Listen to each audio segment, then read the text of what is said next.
Together, fight together. Last player standing. Exactly what Core needs to do.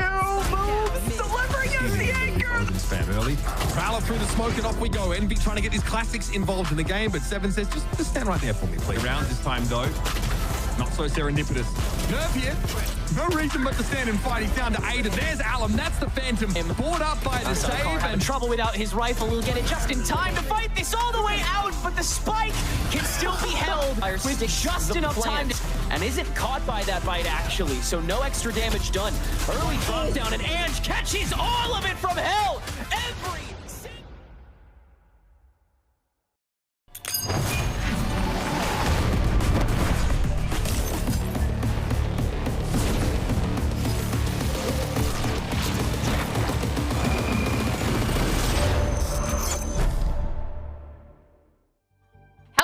and welcome back to another wonderful day of Valorant Challengers North America. Still on week 1, but Swiss round 1 has concluded, and we're starting to get a little bit of a better grasp at who are the front runners heading into the stage. But of course, still a lot of Valorant left to be played. Anything can happen. My name is Sierra Dawn. I'm your host for today, and joining me on the analyst desk, we have Dan as well as Shayo. Taking a break from casting, join us analyst. How are you doing today, Shayo? I'm doing good. It was really fun, covering some of the teams in the very beginning. We had to stop some close games. VCT is also going on, but VCL is keeping it popping. Sierra, Dryad, how are you doing? How are you finding the game so far? I'm chilling. I'm doing great. I'm loving the games. I'm loving all the mix of compositions and teams and players that we're seeing right now. And yeah, we have VCT, but VCL is really where it's at. That's the underground that people don't know about. It is definitely a scene that just keeps on providing. If you missed yesterday's matches, you definitely missed out. Sure, it might have been a day a little bit on the faster side. We got to see 2 zeros across the board, starting with M80 and Addictic. But again, Chayo, when we're looking at front runners in the competition, M80 was definitely on my list, and a team that definitely showed up. Yeah, it was kind of like a rainbow in the very beginning where, attacks and defense were, both teams were kind of going back and forth and getting wins on rounds. But M80 just kind of had a little bit of a marathon sprint towards the end of both games. Guimon being a really good closer towards both sides of it, like both maps. Just a really good job at finding the final pick to get the team past the line, past that Paint and Bonnie, the duo that these guys had, whether it's double duelist or it's a duelist with a KO in the back end as well. They played so good. It was an amazing team to watch. I did really like some of the things that we were seeing for M80, and I know we're going to continue to see them today, but I think it's been pretty impressive to see the preparation that the team has had, even going into the second matchup as well between Shopify Rebellion and Blue Otter. The teams like Shopify that everybody's hyping about, M80, all of those teams that we know, it's kind of a mix of the new players with the rookies, with also the experienced players that we've talked about in the previous years. I feel like what is the most impressive is a lot of those set plays that they have going on the defense. We saw it here for the side of Shopify Rebellion, we saw it for M80 as well, and I think we're going to continue to see it today now that everybody got the chance to play one round. And I feel like, too, looking back at that Blue Otter SRB game, that people might be pretty quick to just say, 2-0, yeah, that makes sense. But it was a game that both games went to overtime and really could have ended any sort of way, right? Really showing that even if there is front runners within this competition, anything can really happen in these games. Looking at our Swiss stage bracket, though, again, 4 wins will put you into playoffs. So round 2 near the top there, Dan, definitely looking in good shape and some really strong matchups heading into it. To be honest, I feel like it is most of those teams that we expected to get those wins that ended up getting them. I feel like some of them were maybe a little bit 50-50 with the rosters that we don't know as much. But again, I feel like for the matches today, they all make a lot of sense. I am super excited to see NRG Academy, after what they did on that day 1, go against a little bit of a tougher opponent in M80 with that preparation that they've been having. And same for their second matchup today. I feel like it's going to be a close day for sure. Yeah, this day is definitely a lot closer across the board. It's kind of a true test for everyone to even have like a VOD to watch to kind of ante a bunch of these teams that have had their first game on the board. We might see some comm switches overall, but I'm liking the approach everyone has to. The meta is not solved in patch 12 whatsoever. You can get away with doing so many different things at every single map. If any of these teams have that depth right now, they could go into a really cool, streaky way of having a big arsenal and an approach to this patch overall in Valorant. I think what I'm most looking forward to is getting a better idea of which teams are truly standing out. When we see the top teams, kind of the expected, as you said, Dan, Now going up against each other, though, on the day, I think that's where we can really start getting a solid idea of the true power rankings going into that. So NRG Academy going up against M80 is a great way to be starting it off. Of course, M80 is the team that the organization's so storied. Seeing such a strong group of players come together is really awesome. But NRG Academy, again, Chayo, you're looking at this roster, you're looking at the experience, especially together this team has playing. There's a reason that we have high expectations of them. Oh, absolutely. Like between these two teams, like for M80, it's like the best roster or the best org you've had so far, like of all time inside the VCL system, versus like what could be the best team right now inside the VCL system for 2026. The showing that NRG Academy came in with, it was a stomp against Alliance Guardians, a 13-7, a 13-5, but at the same time, very earned, right? Alliance Guardians kind of pushed these guys to do crazy things. Cloric on that second map with Viper was like illegally getting through his pit, into his pit. The Academy team for NRG needed magic to get past it, and it feels like they have the entire bag, the card tricks, the bunny out of the hat. They've got such a deep pocket in playing this game. I'm excited, Dan, to see what else they do. Yeah, absolutely. And we got the chance as well to see how Shandex is going to be adapting into this roster. It felt very natural seeing him both on the Viper and when he was playing that Waylay as well, getting that extra support for that double duelist. It just felt like everything was clicking and going the way that they wanted to, with that mix of the experience of the 4 other players playing together last year with Maryvale, plus the Shandex that has been one of the star players that we've been talking about in Challengers for quite some time. And I feel like also a pretty interesting highlight is something that you were mentioning, Shayo. Cloric was a player that it seems like everything that he wanted to do was going right. Everything was going according to plan. All of those openings that he had as well on the Sova when he was playing defense on Haven, it was either him getting that info early on into the round, it was him either pushing as well, trying to get an off angle to get more space, it was him either playing as well with the rest of the team on side, trying to play in that corner and get traded off, bait as well, a few of his teammates as well. He was just so proactive, which is exactly what you want to see for your player. And of course, we get to see a lot of those highlights with that Viper too. Yeah, the guy's going with the time master overall, just getting timings on players. The big thing in the test today, we talked about like how things kind of shifted now and things might be harder for certain teams. For NRG Academy, it's kind of more about staring your opponent into the face and taking your shot there, making sure you're ready for the plan that M80 has coming to you, because a lot of the times Cloric was just solving rounds all by himself. He was kind of ready to go 24/7, 3Ks where no one's looking at you. Timing is dope, but now can you actually fight like, you know, head-to-head boxing style against a team that's so strong? It's such a humble king in his interview too. He put in so much work in his series and it's like, yeah, it's just a team thing. So love to see that out there. So NRG Academy, definitely high hopes going into the series, but formidable opponents on the opposing end. The org that everyone cannot stop talking about, this new M80 roster, especially too, these are a lot of pieces, Dan, that we've come to know and love within the scene. And with Nismo at the helm as coaching his debut, I mean, lighting it up in the server on the very first time we got to see this team together.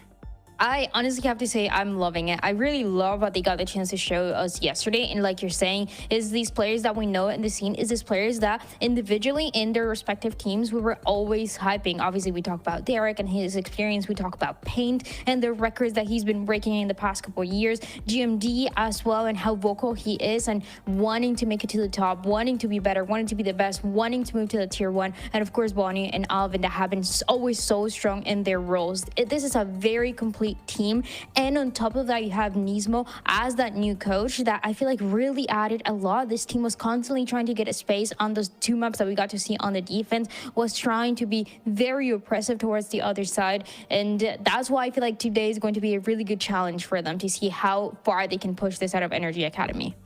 Yeah, I'm just a really big fan of teams that pick up cores from certain, you know, other team rosters in the past, like the Alvin Guillemot experience together is just amazing. You get a player that's, you know, just very hungry to get back into the tier 1 slot with Derek. As Dryad's mentioning, everything across the board for this team just screams that we're hungry to win. We want to play good Valorant, and now we're up for our first challenge to get the biggest meal off our plate already, and then maybe have an easier time pushing forward in that Swiss stage. M80 are so strong. Paint in general too, I think is a very good highlight inside this roster. He can do so much. I guess a flex player for now. He's playing some any, playing some double duelist, but he was the difference maker, I think, the other day when we were watching this team play Dryad, where he just went crazy mode. It was nuts to see this guy play. it's insane. He has been so impressive as well, especially because now we're seeing him play, be more flexible in terms of his play style. I feel like when we got the chance to see him for the first time was 2 years ago when he was feeling it and playing for VCT. And ever since, we started seeing a lot more of him on that duelist role. But now to this day, we got to see him on the KO as well. And with that experience that he has on the duelist and knowing how much he wants to be supported, it just felt like that KO fit him perfectly for that map of Pearl. It's once again a player that has had ups and downs, but for the most part, you could always expect to find an answer, to be the opener, to not be the player that's afraid to go for that push into side. He is the one that's willing to do it, and that is what this team of M80 needs. Absolutely. Right, have you ever, like, do you remember the first time you ever went swimming? Quick question. Yeah, maybe. Maybe for me, when I first went swimming, I wanted to know exactly how deep the deep end was in the pool. That was me as a kid. For me, I need to know how deep Paint's pockets are in terms of it's like agent pool overall, Yes. right? From one swimming pool to an agent pool, because he's played a bit of initiator, he's double duelist up. This team sometimes he's a sentinel in the business as well with some of the maps that are coming up. I'm wondering if Paint is that guy that locks it in. For me, I want to see how far he can swim. I was wondering where you were going with that, but you know what? You It shaped never up know to where be- he's going, honestly. You never know, but know. it shaped up to be quite beautiful. So well put. I love that. But I mean, Paint definitely learning from one of the best. When we got to see that KO, he had attributed that to learning from Nismo, right? Which I think worked so well. But I think one of the duos that I love to see in the server from the side of M80 was not just Paint, but paired up with Bonnie as well. Someone who we know to be so strong. And Bonnie definitely put up numbers, but Dan can be matched over from Renz on the opposing end. Absolutely, these two players, we're having so much impact. You talk about Bonnie and what he's been able to do on the duelist role in the past couple of years and even just last year, and it has been really impressive. And now that he sometimes will get that extra support for the double duelist, there's a very clear understanding of what his role is going to be, opening up the fight, getting that info early on, getting that stun in as the waylay, backing up. And then you also have, as we just talked about, Paint right there behind him to get that extra support. Bonnie is a player that is very much complemented, and you can see the same thing on the other side for Renz. Even though we only saw him playing on that Neon, he was doing it to such a high level. It was kind of a nightmare to deal with even in a few of those rounds, and I think it's a really cool head-to-head that we had for this one. So far, you can basically call him a one trick, but Renz was just kind of putting in the business. Sometimes he didn't have that support either from the same level of, you know, what Bonnie had on the other side. Like, he didn't have that initiator helping him the entire way. Chloric was finding his own space. Renz was more of a system duelist for his team entirely. The two different styles clashing here today will be really, really interesting to watch. I'm wondering if Renz even hops off the Neon on some of these maps where you might not find it as much and as prevalent, to see what else he has inside that pool. But great player regardless. Both these guys in the head-to-head kind of is deserving on who is the duelist of the split so far in game 2, in game 3. I don't like giving titles immediately, but it's fun. It's nice to say who's the best, and between these two, I think whoever performs better takes that title. It's going to be looking good. Oh, in challengers the last year and going into this year, I feel like that's always a tough conversation because there is a lot of skill out there. But I definitely agree that should be a great matchup to be kicking off our series. Still in a discovery phase with the team, so the map pools always lend some great, valuable information. But heading into it, not learning anything necessarily new from NRG Academy, as they're going to be taking us right back to Haven. But Chayo, they looked good here. They look strong, so that makes a lot of sense. They were actually looking really good as the match went on even longer too. I feel like sometimes NRG Academy take a little bit of time to see how the team is playing that they're facing, and then do a little bit of adaptation, get those lurks that you need, especially on a map like Haven. Chloric was kind of disrespecting Alliance Guardians over and over again, and he pushed so far more so strong.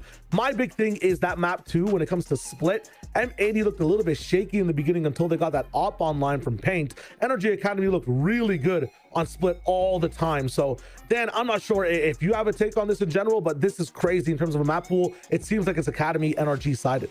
I kind of love when teams are able to get away with playing the same two maps for like 3-4 matches in a row. And it just, you know, if NRG Academy can get away with it, I love it. For Haven, like you're saying, they look good. I think my only concern is how much info and how much Nismo was, for example, watching those VODs for the other side, because Chloric, as we just talked about on that Sova and what he was doing on A, is something that can be read pretty easily. So how much is that going to be contested? How much is the Sova going to get pushed? push, and how much are you going to have a better understanding of how the defense and what was going and working so well for the defense for the side of NRG Academy. And then for the other side of Split, I know it's kind of a, you know, there's some doubts about M80 and what happens when they get pushed just a little bit more by a team like NRG Academy, but I feel like they still gave us some really good signs of life when we got the chance to see them yesterday with those set plays that I was talking about early on. And you always have 3 players ready to go for those pushes on the defense with those extremities. You have that Omen and the Waylay more than anything having that impact, and to have sometimes you have the Euro, sometimes you have the Fade for that extra support,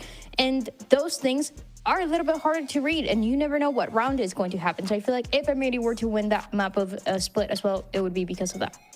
Yeah, and if that happens, we're going straight all the way towards Corrode. Corrode, I think, has been one of the most interesting maps to see develop inside the region of North America. They kind of own it right now. Ironically, it's NRG Academy's big brother, NRG, that are playing the best on it overall. 100 Thieves and the VCT also have a cool approach to it with the Veto coming in. I'm wondering what both teams, what MCE, what Nismo are picking up to help their players be the best on Corrode. So far, when we look at the map, there's some double duelist stuff on it. There's some double initiator stuff. You can do anything on this map. It's one of the most open blank slates in the history of Valorant when it comes to an approach. I can't wait to see the team's approaches on this side. 2 of the best in the VCL taking on Corrode in an amazing way.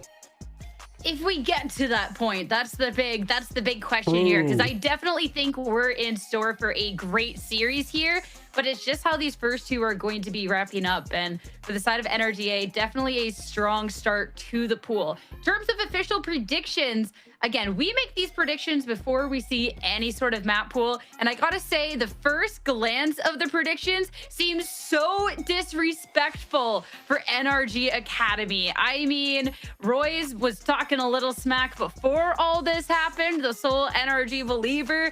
I mean, it was a tough one, Shayo. I think this is going to be a close match, but the map pool definitely has me wondering a little bit.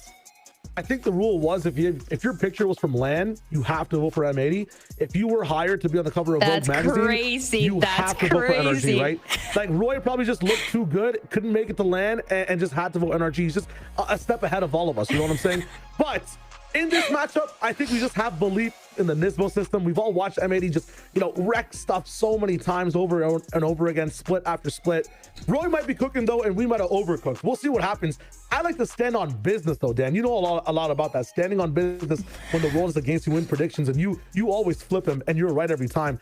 Sell me on M80. Why should we stand on business? Exactly, because I have a few reasons here for M80. Number 1 is something that we've learned over time throughout these years of challenges, is that you can never doubt GMD. Every time you have a few questions about GMD, about his teams, what they're going to do, he's going to prove you wrong. He's going to make it to Ascension. He's going to win those matches. And second, I just feel like having Nismo as a coach is a dream situation for any team, whether it's Challengers or VCT Americas or whatever it is. I feel like he really did add so much. Again, I feel like I saw so many of those micro plays, so many of those set plays on the defense, more than any other team that we saw in the past few days.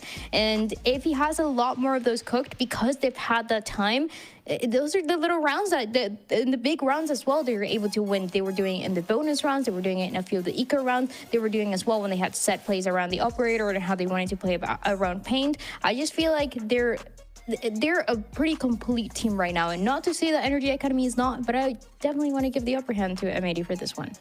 It's facts. We're glazing them in the event, though. We do be glazing. I want to talk for Roy a bit on NRG Academy. Just you know, devil's advocate, I guess, just for a little bit. Edge was playing so well in approach to just having the best decision. It was a really good match to take him on as well. At the same time, we talked about the Renz Bonnie head-to-head. Renz and just the deep pocket he has and the pathing towards sites does so much for the team. NRG Academy looked a little bit more consistent than M80 as well when it comes to their attack side on a map like Split, and just in general too. It might be because they were up against Alliance and they were making a few mistakes, but I see the vision that Roy has planted. NRG could take this one. Sierra, if it was up to you, do you think it's like a 50-50? What is your percentage on this game between these two teams? I think it's close. I think 4-1 in the predictions here is just shameless. Like, I don't think it's a underdog sort of situation for NRGA. I don't think it's a situation where they should be considered like so less favored in this matchup. I think it's going to be close. I think ultimately what it comes down to me is I look at this team of M80, and it's a team that's a lot fresher than NRGA in terms of just the team synergy overall. But I think it is a team that's going to have insane scaling potential off of already the really promising debut that we got to see yesterday. When you look at Paint picking up this initiator and how well that looked already, Nismo that should only be getting better and better, and already hearing the insight of his read on the game.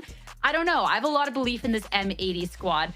Getting into the game, though, we'll have to find out, and Agent Select is ready for our very first map. Again, NRGA picking this. We've gotten to see them here before, and Shao going up against this M80 team. I think we got a little swap at the top, but how are we feeling about our agents? I mean, NRG Academy, not much of a difference for the side of M80 as well. As I triple check everything, we haven't really seen their Haven. So looking at the way that they're approaching with this, they've got the double control. They actually got Paint on Killjoy. I was talking to Roy about, like, okay, if this team wants to run a Sentinel, how do they do it? They don't really have a Senti player. Paint was playing flex. If he can make a Killjoy work as well, this team, they have those deep pockets I was talking about, Dan. It is super interesting too, yeah, because you have those questions of who was going to play that Sentinel, knowing that Alvin is so good as a Sentinel, but of course is going to be playing that Viper here. So Pain having to go through every single playstyle so far the past 2 days, having to play that Duelist, that KO as well, and now going back to the Killjoy, it's going to be a real test for him, especially when he goes against Geeza. To bring it back to that analogy earlier, I mean, Paint out there swimming in that big agent pool, but I love to see that step up, and I'm excited to see what he has to offer here on the Killjoy. Going into it, though, a lot of moving pieces for M80, but I'm excited to see how it meshes together. Let's head into the map as it's ready to find out with none other than Shift and Roy on his Valorant casting debut. Have fun, guys.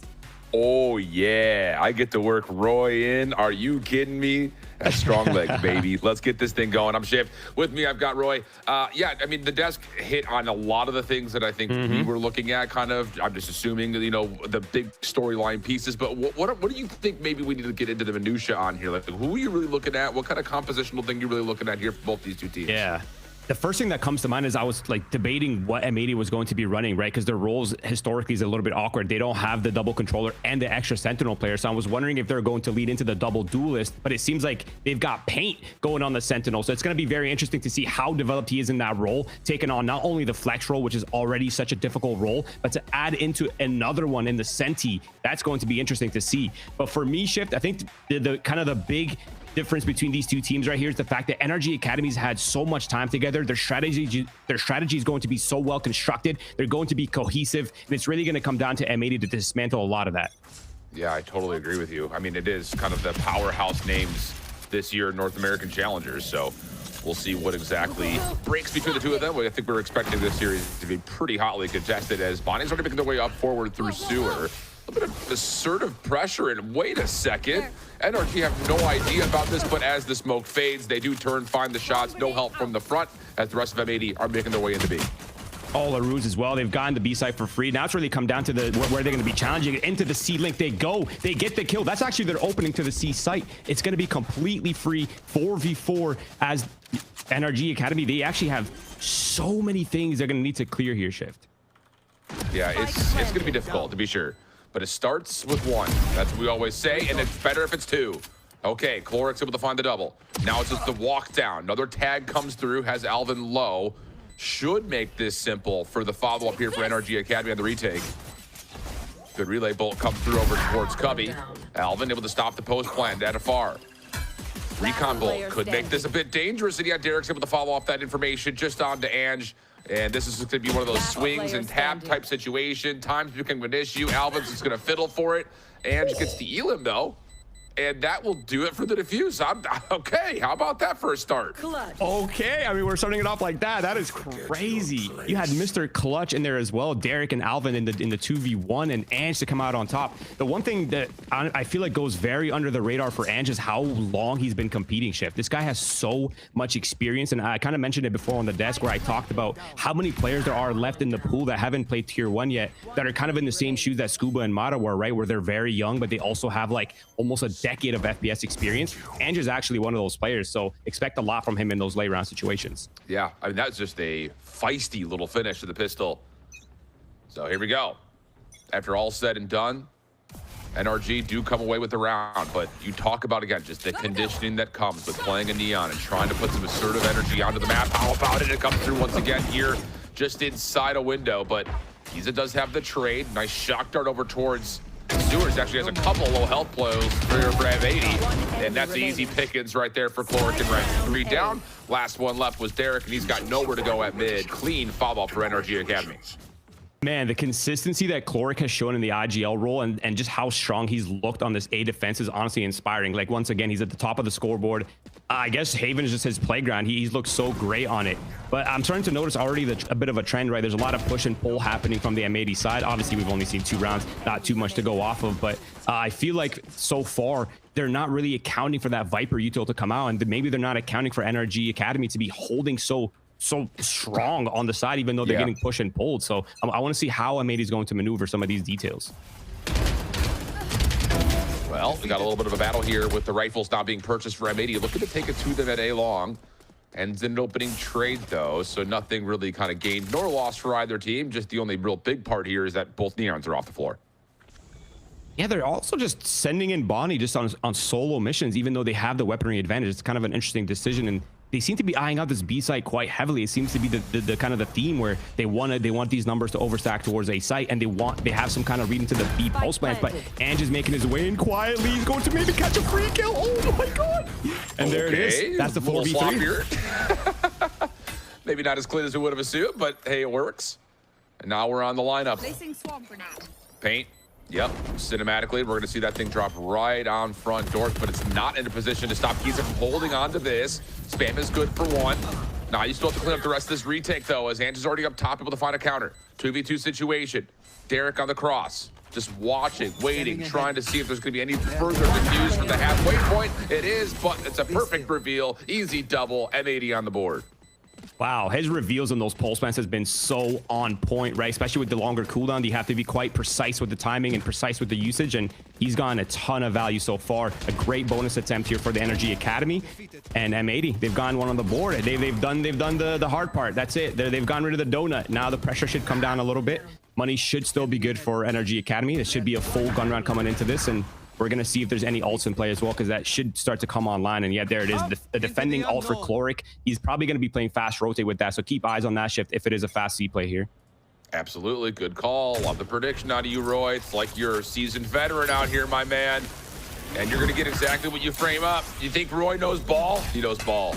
Here comes the attack. Bonnie trying to slide back over to help out on the entry. Able to find 100 Spear, going to cut across the side, but Chloric is able to connect first. Meanwhile, separation of the backside of the site does not allow M80 much of a clean look at this execute. So it's going to be down to Derek, 1v4. We've seen crazier things happen, but this would be a miracle. And that's the thing that people have to consider with this NRG Academy roster, and that's kind of the reason why they got my vote, is just how strong mechanically every single player here. And Mr. Clutch isn't a 1v4, you know, you can't discount him, but I feel this kind of feels like it's already sort of over. So I kind of just want to give the introduction to NRG Academy. This roster, they have some of the best fraggers in their respective roles in this league, right? They don't require a star player shift. They're kind of all competent. Yeah, they're all very experienced in their roles, and it's sort of this like G2-esque, like they're probably the most G2-esque style team that we have in VCL. So expect a lot of that cohesiveness, a lot of that on the same page type of, you know, gameplay that we expect from some of the top teams. And I feel like the strategy for this team is going to be underrated for a while until they're, you know, they're in playoffs and they're performing quite well. Yeah, kind of like it's not even like, I don't want to use the word like, oh, they have to prove it type thing, but it's just, it may not showcase itself unless it's a high level matchup. Kind of like this one is voted to be, for what it's worth. Like, this is fun. I will say, like, often when we get first weeks of challengers, it is like all right, is it just going to be the solo show of like a star player, like you mentioned, just popping off and taking over? Or is there going to be some infamiliarity with the new metas, the new map sets, whatever it happens to be? But right now, through 4 rounds, I hate to, you know, sell your chickens before they hatch, but this has been a pretty good one for both teams' point of views. Like execution-wise, retake-wise, decision-wise, it's all been really fun. Absolutely. And for me, like, the other question was, how deep has the strategy pool gotten for M80, right? Like, there's only so much time they've had to work on so many maps, and with the meta changing as well, like there's only so much depth that they've gathered. And then really the test for GMD as the IGL here will be whether he can kind of begin to problem solve with a limited strategy pool that he can call on. And like, what do you do if things aren't working well? What happens when your set plays just aren't, you know, coming to fruition. How do you problem solve in the moment? So they're going to have a lot of defaults. It looks like it's going to be the old school A default with the smoke towards long, the dart, the utility, that space, and once again Bonnie at the helm trying to make as much space as he can. And it looks like it's setting up for some kind of A explode. Well, Chloric will get a read on at least some of the personnel front of A. Whether or not that personnel commits to playing here is a different story, but Bonnie will take some hefty chunk damage off that shock dart. We've seen some great Sova stuff to this point. Chloric in particular, I'm sure he's tallied quite a bit of damage off these shocks. And just playing the high ground position. Does he get a look at Alvin? Barrel doesn't quite sneak through, so maybe not. And instead, it's going to be M80 killing Noise here, just trying to bleed out this NRG utility. And the NRG is very happy to just be here, right? They got Renz on the deep sea line. They got the alarm bot in garage. There's really no kind of dismantling of the default setup here that's happening from M80. So they're more than happy to just sit here with all these 3 players until something on the map happens, some kind of trigger on the utility. Maybe that turret, maybe Paint here could draw a little bit of attention. Maybe they can get the contact on Chloric, but right now it's looking quite NRG sided. Yeah, 35 seconds on the clock. Here comes all our first utility. But it's a perfect defensive setup for the Viper. Chloric in the corner. In some trouble, or is he? Wow, great help from NRG Academy behind this defensive wall. Derek once again finds himself in a 1v-many situation. The lurk that you tried to paint out for Paint, no pun intended, finds himself kind of stuck at mid, and there's just nowhere to go here. This is looking like a flawless round for NRG. I almost want to see M80 flip it up completely, right? They've been trying a lot of this early A aggression. I actually would like them to see to do like a reverse default where they go into garage first. This, you know, do the smoke towards tunnel, kind of put a little bit of pressure, have NRG take away some of these numbers on their A defenses instead of the other way around where they're trying to get them to like stack on A and trying to hit C, or they're trying to hit B site. Instead, do it the opposite, right? Get them to spread out their A defenses. Maybe there's a reason why they keep trying to go A. Maybe they have a read on the pulse plant, but as of right now, they're not really getting the best macro conditions for their success, and it kind of makes sense why this timeout's coming out here. Yeah, I mean it's fun because like the first 2 rounds, it really is like an idea setter for M80, talking about like how they try to burst, how they try to play around the map quickly. But you're right, it feels like NRG Academy have gotten a really solid read on this. Their post plant really has not been truly tested in terms of how they either want to contest for spike plants, or even more so, I think in those first couple of rounds, being able to read takes. Like, all right, you know, we've got ourselves in a tricky spot here. We'll just find a way to recontest this at a later point. But these last 2 rounds, I think you're totally correct in terms of the timing for this timeout in particular. Clock has just not allowed M80 to do anything. They have no map control. They're not able to break down what Chloric is able to set up defensively over towards A. They really haven't gotten a good look at C in a couple of rounds. So there's some figuring out to do here. Absolutely. I think for what I'm assuming what Nismo's saying is kind of something in line with what we were saying as well, right? Is like we need to flesh out this map before we can end. And I feel like the goal for M80 is really just very simple. Get on sites, get into this pulse fight where the experience can shine, right? That's really their strong suit. It's the early game, it's the end game, right? Because their map pool, their IGL experience goes only so far for so many crazy elaborate mid rounding. So I feel like for them is just get comfortable, get on this pulse plan, and see how we can make things work. But they're back on this A attack side. Let's see how it works out this time. Deep shock dart this time. Ren's still gonna play up just a touch, seeing if anything will sneak through. We are on largely just a full save round here. Paint is the only one with a hero rifle, so expect some craziness and some electricity from Bonnie, but no, nothing there. Ultimate gets shut down, and now we find ourselves looking at what is going to be a very big blender over towards A. Yeah, why not, Reds? Get that left hand working a little bit, my friend. Flawless round for NRG Academy, 5-1 up. Not bad. I could get. Yeah, I'm starting to feel very confident in my prediction, honestly, already, to be completely honest. I feel like NRG just looks so comfortable. They haven't really been pressured too hard, except on their anti-bonus, which honestly, fair enough, it still was pretty close. But I feel like M80, they're not quite hitting the pin on top of its head, Shift. It feels like they're not quite getting the read on what's happening here on this defensive side. NRG is just, they're happy. They're very happy to just keep these players on A, right? Because the alarm bots, the turrets, they're remaining up pretty much the entire round. So I feel like that's going to be at some point a talking point here for the M80 attack side. Well, this is an important round here for M80. Back on a full purchase. Vipers put at the ready if they can secure some sort of a post plant. And it looks like we're going to get just a little walk down A long. Alarm bot to keep the offense safe from anything aggressive at C, which again, like you mentioned, to be fair, NRG have not been overly aggressive in taking away space. So they know what they want. They've got their setup pinned up. We have a 3-man stack on A at the moment behind this Vipers wall. I think this is going to be the fake, the pressure that we're looking for. The only thing is if they don't see this alarm bot on the ground, it's really going to unravel this pressure, to be honest. Oh, he's flying low to the ground. Derek, that's the Derek experience right there. He sees it all. There it is. That's the pressure we're looking for. That's the counter information coming out here for the NRGA side. It kind of feels like they're playing the macro perfectly, right? The spot towards C long, the drone towards A. They have quite a good read on the spread here for M80. It's a forced mid-round reaction, and it feels like they're setting up for some kind of A fake here for M80 side.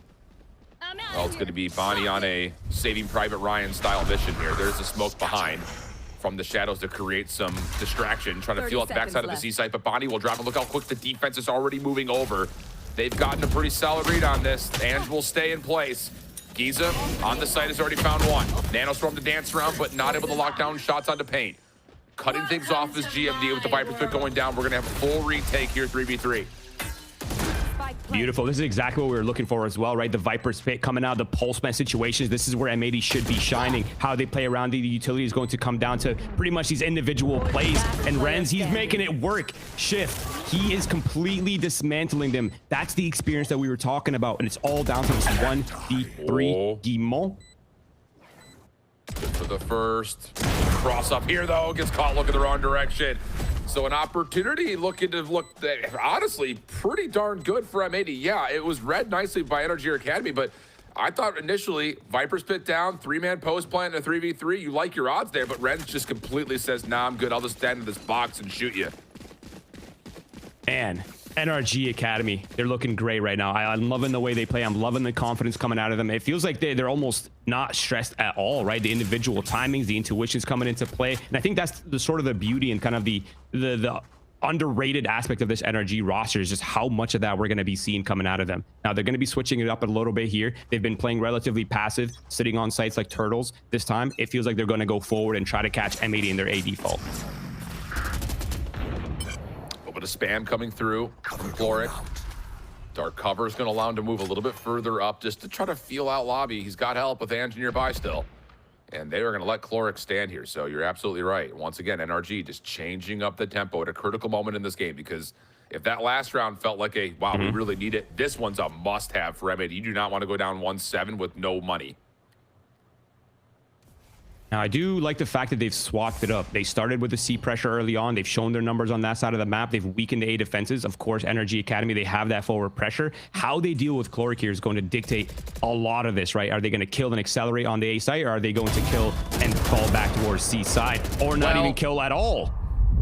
Oh my goodness, Chloric.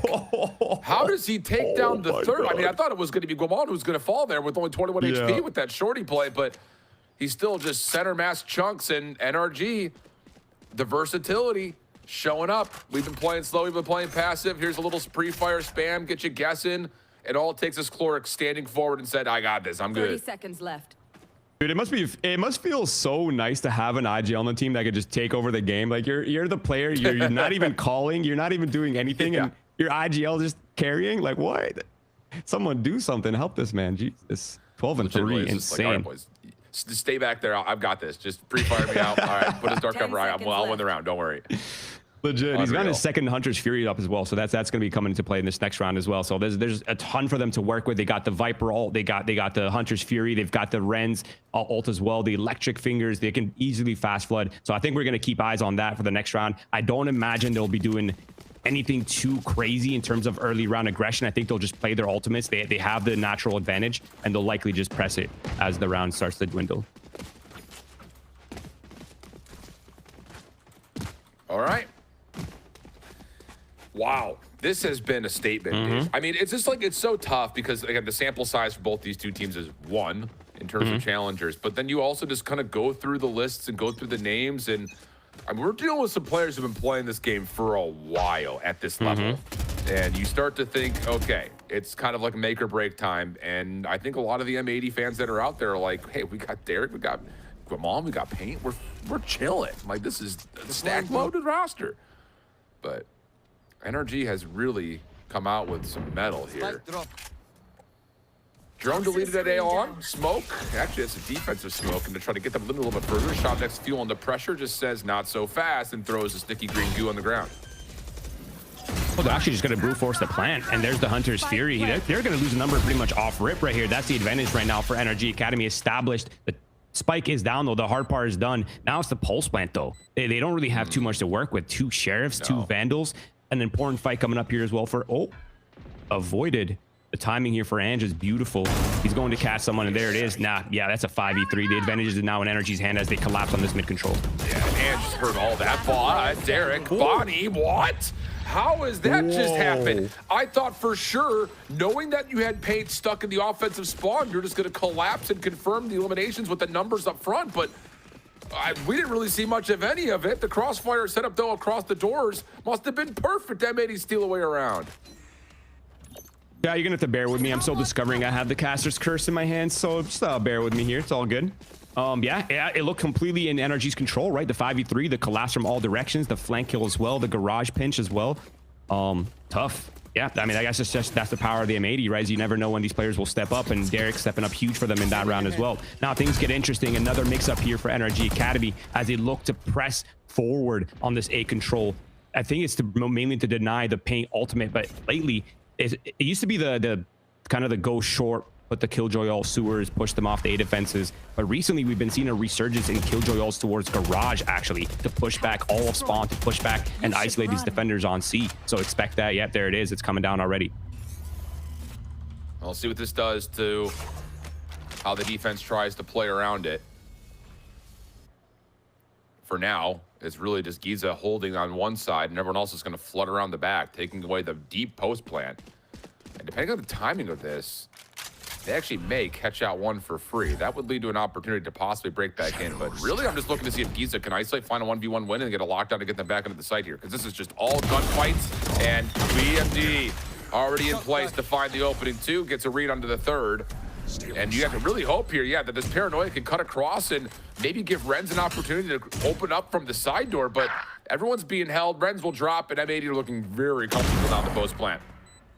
And as soon as that flank gets stuffed, it really just comes down to the individual kills, the players getting activated, the 1v1. It's getting a little bit interesting here. Geeza versus Paint in the 1v1. It's all mind games now. But Geeza tried to hold it just past the halfway point. Paint peeks out, finds the elimination, and M80... Wow, I mean, I don't even want to finish that sentence. I just want to go back to the fact that our last 2 rounds came out in ways that we would not have expected them to. M80 steal away around. Looks like they're going to be comfortable in this post plant. Not the case. NRG still fighting back into essentially what is a 2v4. Unreal stuff, man. We're seeing the individual prowess really shine here now in the last couple of rounds. And I think the discipline here for NRG Academy, or sorry, for M80 to not to overreact to that pressure coming in on flank kind of made sense, right? Because that was the main win condition for NRG Academy. If they wanted a shot, that flank had to have won their duels, and they were getting a bit stuffed on that flank, so they're not able to kind of gain any space. So it makes sense. And Geeza was all the way deep spawn, waiting for that flip, which never came, and just worked out favorably in those late rounds in the 2v2. Once again, M80, they're returning for that A control. They've been front loading their entire first half with this A pressure. And in NRG Academy, they're getting a little bit less active. They're going back to their roots, the stronghold on the A defenses, the gadgets towards mid and garage. Nice, comfortable hold here for NRG Academy. Feels very similar to a lot of the things that they found success with early in this half. This time, though, Chlorix stepping into the dark cover. This is new, but he does take a lot of damage for the thought. Very lucky to be alive, to be honest. Yeah. He is dodging bullets like Neo in there at the moment. Oh, my God. Actually, dance, dude.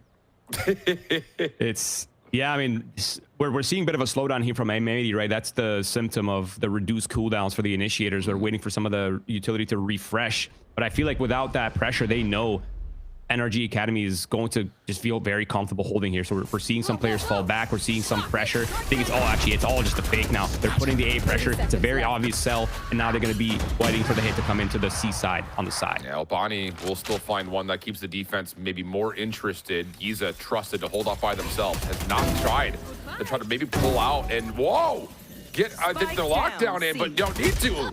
Oh my goodness, that is an impressive double. Ren stops the cross on from Paint. And that's it. You're absolutely right. This is not time to get back on and plant, especially with Chloric chasing shadows behind you. Footsteps here. Derek can make this a little bit more punishing than Will. Okay, but it's a little greedy, outside man. of that, dude, NRG Academy are cleaning that up. Yeah, it's beautiful. round before It's the got to feel switch. great to have such a strong mechanical player on the Sentinel as well, right? Because there was a period in Valorant's history where like the Sentis weren't some of the strongest mechanical players. They were like more the intelligent players. Not to say that Geeza is not intelligent, but mechanically he is insane, right? Where like you want these solo anchors to find value and to find gaps, and it requires now like a bit of a combination between, you know, intelligence and mech powers. So it's nice to see Geeza in that role, capitalizing off that, punishing M80 for running the clock down. Now M80's back on a bit of a bad bye for the final round of this half, which could very well be a 9-3 finish. And the Viper spit coming out, and C, this really limits the options here for M80 Shift. Yep, especially considering that Geeza still got the lockdown to separate out any bull-headed rush to B or just to stall at A if they need to. But Cloric is also feeling that hot hand, still keeping this corner, saying no one's beat me here yet. So, you know, don't miss, don't lose type situation right now for Cloric. He may get an opportunity. I mean, there's a couple of shoulders that are looking pretty close, and yep, that's all you need. A pixel or two, back away, get the defense moving if you need to, and of course, just have Geeza hovering over that lockdown key. I wonder if they're faking the fact that they're playing a retake. Yeah, they know the Hunter's Fury's up for Derek. They're not really going to be using it in the pulse plants. They're using this to push them away. They're acting really big, but actually this is a really perfect call from M80. It's the B fake, the pump here to kind of keep them guessing, make them think they're falling back, while M80 will regain space on that A side quietly, ready to pounce on this A site. It's the decision of, do we try to isolate onto Bonnie, who they know for a fact had gotten into B, or do we let that go? And yeah, and just going to hit from the shadows to get up to heaven. Bonnie's still scaled deep, though, and here comes the retract back. Going to make our way over to grass and join Bonnie and B. But honestly, the defense is surrounding this play. It just comes down to, can they actually get in comfortably? There it is, the TP across. Bonnie's calling all the rotates. He had such deep space on that B side. Heard everyone's kind of moving around the map. Now it's going to come down to how they're going to maneuver, especially with the Killjoy all being down. They don't really have too much to work with. A lot of mechanical resolutions, and Renz finds the opening pick, and the Flood soon to come, as well as the crunch coming in from the back towards the A side. Oh, almost gets the collateral there, and then almost the quick scope beyond. Lots of information, though, found. Shonda's able to make good on that as Cloric cleans up the back. 1v2 situation for Alvin. Stuck in a bit of a corner. Recon Bolt reveals where exactly they are. Nowhere to go. 9-3 the half. Roy's looking like a genius. Not atypical. It happens on a daily basis. 9-3 for NRG, though, Roy. Have your podium for right now. Give me the thoughts. Why are you loving your boys? This is supposed to be the attack. This is supposed to be an attack-sided map shift. This is supposed to be the 7-5, the 8-4s on the attack side, right? The push and pulls with the double controllers, shot lane hiding information. But you got a team that is so confident in their setup, and they're so good at just maintaining discipline, even when there's no information to be found on the map. It's completely quiet from the M80 side. They still have an inkling, the educated guess as to where they want to be.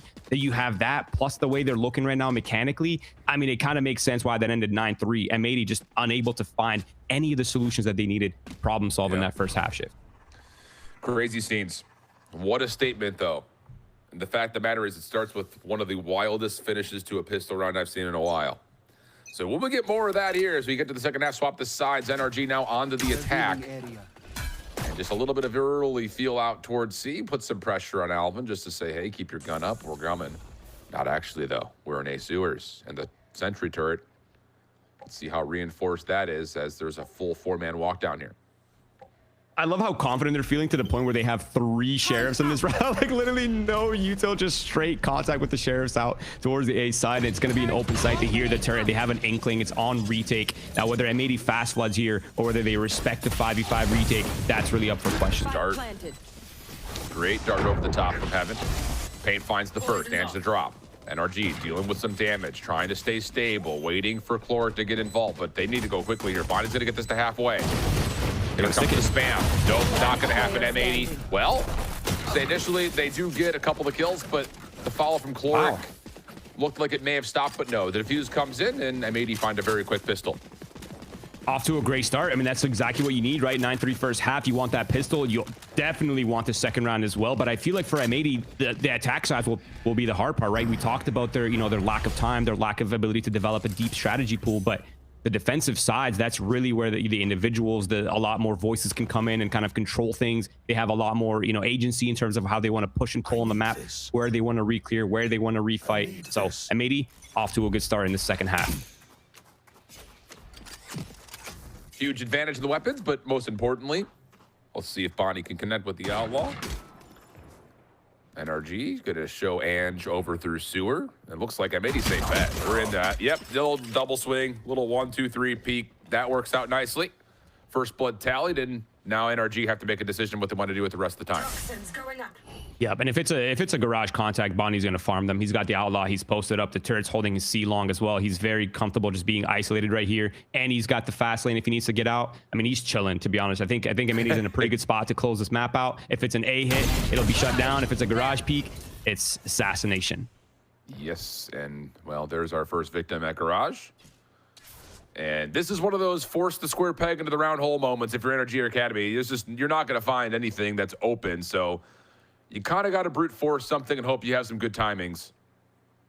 If Ren's peaks even a little further forward, though, this round will pretty much be a foregone conclusion if it's not already that.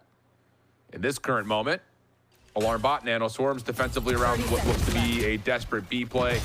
And yeah, why not throw the Beautiful snake timing. pit down, hold on. Renz finds one off that timing like you call. Maybe a chance to go back in. Bonnie's in some trouble. But never mind. Able to find one. Relay bolt down. Trying for the supreme Reddit clip. Not quite there. Not done yet, though. Chloris going to get the plant off. 1v3 would have to be special. And does not expect Guamon to be in the back. Easy recovery. Overwhelmed, very nicely played as well. Great attempt here from NRG Academy. There's actually a moment in time where it looked kind of possible, but yeah, great swing from Derek. Nice support on the GMD double swing from Spawn, and then collapse comes in quickly from Guimau on the back as well. Off to a pretty normal start, I would say, and it's 9-5. Things are looking a little bit more honest, more, I mean, less one-sided, I will say. Now, it really depends on this bonus as well, right? What's the game plan? If they can steal the bonus right here, that really puts a stop on the momentum for NRG Academy. So NRG Academy looking not only for this round shift, but they also want it to be clean. And I'm kind of curious to see what the differences will be between these two teams in terms of their approach, right? We saw how M80 was front-loading that first half with a lot of A aggression, and it feels like NRG Academy's kind of got the same inkling as well. Heard that. This is where I think if you are M80, you have to send a message, set the tone, and really force NRG to be uncomfortable, just like you were in the first half, in this first full gun round. So a lot of importance here if we want to satisfy the conditions of our illustrious 9-3 curse. And Alvin's going to play contact snakebite here. Yep. Drone? Nope. Don't care. Get out of here. No one's home. Okay. Well, that's kind of shut down. That was supposed to be all the pressure, by the way, Shift. They got completely shut down with the snake bite. They weren't able to get any space really off that. And it's kind of easily read by M80. Look at the map right now. They're all starting to shift here as well. Soba's not too far away, but the weaponry is not quite the best for this hold against the full rifles, full armor. Yeah, that's the problem. You were really relying on Bonnie being able to connect something with the Outlaw, but not the case. So would have been nice to be able to get this bonus a little bit more formidable, but such is the way it goes. Alvin, first one in. Nearby on the tip is Guamon, and that will likely finish. Nice snap right there from Geeza. Holy cow, okay. A little showcase of some aim labs action from Geeza. 3 headshots to NRG, get the double digits. Yeah, I'll be looking for that clip on TikTok, Geeza. I'll be looking for it. It'll get a like from me as well. Let's go. Nice clean hold. Exactly what we were talking about, right? That clean first round here for NRG Academy.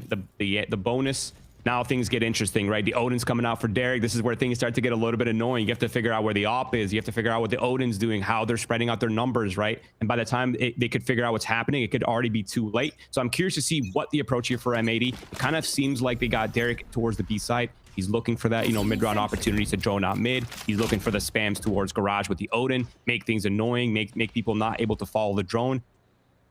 And it seems like a quiet walk up here for NRG Academy, looking to pounce on this B site. There's the teleport in. Immediately, Ange gets to work on the plant. But nano swarms, snake bites, all the things at the front doors, chipping away at the damage. Paint slips into the site, just trying to reinforce this front gate at B. Guamon very avidly knows there could be a rotation his direction, so he's staying very cautious. But another reveal comes through. M80 with all the info, and now they're spamming away. Yeah, this Looking is pretty awkward. dangerous here if NRG commit. This is so awkward. The spike's down. The Omens is dead. There's really no way for them to get the spike. It's gonna have to be a straight up brawl through the smokes on a timing. They can pop the Viper wall towards the A-Link side. That should help cut off some of the angles, but with no flashes, with no really any, you know, I guess they have the neon movement to kind of brute force a choke point, but this is a triple hold and an Odin ready to peek as well from the ceiling. So left. this is very M80 sided. Well, M80 will find one Chloric, able to at least find some sort of a trade. But yeah, the Odin is just continuing to spam away at the front doors. Bonnie connects. And NRG Academy tried for a curveball, but they get beat on it pretty convincingly. So big response there for M80. You can still have the power weapons of the Odin and the Operator in hand as well. The NRG are going to have to navigate. Yep, and all the weapons have rattled, so they kind of have an idea of what they're up against as well. So look to see some sort of reactions. I imagine if NRG is looking for A control, they're going to be doing the old school kind of traditional A long control, right, where they smoke bricks off, they deny the off lanes, they try to get the Viper utils to cut off the line sewers as well. That's where they'll be. That's where their push and pull mainly be. It seems like they're kind of on that as well. They're all shifted towards that position. And yeah, let's see what happens. Don't forget, there's also the Lightning Fingers for Bonnie and the Hunter's Fury for Chloric. Whether he uses it for the execute or the pulse plant, we'll find out soon. Well, first contact. Bonnie not going to miss. Fast lane just to try to get some coverage. A little bit of spam comes back on the response, but the first blood is so significant. Taking down Ren slows down this attack completely. Yeah, that dry peek, even though you know the ops up is interesting, right? Especially when you don't know where it is. And now they're in a position where, well, we don't have the A control. We dumped a ton of util, and we're kind of shifting back towards the same thing that M80 was doing. That didn't work for them either, which is the straight up B hit. So let's see if it works out for them this time. Well, the spread is out. Answers find some high ground, finding the first, but Derek spamming from the other angle still keeps the numbers in favor of M80. Alvin getting a read that this could be some sort of a dirt cover slip up, as here's the overdrive and Bonnie's frying bodies. Oh my goodness. M80 back with some significance in this half. Now just down 3. Okay. Signs of life shift. Signs of life. I like it. I think for M80, you probably have a little bit of jitters, right? A little bit of stress early on. You know, it's not looking good. But now that you've gotten, you know, 4 out of the 5 rounds I've been played in the second half, you're starting to feel good. The timeout comes out here for MCE, looking to get some word in as well. I think if I was to assume, they're having this very similar conversations that M80 was having, right? Which is this A control. It can't be that dry with the operator, right? You have to kind of problem solve. What are we doing towards A and what's happening towards the garage side? You know, how are we approaching it in terms of like the push and pull, right? Because that's really the only kind of the benefit, the win con for this composition, right, is the shrouding of information, hiding the deceptions with the walls, with the smokes, with the push and pull towards garage and towards long, get the defense to spread out and try to pounce on 4 or 5 people on the sites. So I'm assuming that's what the conversation is right now. It's just really tough because it feels like right now, not that M80 is disrespecting some of those offensive smokes that are coming through, but they don't seem bothered by them. I mean, it's easy to say that, though, when Derek can just get to work holding down left finger and get the Odin to spray through it. I mean, it just doesn't really do as much as you're intending to, because you can just kind of bullet hose it. But there is, like, again, like a very stiff front line here in terms of what the defenses have offered, and we really have not seen, again, calm, complete executes with full weapons. And you're looking at maybe Hunter's Fury that would have to do that this round if there were to be one, but otherwise we're talking about round 19 coming up after this one is likely forfeited unless something else happens with these sheriffs.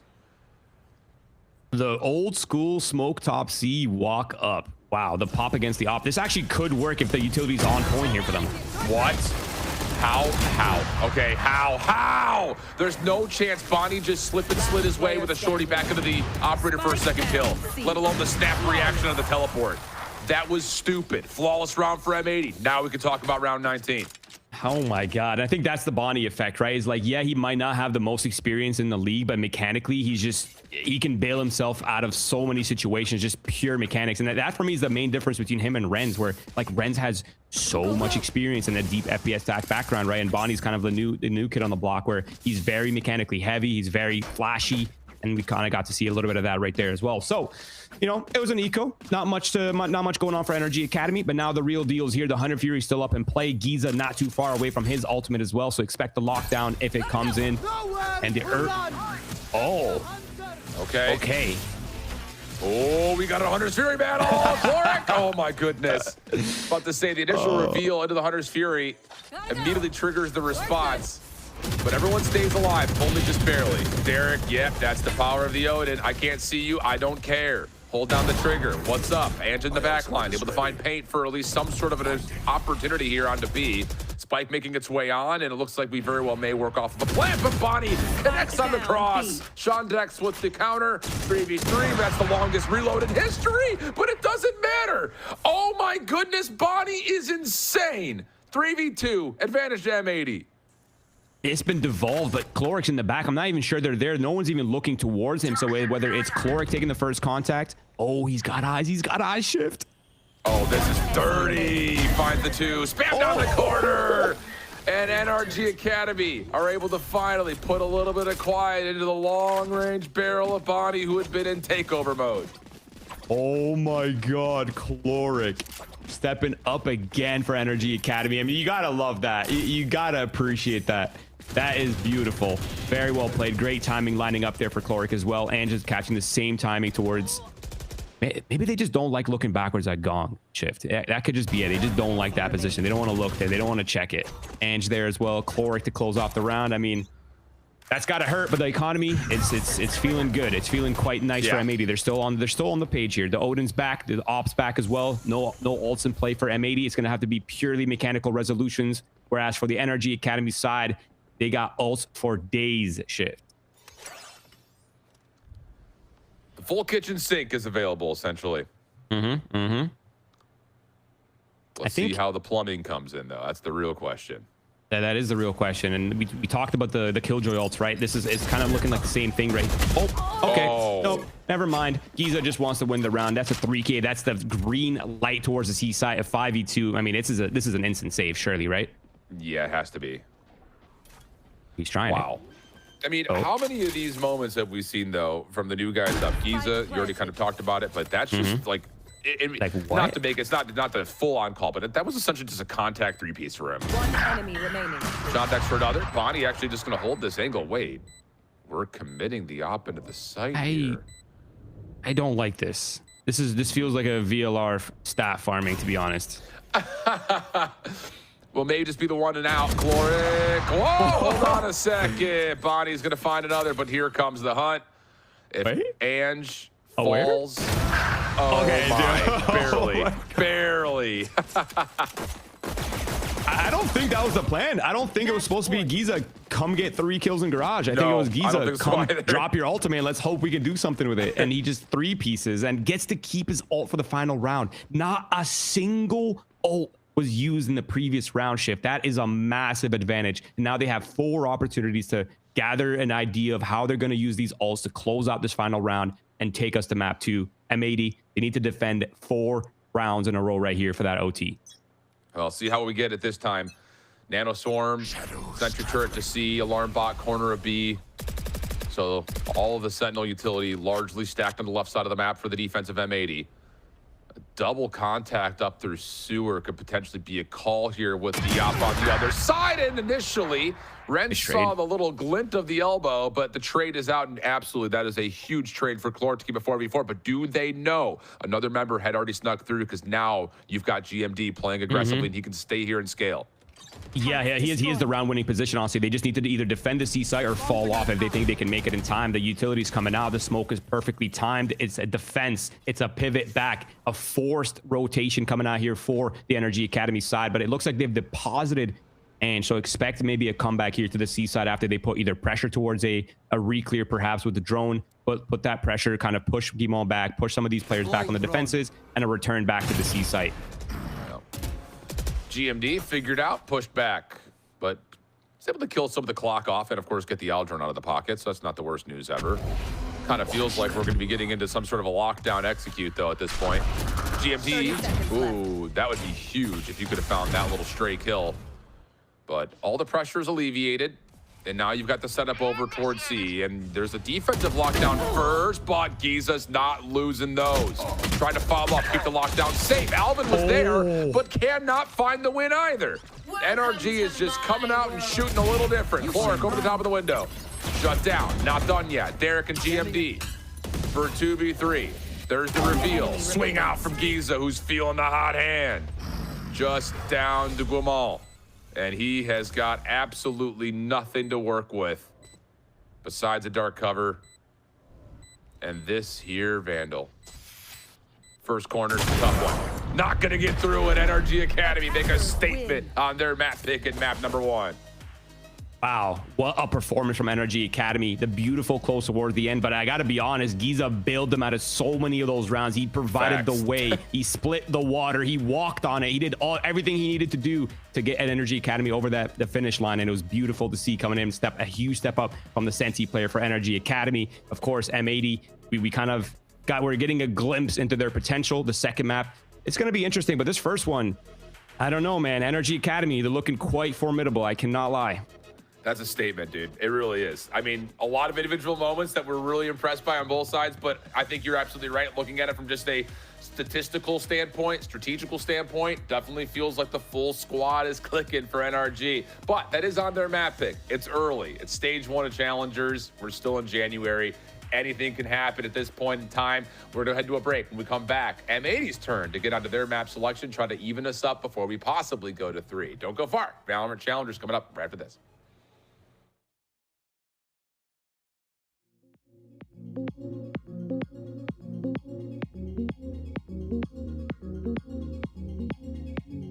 Spike planted. Down. One enemy remaining.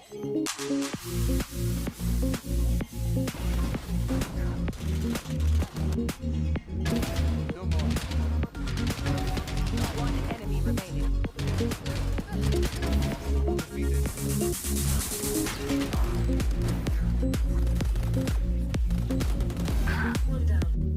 Scanning ahead. There they are. One enemy remaining. Listen. One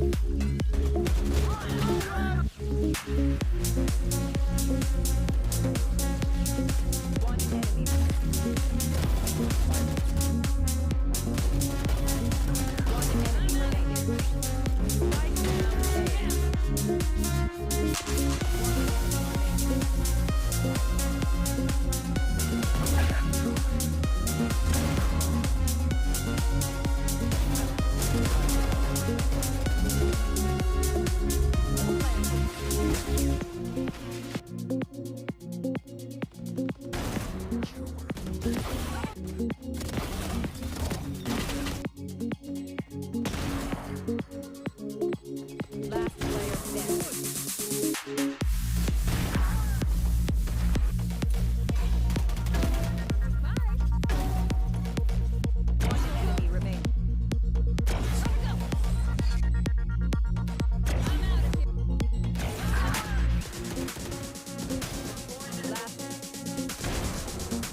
Fight together. Exactly what Core needs. Delivering as the anchor. Spam early. Through the smoke and off we go. Envy trying to get his classic rounds this time though. But the stand and fight, he's down to Ada. There's Alum. That's the Phantom. Brought up by the save. And trouble without his rifle. Way out, but the spike can still be held with just enough time. And isn't by that bite act done. Early drop down, and Ange catches all of it from hell. Going into the series, we had highlighted two very strong teams and a map pool that looks a little bit more NRG's way. We've seen them before on Haven, and yet again, it's going to be an NRG victory to be up 1 in the series up against M80. I mean, Shio, looking back at that, NRGA, they just look so coordinated, and some step-ups from some key players. It just seemed like an easy one to close out. Yeah, I think the name of the game this time was timings. Like, the entire team was just on one. Multiple people getting some of the randomest walk-ins I've ever seen, and sometimes the corner's not cleared. It's Chloric, it's Pain, it's whoever it is on the side of NRGA just doing such a good job at locking things down. Sean Dex at the moment also looks so good. Geeza's kind of like, you know, wrapping things up in case there even is a chance for M80 to have an advantage. They kind of gave a few rounds away, like M80 started to lock things in, especially after a timeout, but NRGA, Dan, just looks so good from start to finish. Yeah, going into the second half, we saw M80 kind of trying to make a comeback on this defense, and you know, from the maps that we've seen from them so far, this does look like it's the side that throughout these maps they've been able to prep the most, but it was just not enough, especially because these 4Ks or 3Ks, 2Ks that we see at the beginning of the round for this side of NRG Academy to shut down that momentum that M80 had going. And it just seems like NRG Academy, they're really patient. They had a really good understanding of that space on the attack side that M80 wanting to take. And of course, I mean, they get plays like this. I mean, it's just, it was a matter of time. They didn't really, M80 didn't have enough rounds to work with when something like that is happening. And that's just the thing, right? I feel like NRGA did such a good job at when M80 does, and making sure that there's those little hero moments coming on through, especially looking at how all of this was able to break down. Yeah, it was a pretty even like match when it came to how each team was approaching the game. NRGA just had like really good adaptations, really good like secondary strategies as well in case something bad happened on attack, if one person got picked on defense. And the cost they kind of forced M80 to put down even on their defensive side on kind of controlling the map, it was just too expensive. Roy said it too, like the way M80 were kind of navigating offense at the beginning, they weren't really taking too much space towards the garage side, kind of investing so hard into A, and NRG made them pay for it over and over again. If they tried to go the other way as well, they would always get picks on M80 leaving, and then with the rest of the map not explored, I think it was just easy pickings for NRG to whittle away at M80 and get some rounds up. On the defensive side afterwards, M80, yes, had an idea, winning the pistol, winning the anti-eco is huge, but NRGA just kind of turned on the gas. Anytime M80 had an advantage, they would get alert timing. Geeza as well, specifically 2 different rounds where he 3Ks up. He's the one jumping out of the Viper's pit to just lock the round down. Any advantage they had, NRGA had an answer. And you see it once again from Clark, that player that we highlighted towards the beginning, just getting that space on that first half once again towards that A side, whether it was him pushing and like Shai was saying, a side of M80 that needed to re-clear these angles on that A side, and they were not doing it right, or they didn't really know where Chloric was because he was so good at being a little bit more proactive towards the side, trying to surprise the other side a little bit more. So he does it again. He gets 3Ks, 2Ks. It just seems like once again he continues to be this impact player, and it really answers that questions too that we had of how much time did M80 have to prep to have an understanding of what the Silva was going to be doing. And even if you have a read after a few rounds, Chloric was always one step ahead. I mean, Chloric has been doing the absolute most for this team through today and in their very first match of the season. But that's why we got to talk about someone else who had a lot of impact in this match and talk a little bit more about Geeza, because Shio, going back, like, yeah, a couple of these multi-kills that he was getting was incredible, and someone that we haven't necessarily talked about too much already in Challengers, but this is a continuation of a lot of what we saw from him last year. Some of the plays were happening and I was thinking, Jesus, and you have to correct me and say, no, it's Geeza, because this guy was genuinely God walking in this multiple angles over and over again. I mean, some of these rounds, there's a drone coming at him and he just swings, gets a 3K. It's huge. Getting multiple angles, verticality in his aim is kind of nuts. If there's a play to make, he's going to swing first. He's going to be proactive and make it before the trouble hits the team. And that is such a valuable kind of asset to have on the Sentinel role. If you are going to be a brick wall that moves forward, go to the 90s and get signed by the Lakers. You're the Shaquille O'Neal of VCL, basically, man. It's kind of crazy how much of a center type position this man plays when he's playing the game. It's nuts. It really is. And now NRG up 1 in the series, going into the second map. I mean, that was just their own map pick. This is M80s that we're going to in split, but we have seen NRG Academy here, Dan, and it was an exceptionally strong showing, but this isn't an unknown quantity for us from M80. But I'm curious with how it's all going to play out because, again, NRGA just looked so strong here.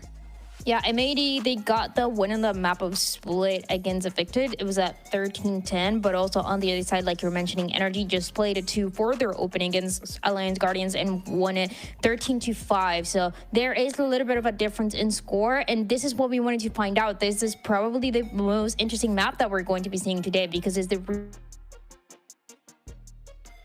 NRG, like you guys were saying, was a really dominant squad when it came down to this map of Split. They really knew how they wanted to approach, especially with that composition that they were bringing with that neon. But on the other side, M80, I feel like when they're going on this defensive side, that is once again when they're going to be looking the strongest. The question is, you know, if they're going to have enough rounds this time around, because in Haven there was some chances again, but for NRG Academy, starting on the defense is just going to make it so much harder too. Yeah, the big thing when it comes to Split as well, when it comes between these two teams, is that, as Ryan mentioned, the comps are just so different. She was talking about some of the stuff that M80 was kind of sprucing up. The op was so good on Paint. The versatility that M80 has in general towards the approach on this map is kind of nice. They were tested on their defensive side a little bit. It took them time to get active, and if you give NRG Academy time, that will be a problem for M80. Their double duelist approach to this map is just kind of insane. The dive, the suppression on the Yoru to be able to find the right spot to be in first, but then shoot like mosquitoes flying at you at Mach 9 speeds. I don't know about you guys, but if mosquitoes could move faster and also retract backwards and then hinder me as well, I'm in trouble. With an op, whatever it is, with a fly electric swatter, I'm still in trouble. Again, though, when we saw Chloric here on the side of NRGA, and Chloric has been like the raid boss out in the server, I don't know. I think this is going to be a really interesting one to be playing out. And if we're going to see a step up like Bonnie from M80, like we did in that first map, and get to see this double duelist really come to light, I think it's going to be something where we could possibly see this third map, even if we are highlighting the very recent history and how much stronger NRGA looked here. Again, as well, M80, this roster is still relatively new. It is still relatively fresh, right? So I think any amount of reps is really going to be helping them down. So the fact that we've seen this before, we saw the win, and theoretically, in my mind at least, it should only be getting better. I think that's where I'm the most hopeful in this. Our predictions are at risk, and that is the big important thing here. But so the pressure is not even on us for making that prediction wrong. It's on M80 for making us look right. I mean, 4 out of 5 of us is that one for M80. They have a chance to do it on Split. They look good before. They had some good set ideas as well, and you can see the impact that Nismo is having in those, especially because we know the impact that he had as an initiator when he was playing it so much, and that really lets him have that vision of how he wants to set up these plays early on. But the attack side is so scary, and again, you have the mosquito comp, you have that Waylay being so annoying on the other side. It's more of a challenge of how they're going to make sure that they're able to control the game right from the beginning. Yeah, it's like a super challenge though, because they're starting on attack first of all, which means they kind of have the onus to control the map. It's not their weaker side of what the defense was, but it's Split, and in Split the defenders kind of always have a little bit of an edge. They kind of control the tempo a little bit too and can really react well to what's going on. It'll be a double tough uphill battle for M80. It'll be a little bit of a super hard mode Split for these guys, especially up against NRG Academy. Heading into the agent select, again, we've talked a lot about these compositions. Like, we already know what's about to happen with the very, very recent history here. But we might as well go ahead and make it official. But yeah, Shyle, my first glance is everything is all right and dandy in the world.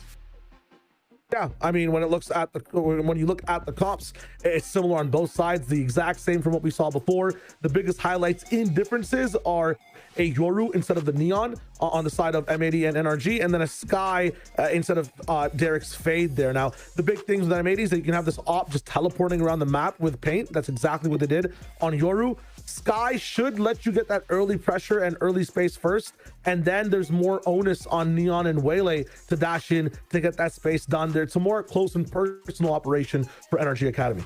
I do like this duo that we didn't really get the chance to see before, specifically between the two Vipers, with an Alvin that we constantly highlight as this really good lurker, finding really good timings as well for the squad, knowing this map as well and how much M80 sometimes they will like to play this 4-1. And on the other side, this Chloric Viper that we've been highlighting since that opening match, and even that last map to see what he can do this time around and figure out if NRG can close it out in 2. Yeah, one big factor too is just a flex player and the brain you have to have, the habits you have to have when you're playing inside a team in a multi-map series. Paint just played a little bit of Killjoy. Now he's coming in with the Yoru. That is a different level of warm-up, a different level of approach on both those agents. Is playing KJ for a map good to get your Yoru skills warmed and up in the business? Didn't really see it up totally all the time on Paint either. So I'm wondering if that little bit of a jarring switch from one to the other will be a thing that kind of hinders M80 or makes him hungrier. Past that as well, right? Derek's Fade, a little bit better in tempo with the Whaley and Yoru. I've seen Skies mess up when paired with that Neon. Sometimes the dog is moving slower than the girl who can move at the speed of light, right? Like that synergy might be a problem. And the biggest question mark for me is Alliance Guardians. Did they make Split a bit too easy for NRG Academy? People were walking in to Chloric's line of sight. They were walking into Crosshairs 24/7. Might they be a bit too cocky? Does Nismo see things to prep these guys? Because they picked Split, Dan. They picked this map against the team that dominated Alliance Guardians. And when it's these opening matches as well, you need to go for that comfort. We talk about, you know, having the time to read, the time to counter, but you're starting the season, you're trying to make the best that worked out in those scrims to work out in these officials as well. But the more that you see it, the more they start to change things up. And for M80, this might be the biggest test that they have on this map to see if it continues to be a viable option for them or if NRG Academy is going to continue pushing them a bit more. I mean, we have certainly set the stage and the conditions for the match. That is for sure. And we are finally ready to get started with Split. Can we see the bounce back from M80 to take us into Corrode? Or is it going to be NRGA to 2-0 this series? Let's get to the map and find out. Back over to your casters, Shift and Roy. Thank you, Freds. Yeah, I mean, that's a heck of a breakdown and a really, really beautiful setup. My old Shift with me, I've got Roy. Wow, brother, I'm here for this. Like, I always say, this is the easiest thing to say. Not a full mirror matchup this time around, but, you know, close enough, essentially. As soon as you get to it and we get mirror matchups, I love it because it's not about who's compositionally different. It's just who's better. Let me see that. I want to see who's better. And if we're just basing it off the first map, I mean, NRG Academy's feeling hot right now. They're looking great. Their strategy's on point. Their team plays on point. Even there's enough room for the individuals. But for me, the red flag right here for the M80 side is the fact that they haven't really had the strongest attack sides, and they're starting on attack side split. That could be a big problem. So a lot of these problems that they've had in the first map, they can't really have here. They need to be on point, and they need to get rounds early. Lork's making some noise over through mail. Clearing out Vent will be M80, at least initially, with two players stepping up, Yoru and the Waylay. And a retraction, little feel out for Chloric coming back over to the play.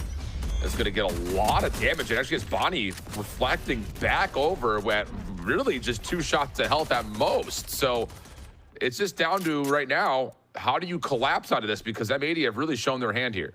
And they don't really have a ton of util to work with on this defense side. It's purely mechanical. They have one flash to work with. They got the crossfire from screens. That's probably going to get smoked off. There it is. It's a pure mechanical hold.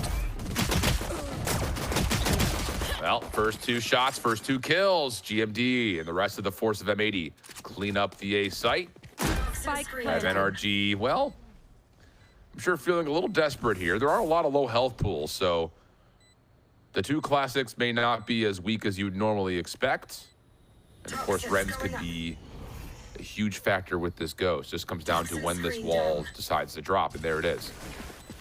Dark cover gonna also expire on the site.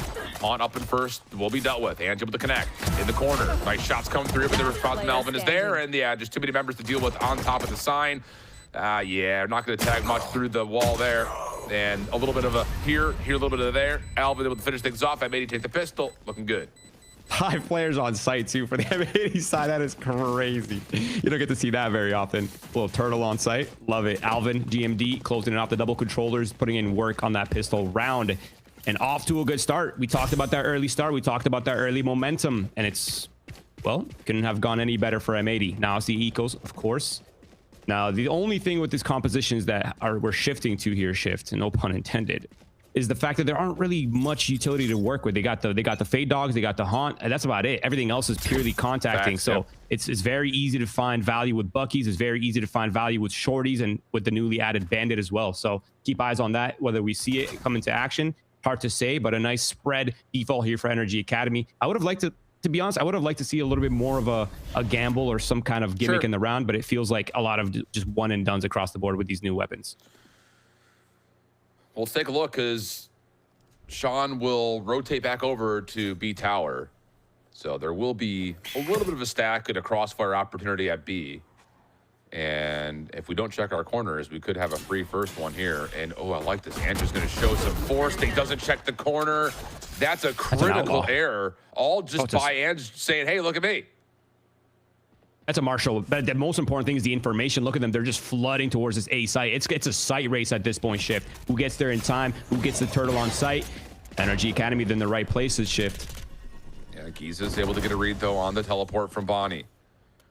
Head on a swivel. Spike has made its way on. There's the cue for the actual plant itself.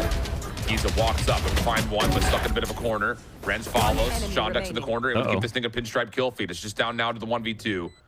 And it's Alvin by themselves. Marshall, that had been collected, is back in play. Tag is in. And no problems there for Ange. NRG Academy collapse onto M80. Just a critical error over towards B leads to an immediate response.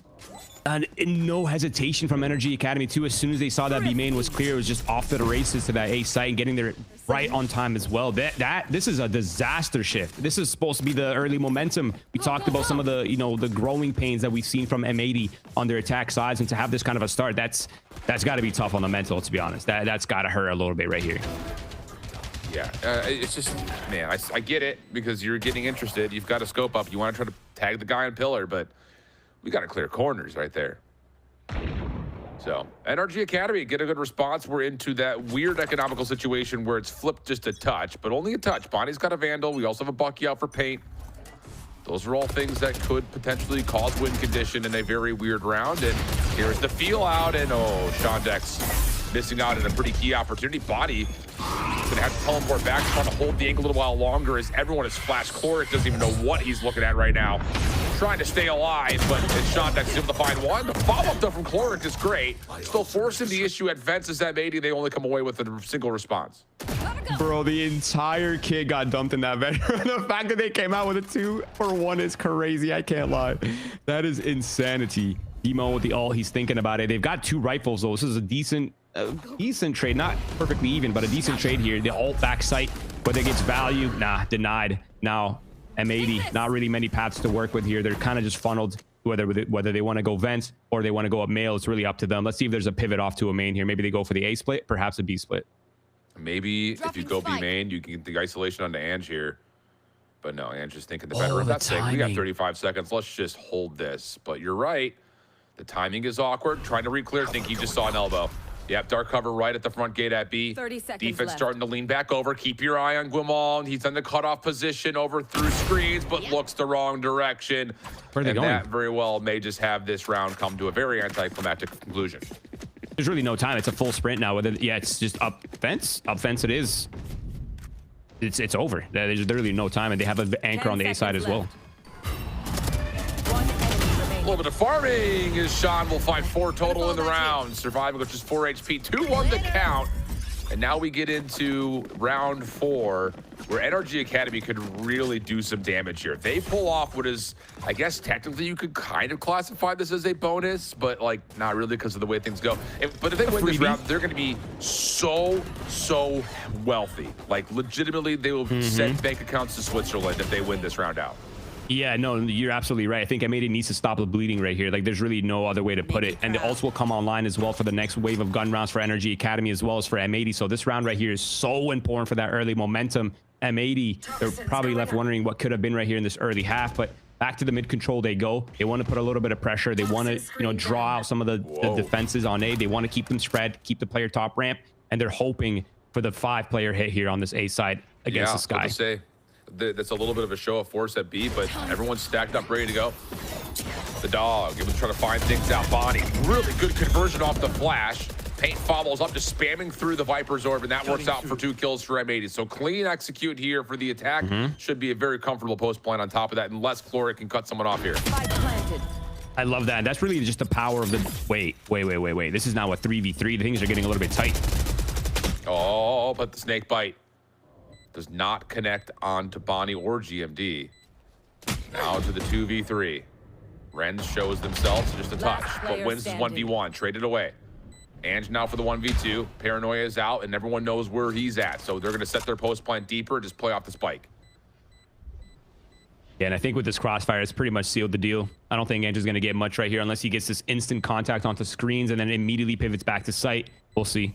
One enemy remaining. Well, he gets his one, but no time. No time. It's done. Yep.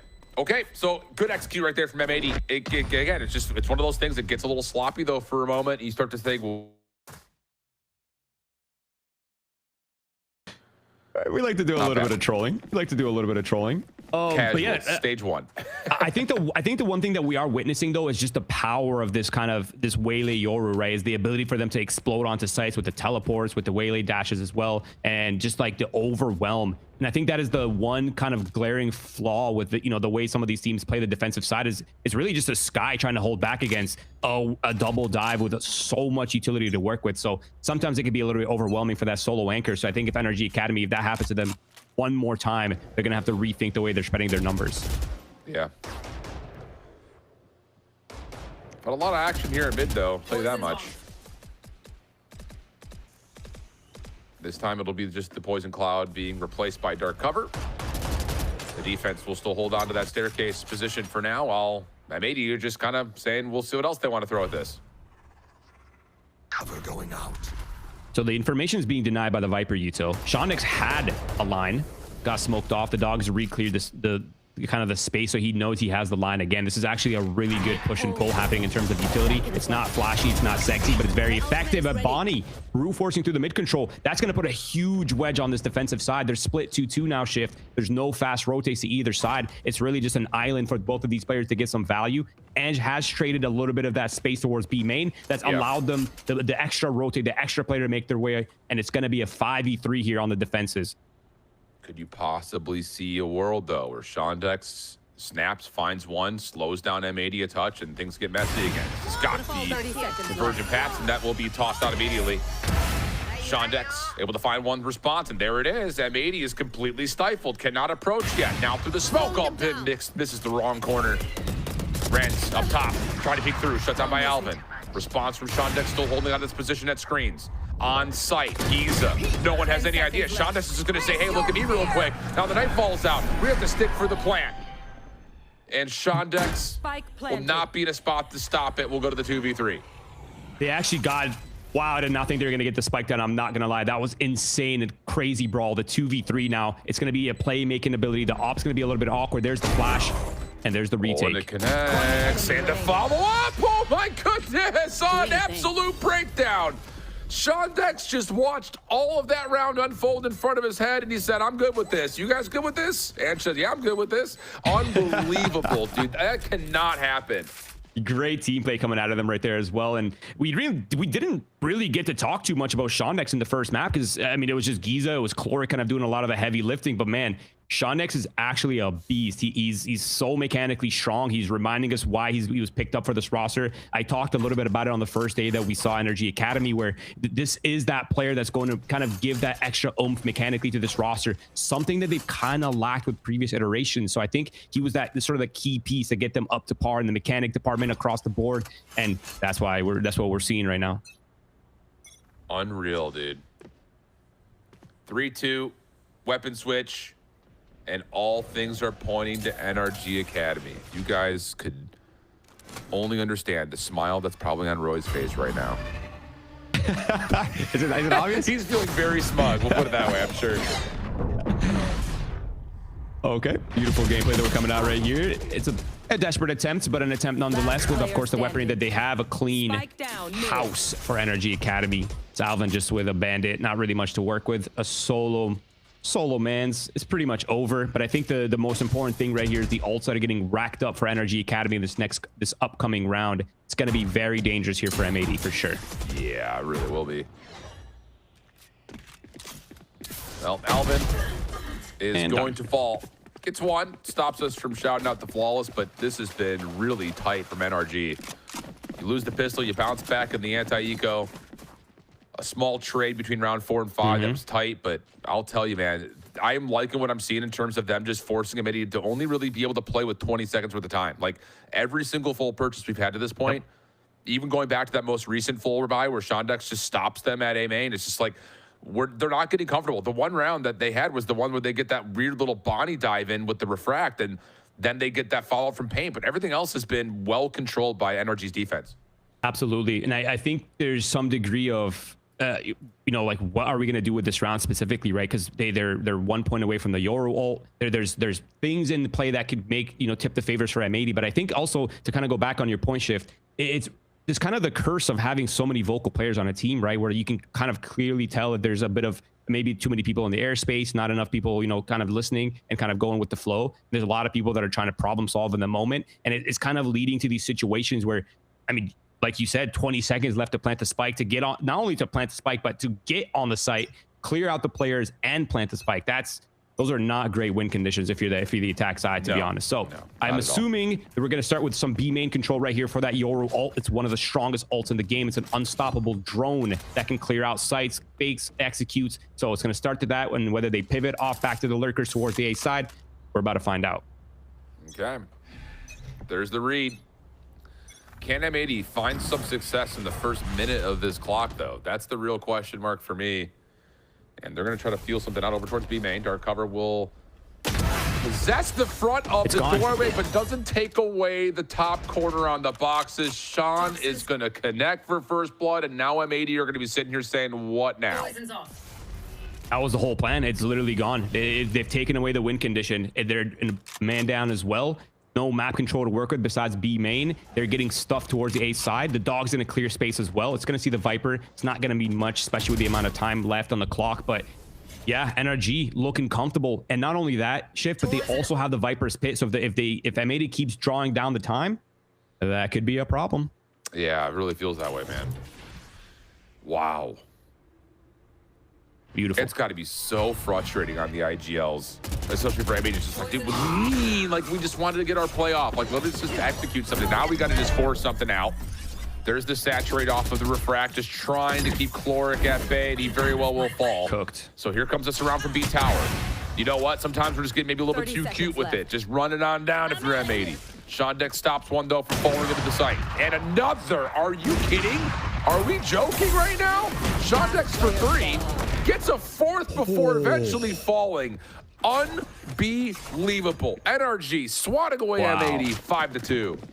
Dude, that team play between Shondex and Geeza was on point. Right? Or sorry, between Shondex and Renz was on point in the smoke. They shifted positions as soon as they saw what was happening. They got Shondex into the op lines in B main. They got the Shondex on the op lines on Heaven. Got so much value. And when it came to the flood through the smoke, the double orbs coming out, the neon stun, the bubble coming out from Shondex as well, just complete shutdown while the flood was happening from spawn. I mean, it's beautiful.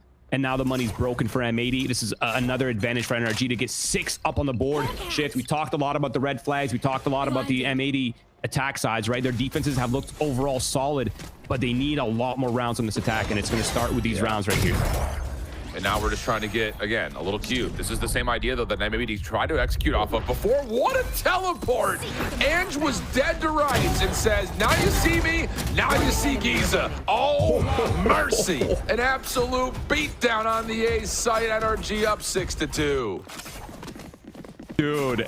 Okay, listen, I'm not trying to be too biased with my prediction, okay? This has nothing to do with my prediction desk, okay? So don't laugh, but NRG is my sleeper roster of this season. I feel like so many people are just, there's not enough talk about them, to be honest. I feel like this roster, they've had so much time in the arena. They've developed so much, and we're seeing a lot of that power, a lot of those mechanics, that experience is really starting to settle in a meta that looks so favorable for them right now. So it's looking great for the NRG Academy side, and 4 ults are on the board right here for NRG Academy. M80, they have a couple things to work with. The Yoru wall is still in play. If they can get on sites with that Yoru wall, if they can force the Viper's pit into pulse plant, that will be a lot more comfortable of a win condition that they've had so far.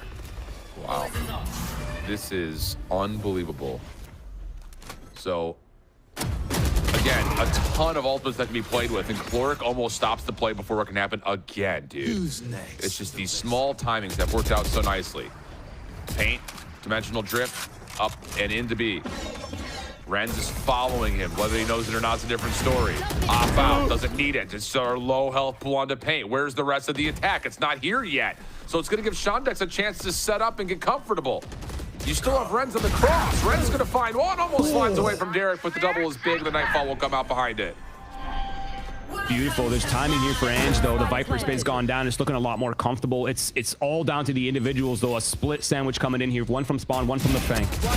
Oh, and Ange gets a perfect piece of timing just down to Bonnie. Viper's pit will fall, 1v1. These two players were at each other's throats in the first map, and they find themselves in a battle here. Geeza with the win. NRG stay in perfect 7-2. M80 are in some major trouble. Yeah, I mean, is it time for the alarms, or is it still too early? I don't know. What do you think? It's time for the alarms, brother. Set the bells off. Man, it's looking beautiful for NRG Academy. It's just the team play that it's very obvious that they have a lot of synergy. And the crazy part is, they didn't even use any of their ults. It was actually all M80 that used everything. The Yoru ult, the Fade ult, the Viper's Pit. Like, if you're the one that's dumping 3 ults and losing the round, that's tough, brother. That's very tough. Oh my gosh. I mean, the timings that we're getting right now from NRG are exquisite. That play from Ange is next level. Sneak on in. You know that everyone's in front of you. No one can reposition. Sick with it. NRG, how about this? Why not? I can teleport, so I'm hitting shots. Renz on the other side's hitting shots, and M80 have to be just throwing their mouse around the room right now. This is slam your keyboard energy right here for M80. I mean, it's just full shot down across the board. Whether it's mid, whether it's the walkdowns with the ops, there's really no opportunities for M80 to think or even game plan. And the worst part about all this shift is they forced.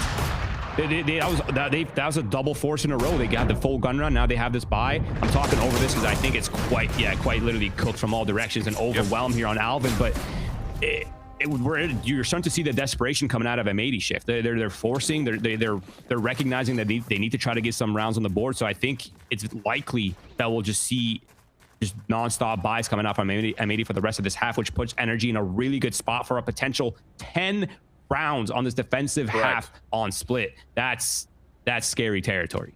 Dude, Paint has 2 kills. One of them was in the pistol, I think, and the other was in round 4 when he had that crossfire set up with Bonnie when they got into A.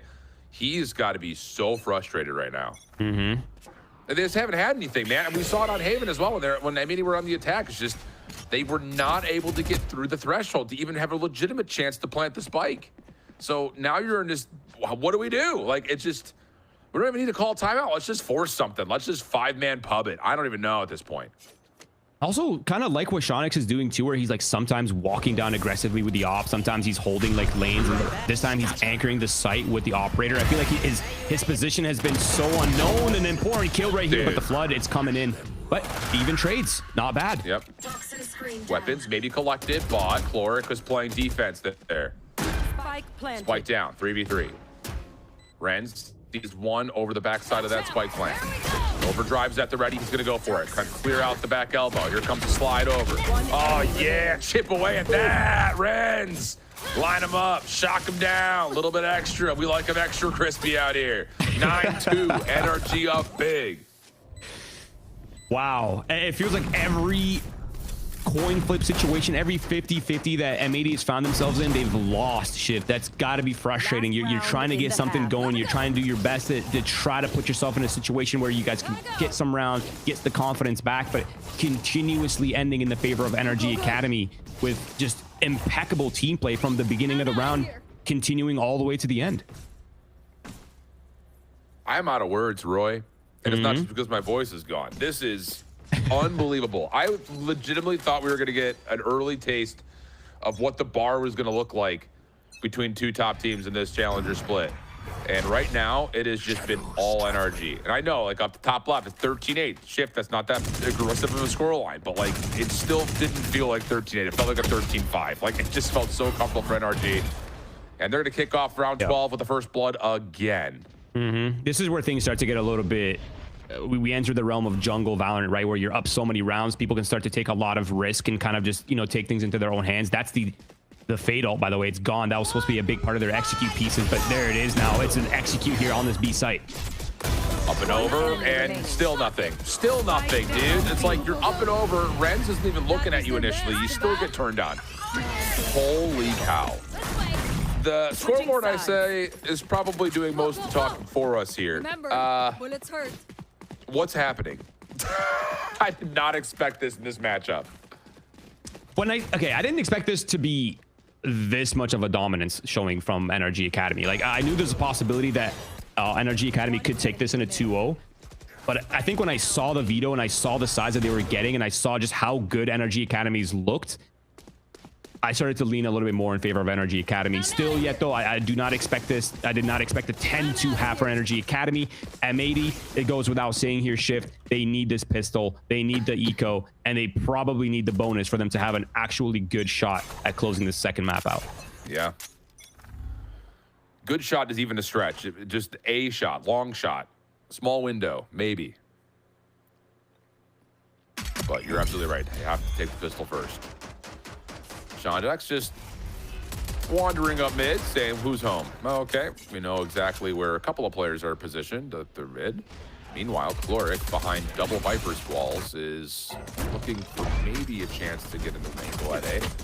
But the war rage is on here at mid, and Bonnie's, again, just holding down W, feeling frustrated, wants to get involved. Yeah, I mean, it's time to regain some confidence. I think you need to start getting things going for yourself. That goes beyond that, but a retreat. Now, with the Lurker here towards the A side for NRG Academy, it kind of felt like the mid control was an attempt to A split through the mid with the Lurker activating as well, but it feels like with the stuffing that's happened, it kind of slowed down. It's going to take a little bit longer here. They'll likely pump this B side. Actually, the spike's towards the B main. That's a Lurker. Yep, it's a forced B split now. Shondex dives in, finds one. Alvin still tucked behind the box on the site. Stunned up. Jumped over. And kill comes through pretty cleanly. Numbers advantage now for NRG on the plant. 3v4. 30 seconds left. Spike planted. Here comes the drop down with Shondex from behind. He's everywhere. Finds another, oh my goodness. M80 stuck at ropes, dude. I mean, the timings are so good. They're so good from Shondex right there. What's his score again? I think he's like, just a casual 20-6, you know, just no big deal. 13-4 for the Rens. 14 rounds. Yeah, 12-3 for the controller as well. I mean, bro, they're just feeling it. Everything's going their way right now. Everything's going well individually in terms of strategy, in terms of the reads as well. I mean, it's very obvious that there is a time diff gap between these two teams, right? Where we talked a lot about the amount of time the NRG Academy's had as a core roster, as well as with MCE in the coach slot. People kind of forget that fact about this roster. They're mechanically deep. They're strategically deep as well. They got a lot up their sleeves, but I mean, I think this is a must force buy for M80. It makes sense why the guns are out. Shift. It's a must. Yeah. Conversion here if they want any shot at this game, but it's tough. That's tough. It's a tough scenario. Wow. So expect the full purchase from here on out to whatever you can afford, because you have to. Absolutely. NRG Academy just not bothering to give anything up. Tight, clean, controlled. Have not shown much as of yet in terms of really even utility.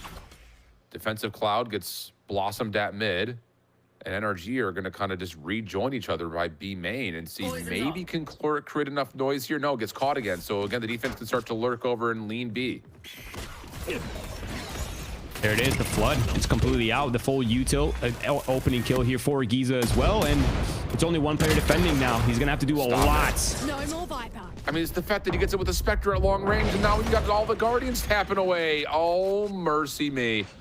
Derek trying to find timing to stop the plant. Snaps in, able to find one, snaps over another, down to Al and Ange in the 1v1. Down B. Outlaw versus Classic at the moment, and they are circling each other, but here's the point of contact to come through, and Ange has no problem finding the connection. 12-2 series point to NRG. I've lost faith officially, I think. They're just looking too good. 20-7, 15-5, 13-3. It feels like they could do no wrong. It feels like they're always in the right place at the right time. I will say, though, I feel like if M80 had gotten some more rounds on that attack half, and kind of goes without saying, I guess, but if they had gotten a little bit more rounds on the attack side, I feel like NRG Academy is showing a little bit of like awkwardness with the lurker towards the A side, not getting a ton of value. Like there could have been opportunities for for M80 to have kind of gone things together. But a timeout right here, a 12-2, a words from Nismo, their coach. Yeah, I don't even know what you can say because, I mean, you don't have a lot of data points to go off of. Like, it's just come up with a game plan, a set game plan that's not really a counter to what NRG Academy's been doing, probably. But the thing about it is, like, you're absolutely right. Like, you've gotten the lurker before the execute comes through in both these 2 rounds, and you're still losing your one-on-ones on B. Like, this timeout may be as simple as, like, can we shoot better? Like, it's literally we're losing gunfights flat out. And that, I think the reopening over towards B, like, Geeza gets a win with the Spectre from B main all the way up top the tower in the blink of an eye. It's like, we can't be losing to Spectres like that. Like, it's just, I don't know. It's not been great right now for M80. And to be fair, like, NRG game plan wise is one thing, but it's been the individual mechanical moments as well that have really shined a lot for Sean and Renz, Geeza. Really those 3 in particular throughout this entire series.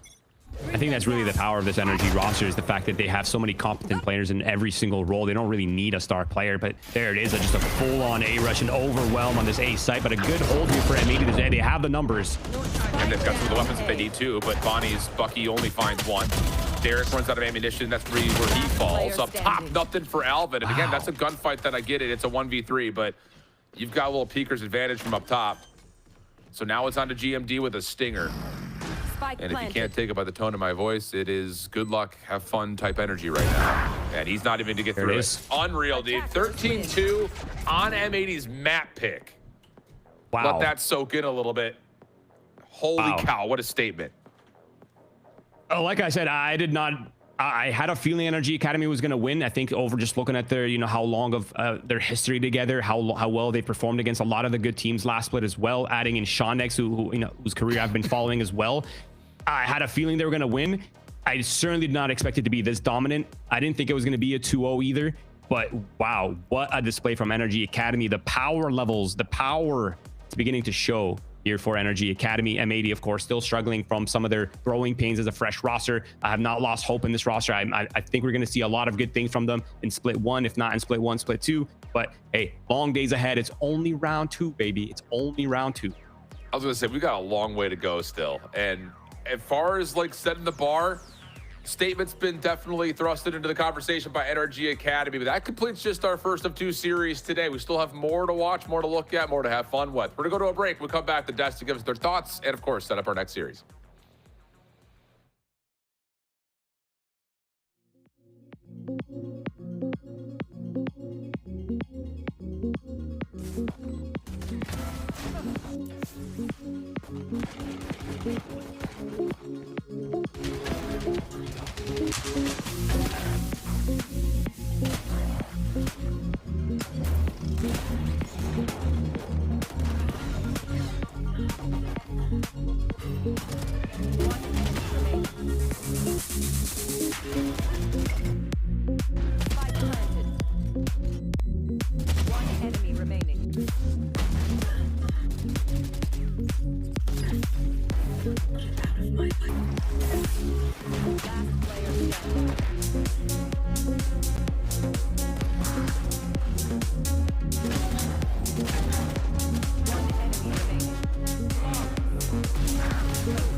Together, fight together. Last player standing. Exactly what Core needs. Delivering as the anchor. Spam early. Through the smoke and off we go. Envy trying to get his class around this time though. But the stand and fight, he's down to 8. There's Alum, that's the Phantom. Brought up by the save. And trouble without his rifle. Way out, but the spike can still be held with just enough time. And isn't by that bite act done. Early drop down, and Ange catches all of it from hell. What a statement map coming out of NRG Academy heading into the second map of the series. We highlighted that this should be a close match between these two teams, maybe even a third map, but NRG completely dashed away that expectation. I mean, Shio, you know Roy is sitting there, yes, right about now, but like, I didn't see a game coming down to that fashion. That was incredible.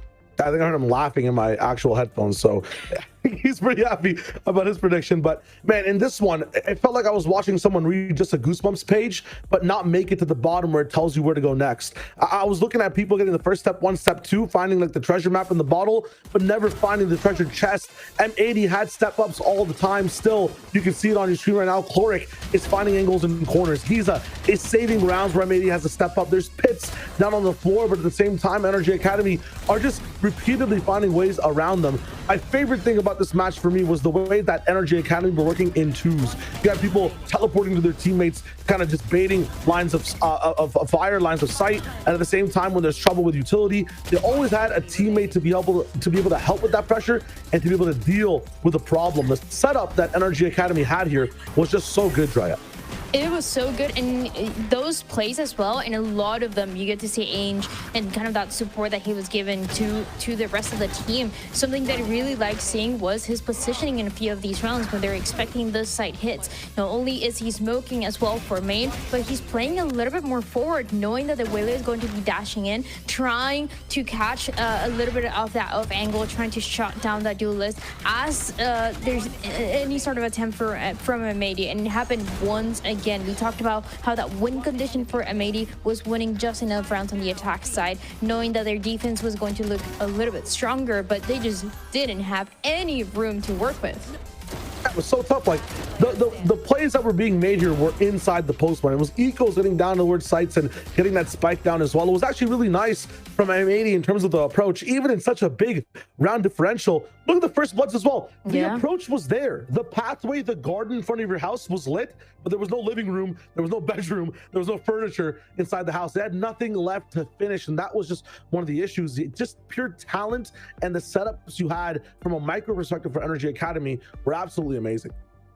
And I think this is where we really get to see just that the amount of reps and that, I don't know, like that experience of being together that NRG has in comparison to not just up against M80, but a lot of other teams that we have here in Challengers. This is the team that we've seen this Core 4 play together for so long. Shondex coming into the roster has just made so much sense. And I think too that it was such a wise decision for NRG to partner up with Maryville for this Academy team. I mean, speaking of Shondex, I mean, this is the new addition, Shio, and to see him on this duelist to just put so much work when he's primarily been Sentient controller in the past, just wow. Absolutely. I think it was Wildfire, I believe, you can correct me if I'm wrong, who was on this roster before, and he had a really good idea and kind of a sense of adding support to the team. But Shondex, you go from like the shaft of the spear to kind of the tip of it overall. The versatility this guy has in agent pool is amazing. The way he plays this Whaley as well is just absolutely lethal. The head-to-head is just a bit unfair to see here in terms of the difference between NRG and M80. The specific stuff that Shondex was doing on his own was just amazing. The 4Ks up on the board were nuts, and he's doing his job and getting those first bloods. We had questions coming in. Can Shondex do it? Towards the end of the first game, we said, yeah. Now, consistently going over and over again and doing the same things, having a performance like this, it's just kind of, you're solidifying yourself as one of those duelists to look out for, to maybe even get picked up towards the back half of 2027. We don't know what the landscape looks like. This is the future of Valorant right now, and Shondex Dryad kind of seems like the future. Yeah, he's looking insane, and I feel like this is what we expected from a player like this one, but in this roster, it just seems like he's fitting perfectly.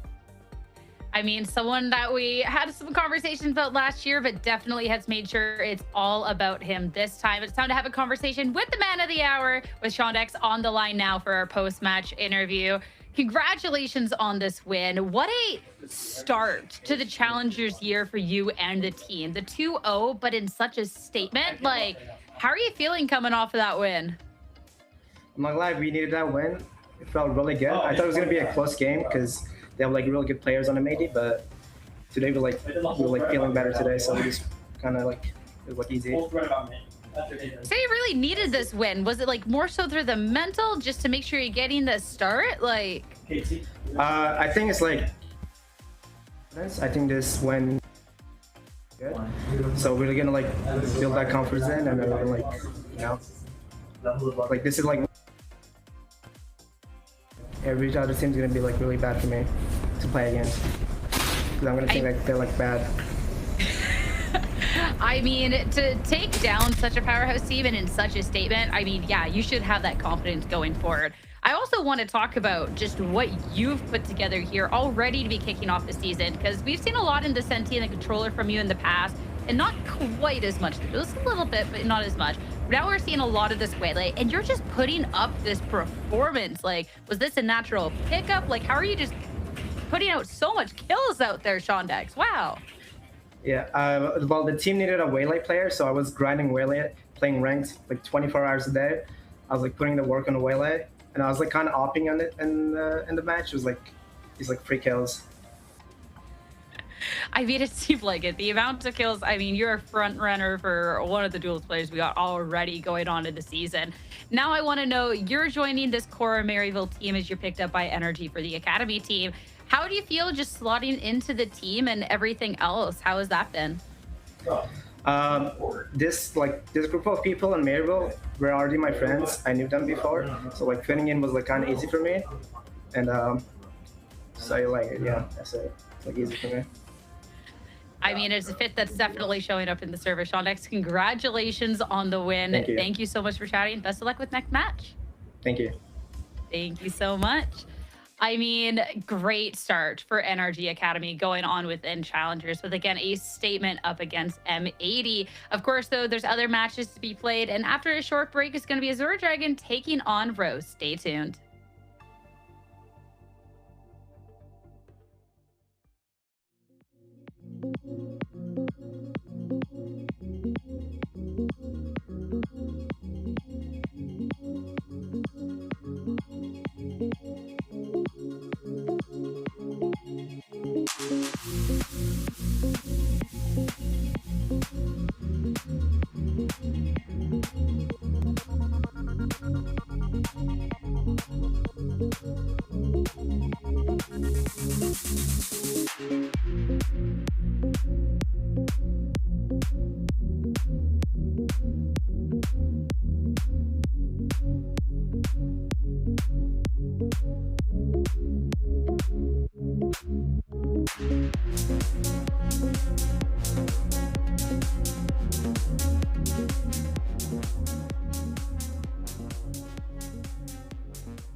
Hello, everyone, and welcome back to VALORANT Challengers North America. If you're just tuning in now, NRG Academy taking another dub, a pretty light one for the work of this collegiate team.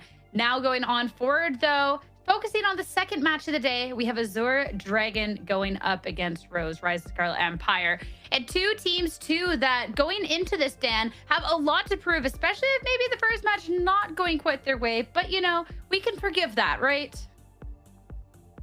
You absolutely can. And you look at the names as well for these two organizations and you might not really recognize it, but when you look at the players as well, you might be even a little bit surprised that they lost in those opening series. You're taking a look at T-Dog that we've been seeing and talking about for so long. We have Chaotic as well, Sacred. There's so many players as well just on that side, and on the other side you have Corrupt that we've seen in multiple different tournaments, different scenes as well for Valorant, Muddy as well, and you just have once again this kind of mix of new and old players. But for Azure Dragon, I feel like even if that series just they were not able to do as much, they had some great opportunities to do so. It just felt like that momentum wasn't really going their way when they were facing SAD.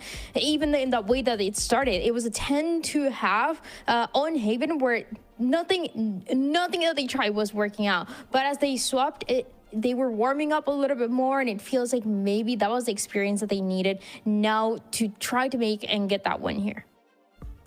Especially looking at this team, you called it out. The amount of familiarity with these names, I think, is something to not be understated. It's just gonna how everything kind of comes together now. I think, Shao, my eyes is on Chaotic in particular, because we've gotten to see some great things from him in the past. And I think, too, if he's popping off, it could be a really bright spot for the team. Yeah, it's like being on a beach when you're talking about Chaotic, right?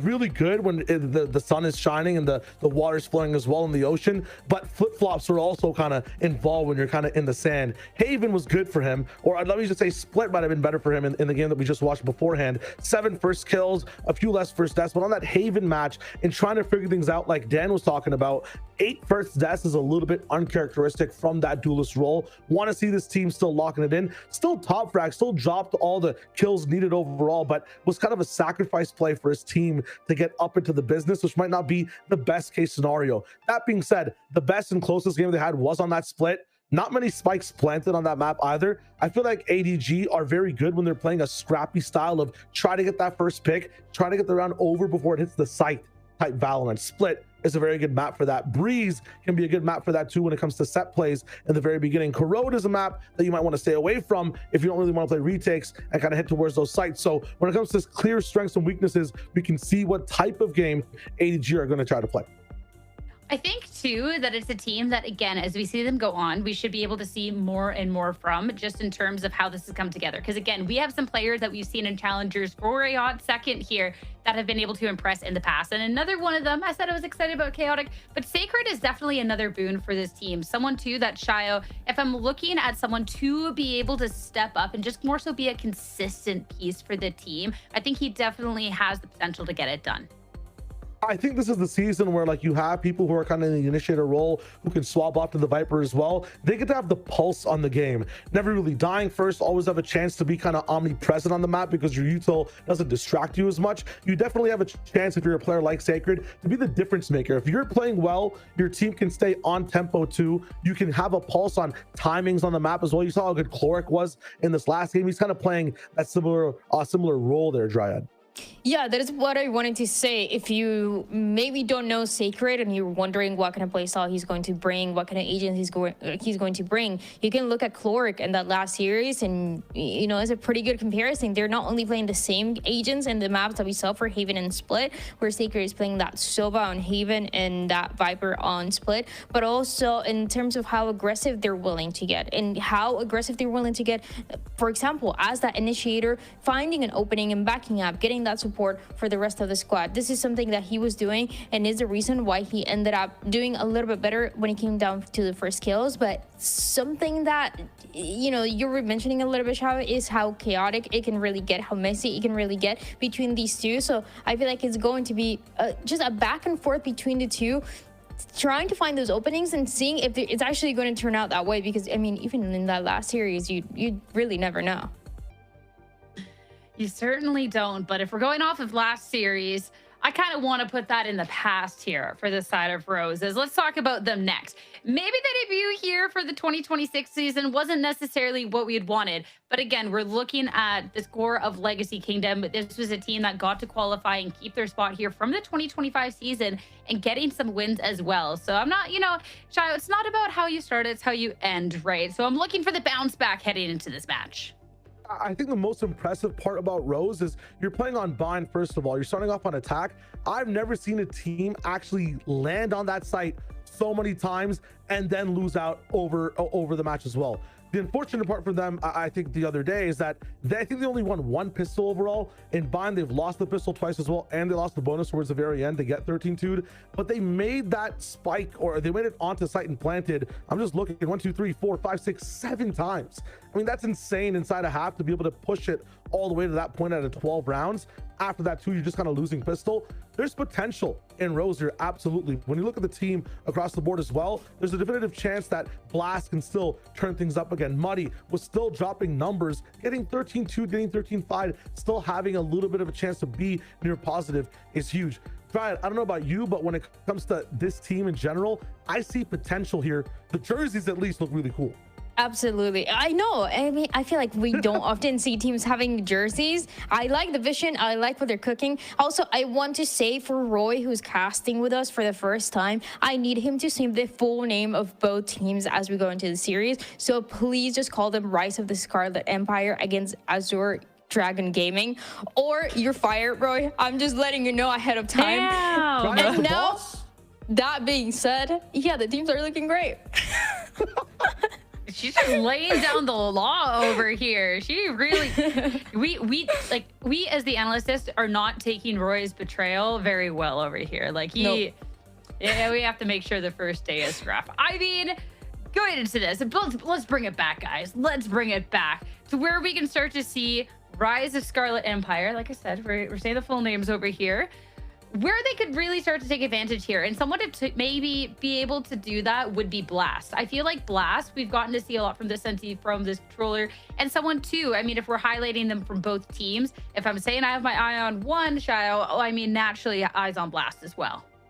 Yeah, absolutely. Kind of in that matchup, Blast has a chance to maybe have a bit more of a diverse Asian pool and play more of the Sentinel aspect approaching the game. Still putting up okay numbers inside a bad game is a really good sign of someone that can play well, even if the times are bad. You need that in terms of mental too, but being able to rock a chamber on a map like Bind where you're getting rocked and still have, you know, a chance on attack to get on site multiple times.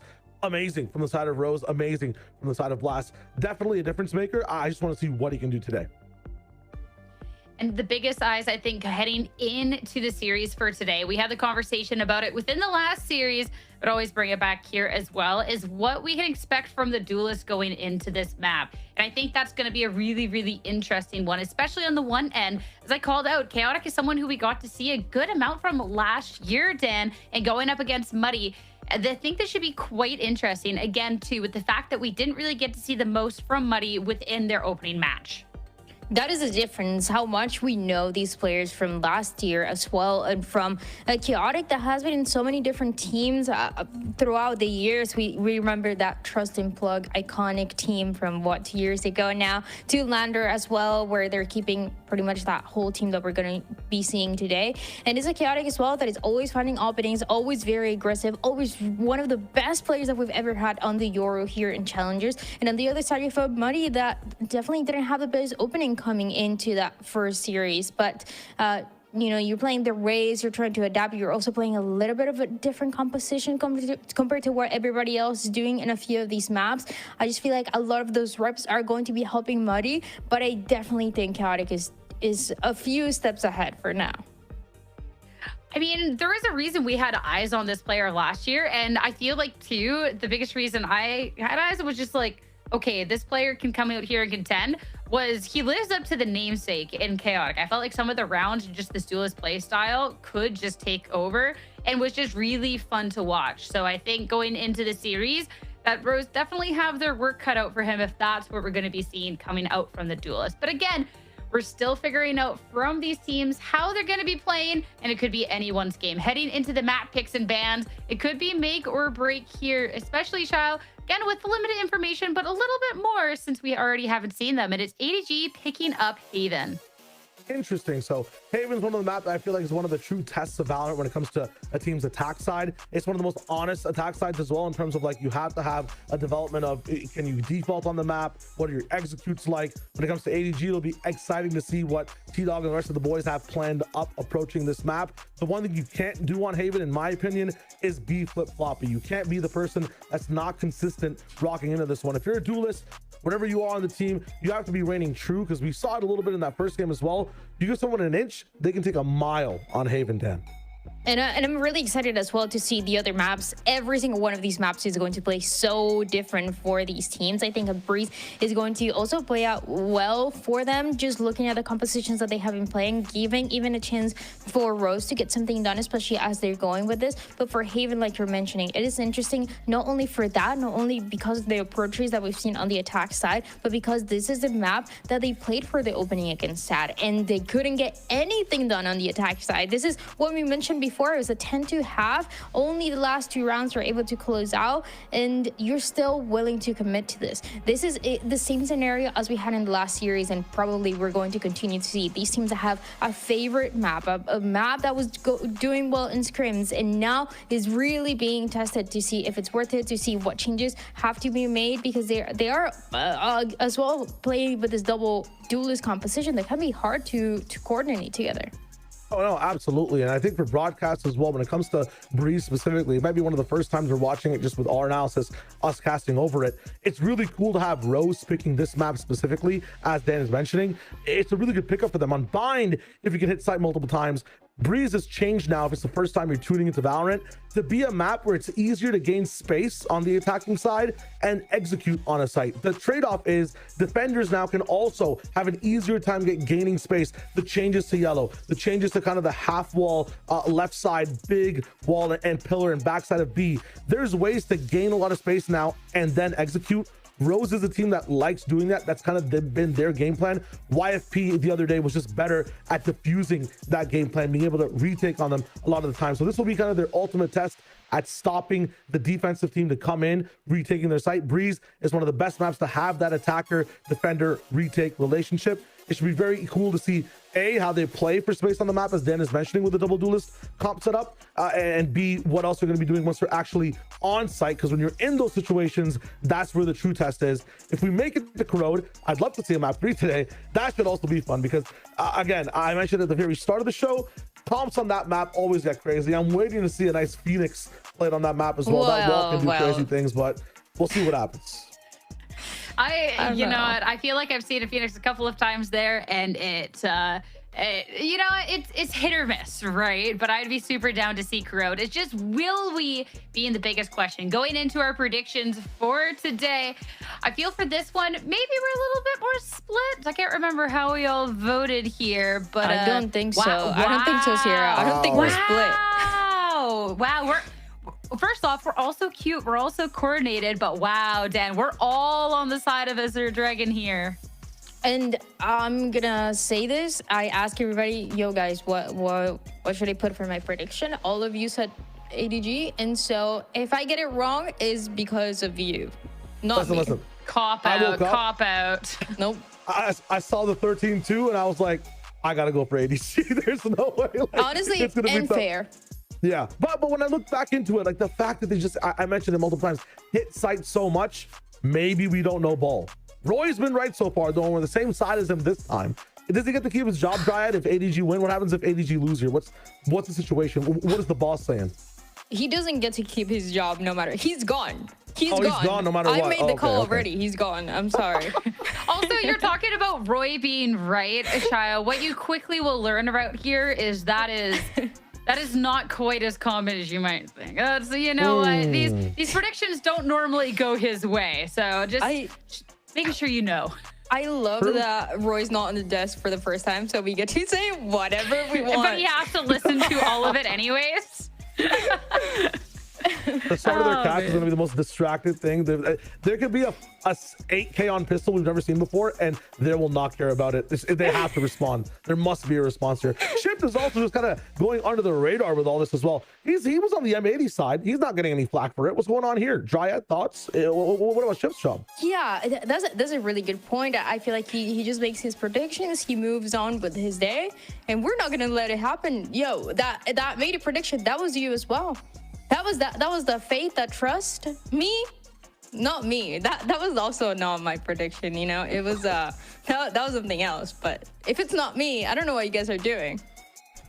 And we take these predictions way too seriously around here. Look, I mean, or for me, just really getting down to it, I love going against the grain. It would be fun to pick Rose, but I mean, Shio, you said that you looked at the 13-2. I had looked at a couple of the players on this Azure Dragon roster, and it was a tough sell. Like, I really wanted to try and pick for them. I'm hoping that they can change my mind. I'm hoping we get that 3-map series. But even with the first map of the series we're starting with, as well as the fact Azure Dragon gets to start on their better side of defense, like, I think that there's the capability of just being able to take that momentum and carry it onwards. I would like to be surprised, but Oh, momentum is definitely the name of the game here. Like, whoever ends up getting that lead first will be very important. Another thing to mention is that I think for Swiss, the goal for all these teams is to get 4 wins. When you're given an opportunity to face another team that just went through loss, it's a really important time to get that win down, right?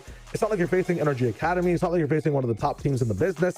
If there's a chance for a scrappy fight to happen, you have to try to take things over. And with the first map on Haven, where you can play some honest Valorant, where you can kind of go to your fundamentals, that'll be really important. It's not like Breeze, where you can get some cheese.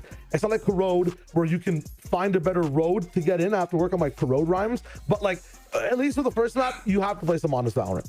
And something that it can be beneficial as well for the side of Rose is that these 2 maps we didn't see in their opening series. So this is all new. This is very unknown on the other side. And honestly, even though it seemed very one-sided, I do think that the one condition is going to be Blast and what he's going to do, not only in Haven here, trying to find out how he's going to be setting up, but also going into Breeze. He already teased that chamber a little bit when he was playing on Vine. So on Breeze, there's a possibility as well. He can be that operator player as well. And even in that last map of Corrode, there's a chance for those kind of plays right now to get that value that they want. So it is another test. It's a new day as well for Rose. And even if it was, you know, that the 13-2, anything can happen now.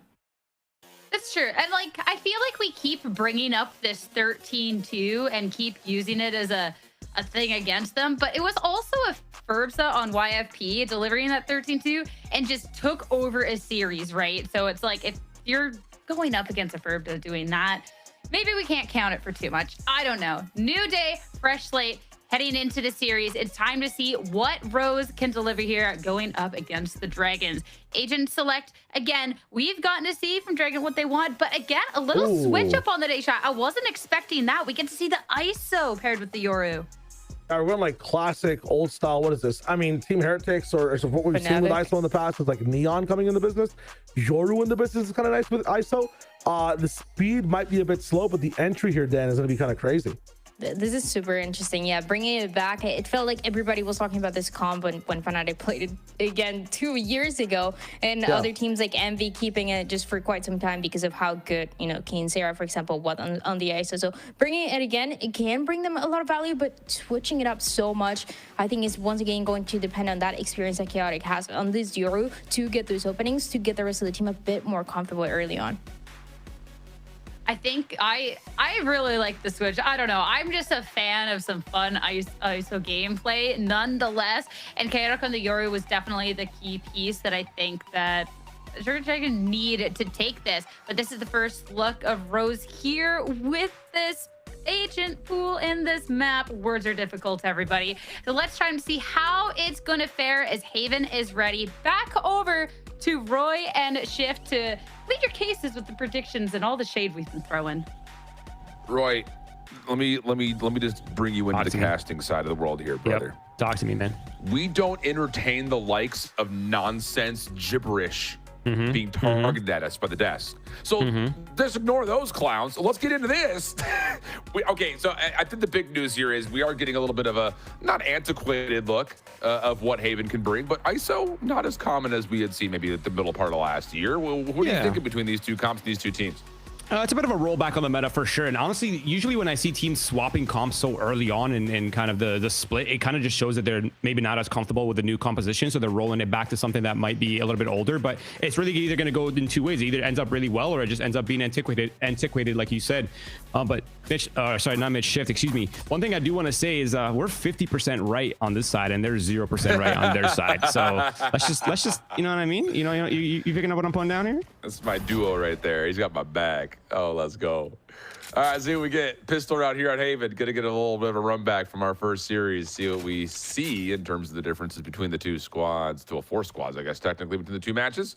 And initially, just a feel out towards Garage. Prowler through the smoke. Doesn't really catch too much. Defense responds with just a little bit of a feel out just to make sure nothing's home. And yep, quick response. They're gonna know it's likely over to A. We're gonna get a hard stack on the ADG defense moving. Wow. An instant 5-player rotate just off the fade dog and smoke and a little bit of silence. That is a huge gamble. They're gambling correctly though. I mean, this is actually a bit of a scary thing for Rose. Whether they get on the site or not, it's going to be a little bit told, but seems like they're shifting back a little bit. It's going to end up being the bit of a fake sell right here that's going to hold C site here for Rose. Can they get isolation onto Muddy is the question. On Yoru, just killing noise, killing time. But, oh, there it is. There's everybody. Okay. So now you got to figure out how do you want to play retake on C from behind the 30 site. seconds left. And yeah, you don't love the idea of just taking pistols all the way down C long. So they're going to cut back over through Garage where Blast is waiting for him. Cross center for Corrupt. Good shield. Denies some of the opening damage. Who's still alive with only just barely the Blast. Able to connect on some headshots. That turns into a 3-for-1 exchange favoring the Rose attack. Tim, now just the next one to kind of body block this defense from jumping down through window, and that'll be all that Rose needs to get the pistol. Wow, a great start for Rose. Nice mid-rounding as well. But I think one thing, Shift, that goes very under the radar with this Rose roster is the fact that a lot of these players have been competing in Valorant since, honestly, the game came out. Like, I'm thinking specifically Blast, Retro. They've been competing since quite literally beta. So they've been around for a lot of time. They have a lot of experience, and they have not stopped competing since the game came out. So expect a lot of, you know, just really good positioning like what we just saw in Garage, where there's just a mind for Blast to get into these positions, the crossfire set up immediately, the utility to follow up. So expect a lot of that from Rose. Off to a great start. See if they can follow it up with the anti-eco. 2 Bulldogs. Marshall already connected for a headshot. And then a Spectre and a Ghost for the upgrade to the pistol. But for ADG, this is just stacking and hoping. And after losing your sole defender over towards A long, it's going to make this feel even more restricted in terms of what you can do on the map. So this is just one of those, let's hope they just come down here and our right clicks hit type strategies for ADG. And another thing to kind of know as well for these compositional differences is the initiators, right? You got the Fade for the Sova. Now the Fade offers a lot of on-demand utility specifically towards the sewers, towards Garage. It may not have the drone, but it has a lot of non-cooldown based ways to clear space. So it might not get you that hard 4K HD information, but it'll get things moving along quite nicely. Yeah, it's... Hey, we sent a guy to space and nothing but essentially tinfoil and duct tape. You can get information off Prowlers. Let's go. Jumping onto the site, he was going to be the one in a little bit of trouble here just on the outside of this play. As soon as the smoke fades, which battle looks like it has raged on, and Tim snap it over to find a second. That's a nice little heat check for him. And the last left is Bones up top with a shorty from heaven. Don't love that. Yep. I wonder what he's up to. He's going to try to jump down, a little flying tiger attack with the shorty. Oh, he's going to wait for someone to hunt for the VLR stats. Now, I respect that. I actually like that out of you, Bones. Let's go. He's probably just going to end up dying to the spike. All good. A great start here for Rose, though. The Flawless is going to keep their money kind of moving along quite nicely. And I think Blast will have maybe a little bit of a purchase from Corrupt in the next round to have something to work with extra. A little bit more oomph in the following round. But yeah, off to a great start. Yeah, really good. I mean, perfection to this point. Anti-ecos don't really tell us too much, of course, but at least you're able to... Whoa, it's a little stray shot. Bones has maybe lost one of those shoulder patches that he's got there. But we'll fall to the spike as mentioned. I think the biggest thing about this opening start here is that it's not taken much for Rose to actually crack the code on some of these executes. Like you kind of were talking about, the exchange of information on our initiators is one thing, but other than that, it's okay. We're just going to go ahead and just run on into a site after finding the utility drain. The first blood turns into numbers. We like numbers. Let's go. Like it seems very simple right now, and I like that we're not trying to overcomplicate things when the opportunity is in front of you. Yeah, and I think the cons of Fate are not really going to show until the operator's online, and there's a lot of killjoy utility that you got to get through, right? Because you don't have the shock, so there could be some issues with, you know, trying to get the plant spike, trying to get the spike down towards the B site. It's going to be a 4-player swing right here for Rose, looking for that early pressure, looking for the orb. Nothing too crazy. If they can get a pick, that might speed things along. And an off angle here for Chaotic. Yeah, nice Chaotic. Good patience, able to get the spray to lock for 2. And Bones finding the third means that, yep. It's pretty much looking like an empty bonus here. 10, last one standing. Nothing. Maybe gets a 1v1 there versus Sacred, but no damage anywhere except for maybe one shot into Chaotic. So we got some healthy armors. Full purchase still available for Rose, of course, but that's a great response to shut down the bonus for ADG. Now I'm eyeing out that Omenol right now for Tim. I think it's possible they're going to run a set play off the rip just to kind of set the pace a little bit of this game, right? Because you have so many options, whether you want to get in the behind the lines towards C, whether you want to get into heaven towards A, or even into spawn to kind of break apart the rotates, weaken the defenses, force people back into spawn while you overrun the site. So I'm eyeing that out to see what they're going to do with it, or if it's just going to end up being some kind of fake solution here. Yeah. Okay. It's also the conversation of, is it a problem yet? Oh, aggressive look there through mid doors. Immediately punished. So once again, we'll see if Rose will just kind of continue on that mantra of we've got numbers, let's use them well and just not overcomplicate things. This is the trap I hope that ADG doesn't really fall into, though, is the fact that they have the ISO and they're going to feel inclined to just like rip shield and swing something off rip, right? Because we saw the way Kane's was using ISO last year, and it wasn't really like that. It was a lot more fast floody instead. It was like a lot of counter utility at the right times, right? With the uppercut, it just does so much damage when people are trying to come up the lane, specifically towards the A site or towards the C site where you have clean lines. So I don't want to see ADG just throwing away the ISO's life early like this. It's not a ton of value. It's very coin flippy. And it's kind of hard to play off of sometimes. We're going to let the clock bleed out a little bit, then there's going to be a burst play, and we very well may get some fireworks here today. Or is it a fake? Or is it I mean, he's got the ability to teleport. That's the thing, so. They're cooking something. I just don't know what kind of meal it is yet, Shift. Yeah. It's a Here fake. come the It's a footsteps. There's the smoke deep of sight.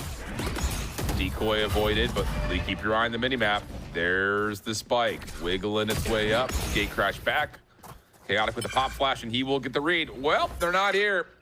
So Bones will have to try to get back into position, but will likely not have much of an entry because Blast is covering it, but misses the window of opportunity to find the easy kill. So now the defense can get back to work, but look at the lurk on the minimap. Retro playing on the deep side of this defense. If he gets here in time, this round will be over. But on the meantime, ADG could potentially find timing to take a 4v3 on site, but there's also Corrupt through mid. Everyone's pinched up, and nothing to find there. Good stuff from Rose.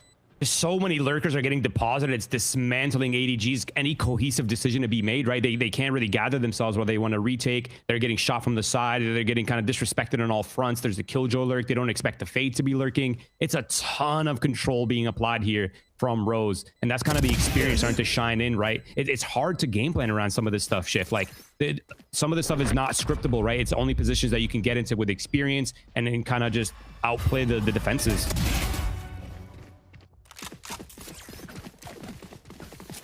I like what I'm seeing. I'll put it that way. I like what I'm seeing. And is there something too, like, you know, it's tough to come into the first stage, first match, and, you know, kind of get ran down by YFP if you're Rose. But I think overall, like, as long as you can, I don't know, like, I think you need to affirm the fact, like, hey, it's just one match. Like, it's the first stage. Like, we're fine. We're good. Like, they really didn't get outslayed that bad in their match versus YFP. Like, yeah, a couple of moments here and there, but, like, not reflective of it was 26-7 in overall rounds. So I think you trust, like, hey, we're gunning at this level. We just got to get complete and make sure our mid-rounding's better. And so far, we've seen that, which I like. Yeah, I think, I mean, Ferps is a very underrated talent. I'm not going to lie. Once he's feeling it, he can dismantle teams completely. But I'm starting to sense a little bit of desperation coming out from ADG. They're starting to force the issue at hand. And when this starts to happen, it really becomes very, very up in the air how it can end favorably, it can end not favorably. And it seems like right now, Rose is the one that's kind of winning out these scenarios. They're just team fighting. They're brawling. They're not really allowing any room for ADG to find these isolated fights. So, I mean, good heads up from them for sure. Yeah. Alrighty. Well, things have been nice and calm. We're going to get the save to hold by the look of it here for Azure Dragon. So they will have at least a couple of rifles to work with. Chaotic is also going to be in a position to fight. And that's the biggest thing is coming up next is you have Dimensional Drift, Hunter's Fury. That's already a deadly combination in its own right.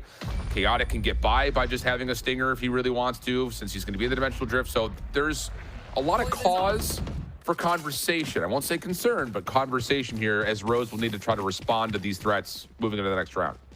There's cause and there's also effect with that Killjoy ult as well, because that's going to play into factor whether they can rip the Sova ult early or not, or have like be forced to hold it, right? Because what are you going to use it in the execute? Are you going to use it in the pulse plan, like take space then drop it? Like there's so many mind games right now that's happening between these two teams. So I'm kind of curious to see how they're going to leverage the Omen ult and the Killjoy ult, especially when they know there's a counter in play, specifically with the Yoru ult and the Sova ult, like you said. So my eyes are on that to see how it's going to go down. All right, let's take a look. Opening little poke over through sewer, doesn't resort to too much. Rose taking their time. And why not? They have a lot of things to conversationally get through. That's the biggest part of that. I think it just comes down to if they get a good amount of space, do you even need to use the lockdown to execute, or can you hold it to stop off the dimensional drift? I kind of like the pacing though. They're allowing themselves opportunities to maybe get one of those important kills, whether they catch the Yoru, whether they catch the Sova, trying to dismantle a lot of that Yuto. I mean, the trap play has been unraveled. They know that ISO's there, they know that Killjoy's there, and they know where Sova's at. So they have a ton of information to work with now to clearly mid-round. They know the defenses are split. So where they want to end is really up to them. Whether they go C or A, it's really not a bad call either way. So I think they've done a good job here with this early default. Clock starting to expire down to critical moments, though. So it's going to be the commit on day long. Keep in mind the offensive Killjoy and Blast, who has a lockdown, is not near this push. Here comes the opener. Good flash coming through. T-Dog trying to stay alive in the site, but he's got nowhere to go, and the shield is broken immediately. That is a absolutely methodical, clinical, execute 3 fall. And ADG never even have a chance to put together a response again. They're not even using their ults either. They're just holding on to it. I think it's just the mind games right now between the Killjoy and the Sova. It's going to be a kind of a standstill between them. It's a standoff. Just who's going to use the ult first.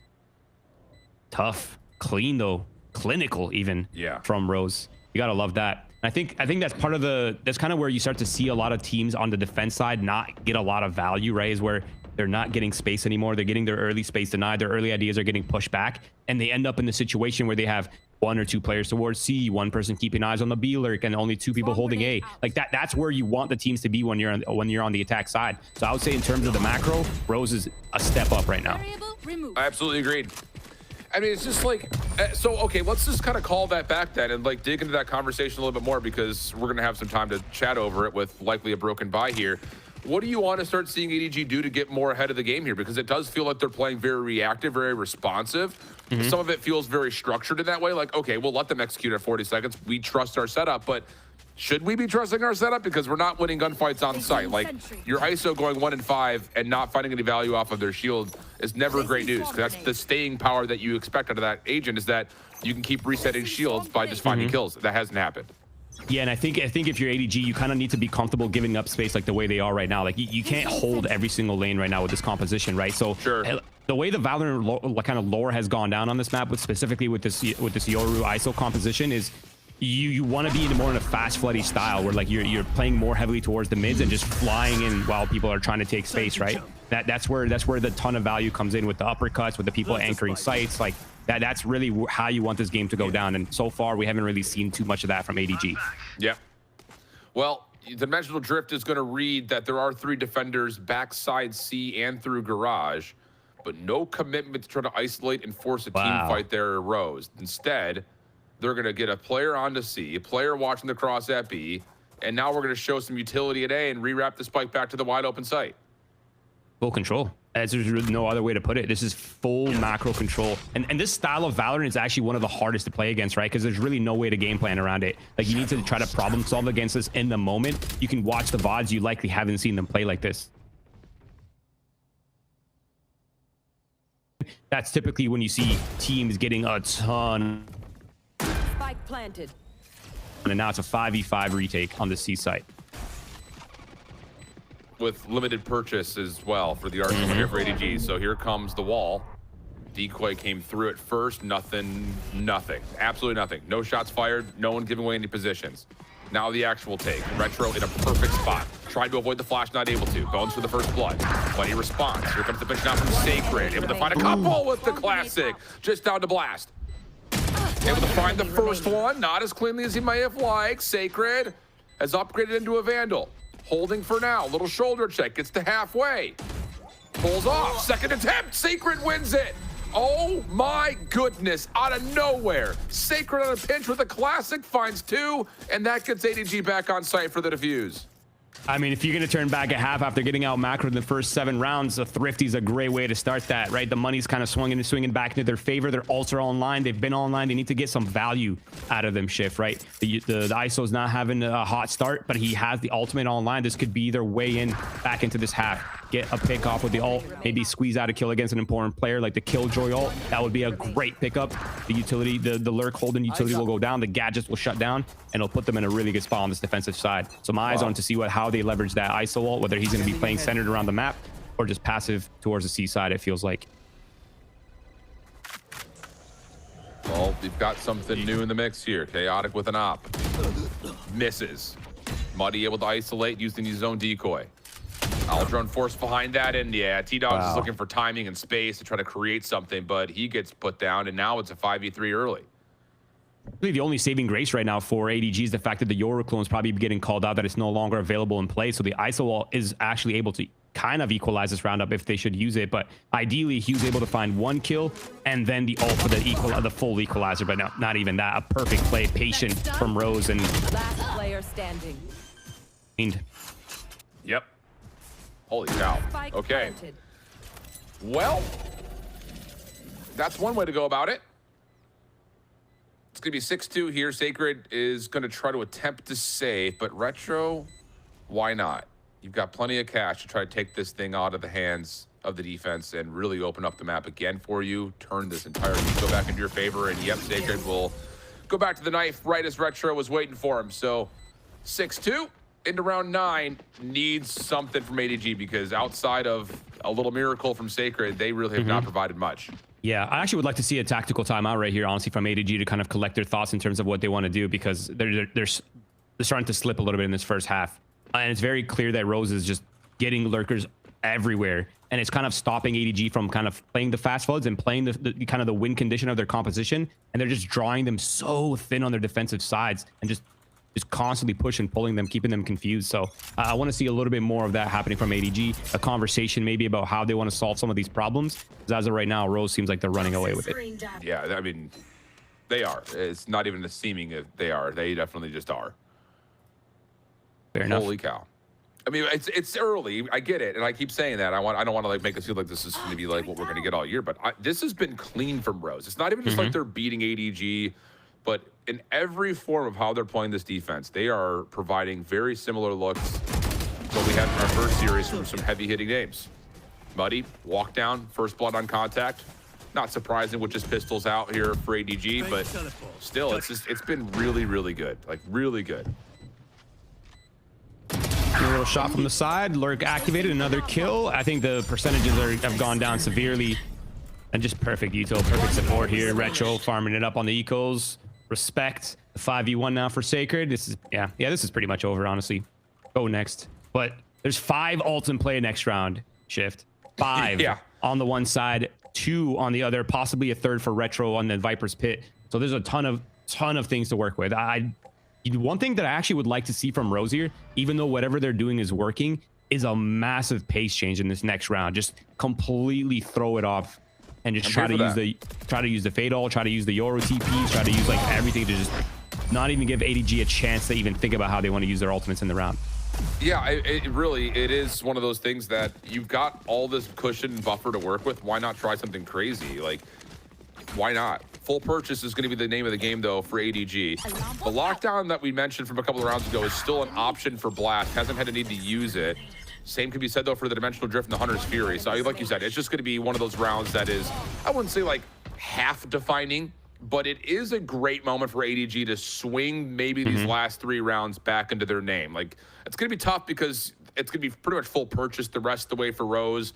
They're going to have likely a Dimensional Drift up again. So, like, there are conditions for them to get at least 8. But if you can find a way to not just dump everything at this round right here and possibly get yourself to 4, that would feel like a huge success considering how this half has gone. Completely agree. Yeah. I'm just trying to think about what they're thinking right here. Like, what are the options, right? I think they shouldn't really be scared to play the Killjoy like normally. At worst case scenario, it's an alt for alt trade towards the post plant or late rounds. I think that'll still end up in favor of ADG if the timing's correct. And of course, you still have the ISO wall that hasn't been used or gotten value from, and you've been holding this soul vault for so long. And at some point, you kind of need to be not perfect with it, right? Like, you just got to get some value with it. You can't just be holding it on, especially when you're the top fragger. And there was a possibility that he could have gotten a second Hunter's Fury had he used it when he had gotten it. And now it's this late into the half, it's unlikely that he'll get another one. So holding that has kind of taken away a little bit of the value from ADG. So agreed. You got to use it when you have it, right? Yep. What was that? The famous Steve Carell quote? If you don't use it, you lose it. You do. Yeah. In this instance. Shout out if you caught that reference. When was the last time you watched that movie? Do you know what movie that was from, Roy? Oh, he's putting out a spot. Damn, I'll tell you later. Face your fear. Here we go, Chaotic. No, misses the opener. Decoy in the way. The secondary also not going to connect. The gate crash comes through. Now it's down to the second line of defense. Sacred provides. ISO steps up with the double tap shield. May expire here, though. And honestly, outside of the spike being down, this was not a full-on commit for Rose. They're going to feel it out again. They have a lockdown to do that. This is tough. I'm not even sure how they're going to get this spike back, to be honest. Their controller is dead. It's going to have to be a straight-up brawl.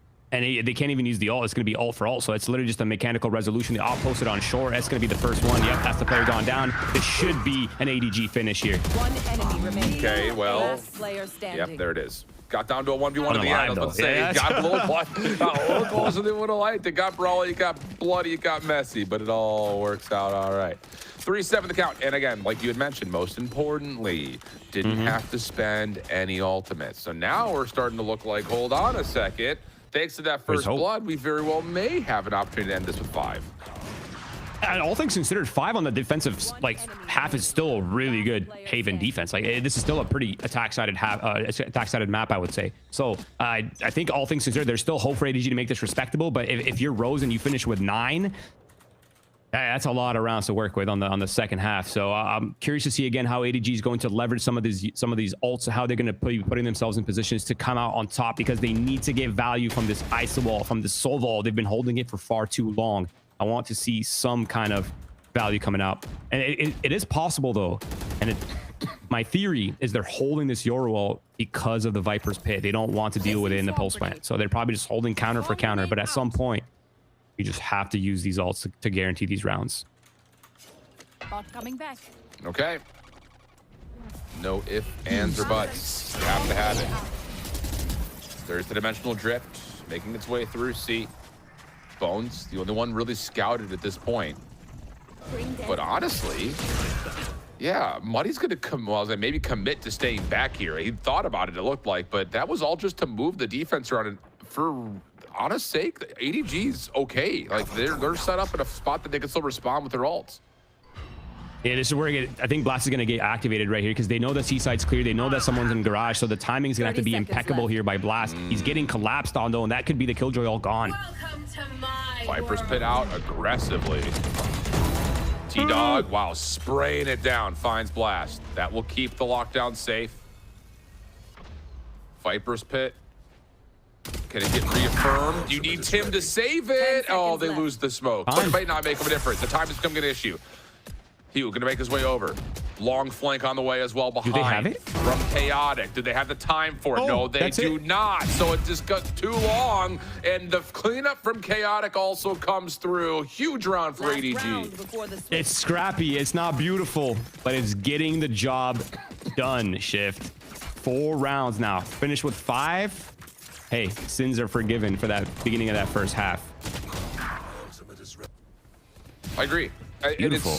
You know, we talked, going to the timeout here with me, Roy, because like we're talking about like what's going right for Rose, like where ADG have been a little bit closeted off. And granted, you're using ultimates to clear the space in that last round, but at least you're able to get the map in your control for once. That's gotta feel good.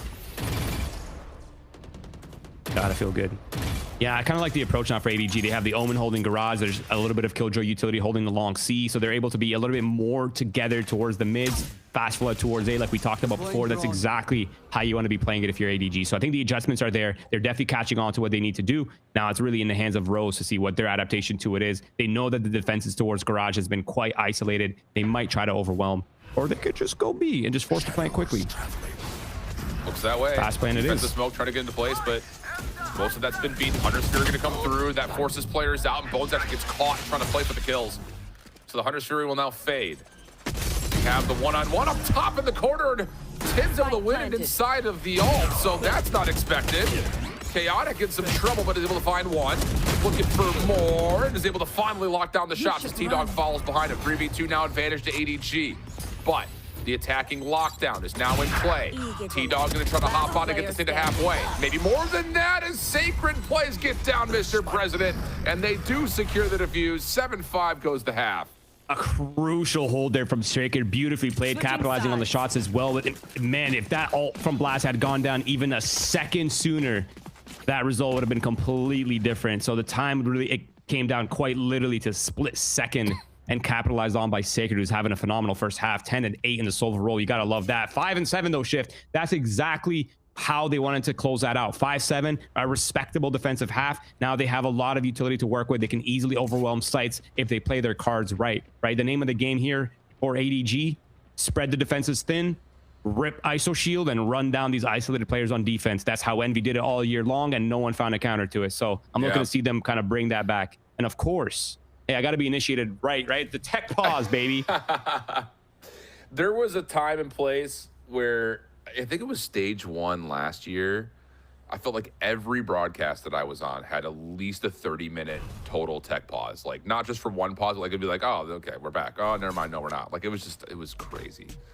So welcome to the world of tech pause vamping. Okay. I would, for a while, I really do think it was a me problem for a while, but I've been smooth sailing for a little bit, so maybe not.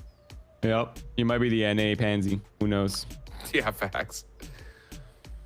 Okay, so let's just run through the second half now. 5-7, great recovery in the last 3 for ADG. They do it in a way that I won't say it's unexpected, but again, you start round 10 with not having to use any ultimates, you find a win. That sets you up for the 3 in a row.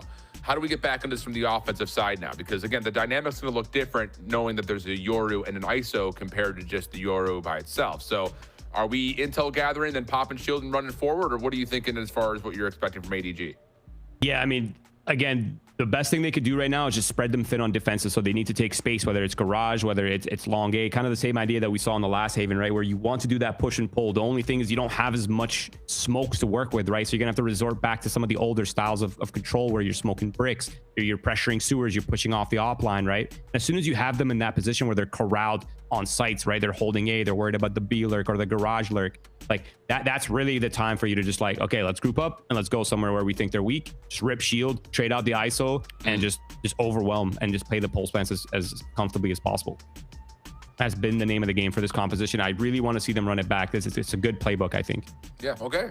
I always thought that seeing ISO on this map was really, really fun. It felt a little cheesy, I think, at first, because it was literally just like wall up, run down C-long, shield up, I'm in there, you can't kill me. Like, it felt like a little cheese, but I like what we've seen in terms of how the patches have modified the ability for this to find success and where it does and how it really kind of collapses on top of itself sometimes if you're not careful. So yeah, I'm really pumped to see how these guys come out 3 rounds in a row for ADG, pulling a comp that is a little less typical maybe than what we've seen so far. At least in recent history. Yeah, like a little, right? Like, but it's just like, we're just not seeing it as much, I feel like, across the Valorant world, which is cool. Like, I'm here for that. I'm here for that too, and I think that's kind of the flair and appeal of Valorant is like it's really, yeah, there are some optimal things that people have discovered, but ultimately it's really just comfort in what you have at your disposal and how you make all these things work together, right? That's really the name of the game for the IGLs. T-Dog's quite experienced. He's called it different styles and different teams. I'm sure he can figure something out. And the other thing too is like about tech pauses that's kind of interesting coming from like a player POV, right? And a lot of people talk about is people can't talk during a tech pause. Yeah. You can't speak to your teammates about strategy and stuff like that, but you can still think. So for the IGLs, it's kind of like a low-key a buff. Like you get a time, you get a little breather, you can come up with a good game plan, you can cook up some crazy pistol round, right? For both sides, obviously.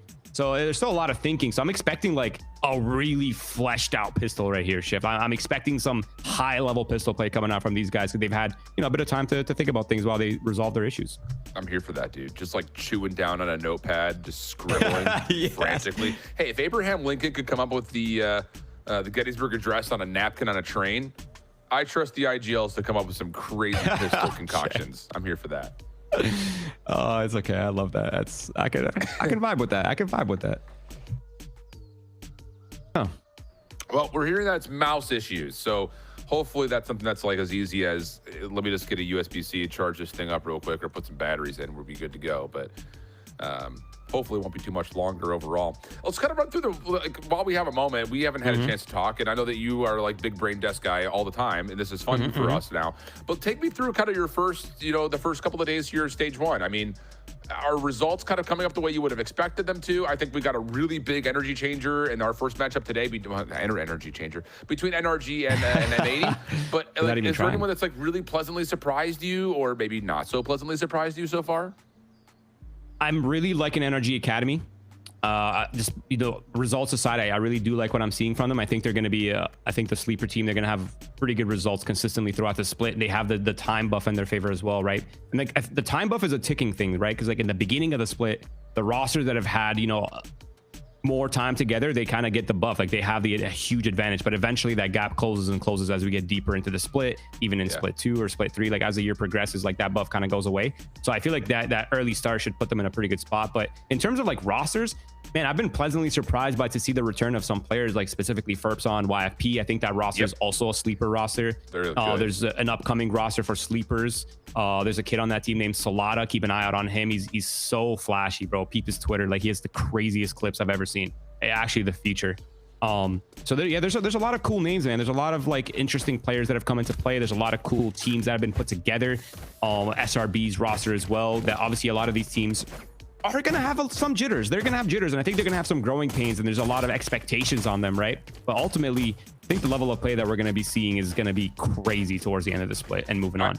I was going to say, I just feel like even as an introduction to this stage so far, we've already seen that we've got like a lot of, like, there's not a clear cut right now. I think that's the biggest thing. Like the last couple of years, it's always been like, oh, like M80s in the past, they're just running through teams. Envy last year, just running through teams. I don't know if we're going to get much of that. I mean, maybe we get a little bit. I mean, seeing NRG Academy do what they did today, maybe. But like, I would love to see them play sleepers in YFP. Winthrop still looks good. Moobs is still back shooting. You know how he goes. So, I mean, we got a really, I think the biggest depth of talent we've had probably maybe ever to a start of a Challengers year than we have right here. So pump for it, and wouldn't you know it, congratulations, round of applause everyone in the chat. Roy made it through his first technical pause vamp, and he crushed. So we're here for that. Let's go. Wow, inspirational. Here it is, a little trap set up. It's going to be one and done, an instant trade, and that's not the green light for the site. Yes, it is the overwhelm. Here comes the utility, the ISO presence, baby. Double tap, all up and at them. ADG clean on their take towards the backside of A. That really puts Tim into a position of hope and pray. Some of this right click connects, but instead on the other side it is the ISO finding damage. Double tap about to expire, or is it? You thought. And now it's just down to Retro. And it's just an aggressive game of shoot 'em up down here. Yeah, 4 for 2. Okay, that's huge, though. You think about the kill contract potential early. Oh, my God. Bro's on Pie Watch, and now he just got 4 kills. He's heated up. That's exactly what you want, right? Though, like, your ISO player's not really feeling in the first half. He comes into the second, gets a 4K. He's closer to his ult. Like, I think he's 2 points away, if I'm not mistaken. So, like, 2 or 3, yeah. An orb, a kill, that's the ult right there. Or an orb and a plant, that's the ult right there. So, 3 points. Okay, close enough. But yeah, and it's still one step closer, right? And I imagine the CD fall is going to start right here. You're close to that ISO ult, and I think that's going to be the theme of this half shift, is that early C start to get those orbs up, right? The 7.0 for ISO is really strong. Ooh, Muddy seems to be thinking the same thing though, and puts himself well within kill range. Finds the first and teleports back. Okay, but the orb is still collected, so 2 away, but it comes with a cost. Oh, that's a really big cost, though. The drone is gone. They have no way to unravel the map now. It's pure contact play. If Rose gets the right read, if they're in the right places, which as of right now, it's not looking exactly like it is, but if it does end up being that way, it's going to be a huge problem for ADG. Well, here comes the utility dumped into B. Double tap up, teleport on, get the plant, and fade back. Stay away from those pistols. Trust your Marshal, trust your Guardian. Looks like it's going to be a hit straight through garage doors. Oh my God. T-Dog is in a very weird space to defend this. Sees a couple of shoulders, though, and so instead of being in a weird spot in the middle of no man's land, he actually lines up a couple of headshots. Perfect timing for it. And for the rest of this Rose defense, One enemy remaining. yeah, they're just going to get bullied out. Okay, nice start here in the half for ADG. Crisis averted. Job well done. Nice little adjustment there from ADG, just popping on the B site. Gotta love to see that. And I think we're gonna continue seeing a lot of this early C control, right? We're getting close to our ISO wall. We're gonna want to continue farming that, and at some point there'll be some layers of mind games, right? It's like, oh, they know we want to go C, so now we're gonna start off with the A control. So it's gonna the kind of the IGL meta reads are going to progress within its own little bubble here in this matchup. So we'll keep your eyes on that, see how it'll continue to unfold. For now, it's the bonus guns here for ADG, looking to get that early momentum, but things are tied up, Shift. It's the sins are forgotten. It is now a clean 7-7. Just a little bit of a, you know, turn the monitors on, get the hands wiggled up, chilling. So now there's a little bit of pressure here for Rose to keep their defense, get their defense going. And it's a little bit of a feel out here for ADG. Muddy's just going to play a little shoulder at long. There's a smoke into sewer to try to keep the defense interested a touch. Close and personal. Aldrone, just check your corners here. And Muddy will deny anything more. Shoulder seen. Bold peek from Chaotic. Punished by Muddy. That's a huge shutdown. If they had lost that line, they would have been in that position that we talked about before, where they have no information to go off of. But that kill, as well as a little tad bit of information, has helped them immensely. Now the pressure's coming out here from ADG. The shield used a little prematurely, trying to apply as much pressure as possible here on the C side while they make their way back towards the A, hoping to get a free sight. But Muddy's still here, anchored down. Yeah, and honestly, yep, stay away from the recon. And then get yourself an angle. That works out perfectly. T-Dog will get the shutdown, but it comes at the cost of half his life. Drup still watching the cross. Easy follow-up. Sacred, nowhere to go there. And Tim has sewer covered. Nice, complete response there from Rose, starting off with Muddy's opening first blood. Beautiful. Beautiful. That's exactly what you want to see from Muddy, right? That A line is so deadly, man. It controls this map completely. You have that line, everything feels so much more comfortable on the defensive side. So I do want to see how ADG is going to kind of adjust to some of this pressure, right? Because that is really the win condition for Rose. They can't get corralled on sites and kind of just get overwhelmed by the Uto like that. They need to keep some lines. They need to keep some information. Try to have numbers on sites. Try to have like an educated guess at any point in the round. So I think I think it's being executed quite well here for Rose. Agreed, dude. I like that educated guess line. That's nice. I like that. Because sometimes it does feel like a guess, no education. That homeschool guess, you know? I can't. Here we go. We're making a quick hit over towards A, at least by the look of it. Aldrone, decoy, and the kill contract, I was about to say. And who do we pull? We pull Corrupt. So you've got the fade out of the picture. Woof, dude. Woof. Oh my capital W-O-O-F, woof. And no one capitalized on site either. So now they're just stuck behind the utility with not much to work with. Both duelists down. They have the Omen ult, but they need an equalizer before they can even think about a pivot here. Like, they need to either find the kills or out trade, but it's a 4-player hold, a square on this A defenses. That's tough, man. I don't think they're getting through that. No, not after all of your execute dump was about the kill contract and Chaotic getting into the site. So now you just got to win out some sick gunfights. Beautiful snake fight later. Tim on the easy crossfire. Reveal comes through even on top of that as Bones is stuck into a corner. Flash out, just really making him feel the pain, but Bones creates an exit. And I say that with some dissertation because take a look, you've got T-Dog with the spike. He could teleport if he wants to. But no, we're saving. Yeah, just too many numbers. If it was a 2v3, I think they'd definitely go for it, but they need the guns for the next round, unfortunately, so they're going to hold on to it. And Rose makes their way up to 9 rounds, a beautiful hold. And another detail that I kind of picked up on in that round as well, Shift, is usually the Vipers have their orbs placed kind of in that little tri area between quad and sewers and the A default, right? Where you can play kind of around it however you want defensively. But they actually have the orb towards long A. It's dedicated on that lane specifically. So I think that whole idea is they're expecting the hits to come in from long. They're expecting the hits to kind of, even if it's like a split through sewers, it gives them access to just like push through the Viper orb, kind of fight into their own and turtle towards that long A to make the defenses a little bit awkward. So a little bit more room to work with on the sites and maybe not get as overwhelmed so easily by the ISO kind of like linear util that he has. I like the call. Okay, defense for Rose going to have the dimensional drift available, not full purchase as we kind of had prior mentioned from the save for ADG. So going to need to have something creative put together for this round if they want to try to find something, or maybe not creative. We often have seen this map just like, let's just run it into B, see what happens. But there's an alarm It'll bot, be nano rush. swarm, and 2-3 members really kind of in the mix that could defend that if that were to be the case. Yeah, and with this A line that they have is Going out. quite a guess here that's coming out here. The smoke comes out. Yep, that gives away the intent. The flat, the paranoia is out. That's going to stall things along. Now it's going to pivot. Plan B, C split, plan A, push back the A line, and then go back towards B or back towards C side. So let's see which one they choose here. Deploying drone. Push back the A line it is. Yep. Rose is set up perfectly for everything you described at mid. And so, yep, you do pull the fade off that angle. Rewrap back over, but this looks like they very well may commit to feeling out Garage a little bit here. Yeah, there's That really breaks the nano. there's no noise on the A side at all. They're going to keep it weak, and I think this is actually a really good call by T-Dog. Is he's selling the fact that it's very obviously not an A hit. He's putting that pressure because there's no, it was complete silence behind that A utility, and now they're walking up long. A huge call here by T-Dog. It will be red, but I'm not sure if he'll get here in time. Yeah, Corrupt is actually just going to back down. You do have the dimensional drift to re-clear the site. Might be what we're waiting for here, knowing that you've got weapon superiority. May not need it. It's chaotic. Looking for a piece of timing. That gets shut down. So now you have numbers and weapons. Metric are still called out, but like I said, you might not even need it because you've got Retro. Trades are out. Bones, last one left. Playing through long, has the sentry turret, trying to keep himself safe. But that will fall. Phantom. And now it's just down to, can you possibly spray him down?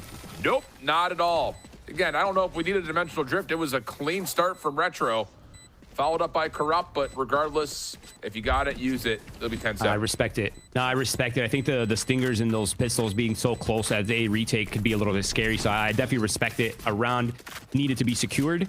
Maybe a little bit much. Arguable. I think it's possible to argue it, but I like rounds on the board shift. I prioritize rounds on the board over everything. Perfect value is an illusion in Valorant. So I respect it. Now this is where things begin to shift a little bit, right? The operators coming online for Muddy. It hasn't really been a huge factor so far. It's going to be now. Whether ADG can kind of guess how it's going to go down or where the op is before it's too late, that's kind of the idea. But the op, if you're ADG and you know where the op is without losing a player, then that's kind of where the ISO gets really strong because you can easily overwhelm the site with that. So let's see if they can read it. Ooh, okay. Look, got a little bit of an aggressive line there from Muddy. At least he's able to land the first, but cannot gate crash back in time. And that's just green light central for ADG. Walls out. Retro up top only finds one. Tim trying to play a little trigger discipline. No one clears him, and he gets two. So everything's traded back evenly. 1v1. Corrupt on the corner. A couple of tags. Breaks the double tap shield. And Corrupt has everything in his toolkit to use. Spike planted. There's the plant, though. Health advantage to Corrupt. Ring around the rosy we go. Shoulder scene. Snap is out, but Corrupt is just a little bit faster. Oh my goodness. From that perspective, that looked ludicrous. Oh, that's tough. That's a harsh loss if you're ADG to lose it in that way too, especially when you had the jump on Corrupt. That's gotta feel bad if you're Hugh. That's the 11-7, a huge lead. The economy once again in shambles for ADG shift. This is where the alarms start going off here, I think. I think the idea was there. They had a good read. They did the swing, the trade on the operator, the overwhelm on the site, but the trigger discipline here, that 2K from Tim. So crucial there for Rose's success. And now things are starting to look a little bit dicey for ADG. They're going to be forcing around the utility that, or the ulsa they have to make things work. They can easily swing long C, get the Hunter's Fury up, work with that to get things rolling along. But there's also the fade ult in play here, shift 2. That's going to be a factor. The fast floods, the re-clears, it can all go down, or even just to stop executes. It could all be used in that manner. So a good timeout right here. I think this round is going to be, I mean, this is the defining round. I think if you lose this, if you're ADG, your chances of winning this game are pretty much in the ground. This definitely feels like a win to keep on playing. Yeah, this is like when you play in the arcade and like you're playing Cruising USA and you run out of your checkpoints and you have to hit the coins of continue. This is coin entry time. Win or you're out of money. Yeah, win or you're out of money. But I only need 5 tickets to get this teddy bear. Exactly. Oh man, Pain tough. is real. And I think the other thing about this timeout is not even just about like, you know, kind of leveling the balance of what is about to come if you are ADG, but more in particular, just making sure that as you're setting up the game plan, you have to be cautious. This isn't just a free walk down, lockdown, get involved, because the operator can still be punishing for you. And that op at the moment is over towards C-Long. Tim is already teleported up top though for a weird angle. That's a lot of information though. Like, he has all the A line. That's the a little forced B all here from the Killjoy. That's going to put a ton of pressure, keep people pushed back, but they're not really going to get much off it. And the Molly's still there on the B default, so they actually likely won't get the plant either. Oh, for a second, I thought Retro was actually going to stay there to take the angle a little bit longer, but good patience for ADG to get the spike down. Here's that walk up now through A long for the defense on the retake. Retro just going to hold an angle, see if he can catch someone crossing out of the site. But you need to create noise to stop this post plant from feeling comfortable. Good snake bite initially. T-Dog will teleport away. That gets him out. Prowler is caught off the other corner.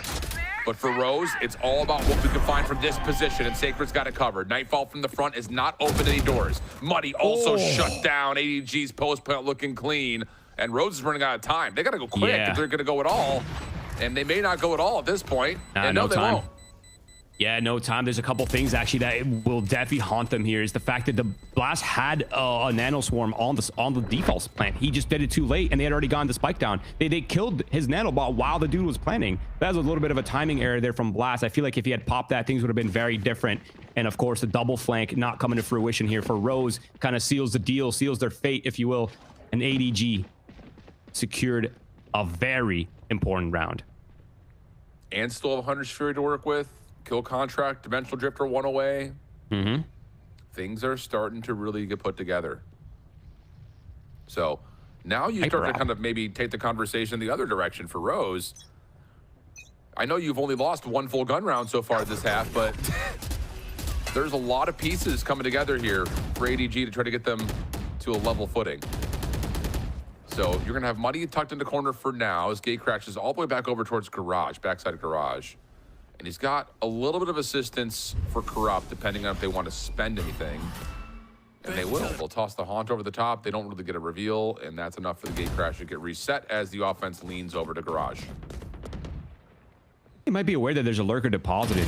Oh, he just TP'd out before he walked up.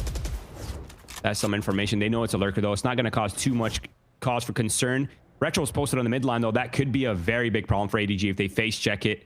But ultimately, right now, all the early efforts from both teams has been nullified. There's not really much to go off of. Rose trying to get a little bit of deep space towards sewers to equalize the playing field in terms of where they want to be, when they want to be. But as of right now, ADG, it feels like they're eyeing out the C side of the map. But there's so much utility here still, as well as the kind of the anti-lurking window. So this could be a tough one here for ADG if they can't get that clean kill on Omen. The panic could set in quickly, especially with a good paranoia, which is really what Tim has to be playing off of. Go first. Recon bolt denied. Here's the Hunter's Fury. Tim dancing with it. Doesn't really get affected at all. Now the paranoia is delayed to a point where it's a huge advantage for the defense. Secondary dark cover coming through. Blast on the crossfire. It's an absolute mess in the middle of the map. 12 seconds on the clock. You got to get on, you got to plant. Retro trying to deny. Sacred, yes, gets it planted. Has good help from T-Dog. So now the battle rages on. 2v2 as the shots come out, and it's Sacred for the final 2. ADG get us to 9, and now it's all of a sudden a whole new game.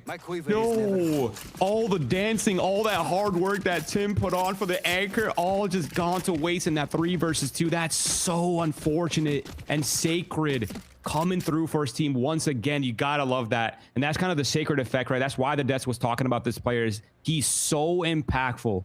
He may not be the guy dropping 40 kills, but his kills will be felt, my friend. His kills will be felt. And now the alarms are ringing through, Shiv. This is what you were talking about, right? This is the 9-11 now. The gap is closing quickly, and it seems like Rose doesn't quite have a solution to the push and pull that ADG is putting into effect right now. I wonder what their adjustment's going to be. They do obviously have a lot to work with. The 100 Fury is down now as well, so they could run the retake setups if they want. And of course, there is the kill contract still in play.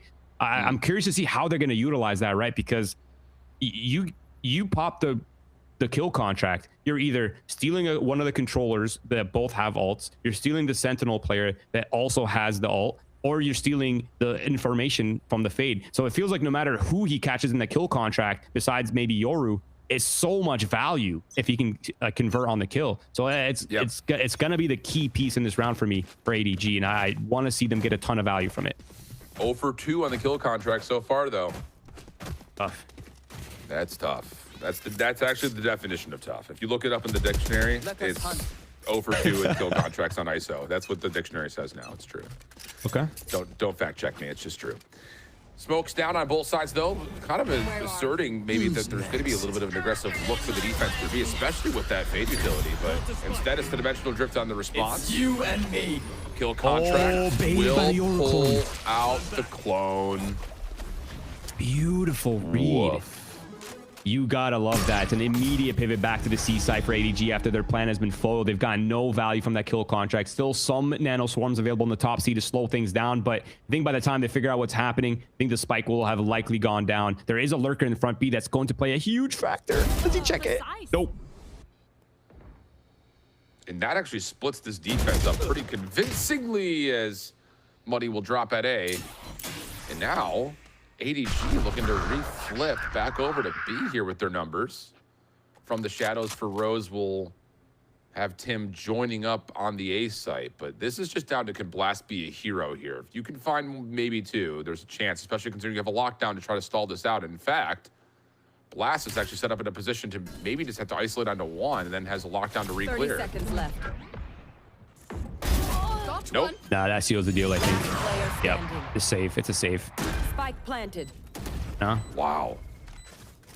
Wow, indeed. I think the one thing that's really interesting with the outcomes that's happening right now, Shift, is the fact that ADG's kind of doing what was done to them on their defensive side, right? Like they got the lurks deposited in different places that are getting activated at different times. And this is where things start to get hard to read. It was like, oh, they took space, but did they leave someone? Now you have to waste time to re-clear people. And you have, every time you rotate, you got to be very cautious and you can't be as fast. And that's typically the losing conditions for the defensive sides. Lack of fast floods, no ability to regain space, and no idea where they're ending, right? Like those are like the trifecta of bad defensive halves on Haven. So I think as of right now, ADG, T-Dog's calling is on point. He's made the right adjustment for sure.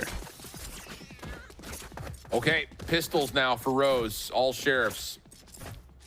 They will get a dimensional drift of their own. So we are in at least the conditions to possibly see extras. ADG, can they cleanly get 11 here? Can you start to get closer to something like a lockdown of your own in the process? It's a long, long haul to get there. It's a big ask, but if Bones could find a couple, that'd be massive for ADG trying to break out of an overtime situation. But for now, let's just not shrug off the power of the sheriff and cover our corners, cross our T's, dot our I's. And yeah, we're using everything to isolate it. That's what I'm talking about. What a counter flash from Muddy. Unbelievable. Didn't expect the triple play. Now Muddy's got a phantom, and this just all fell apart. It was getting so interesting and so good, and now Rose has every advantage. Wait.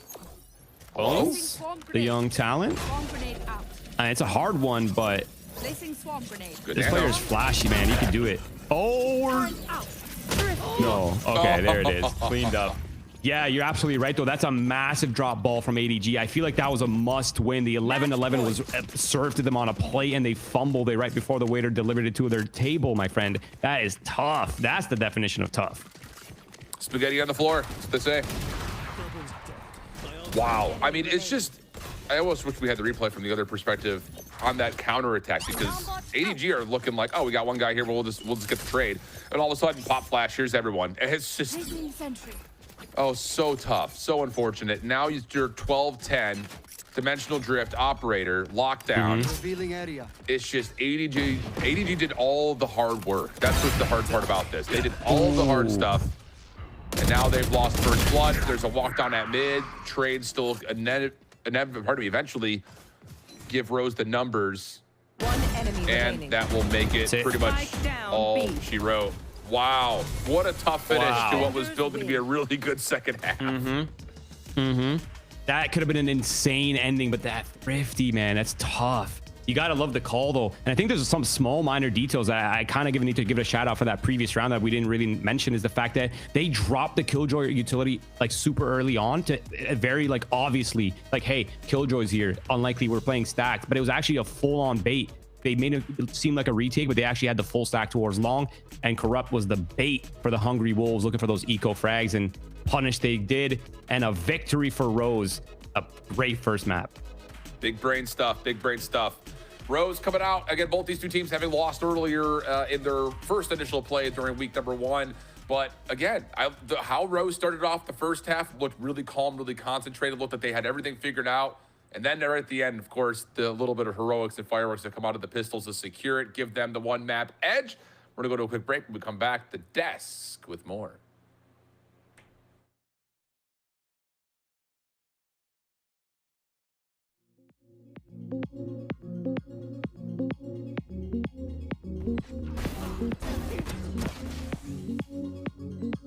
One enemy remaining. One enemy remaining.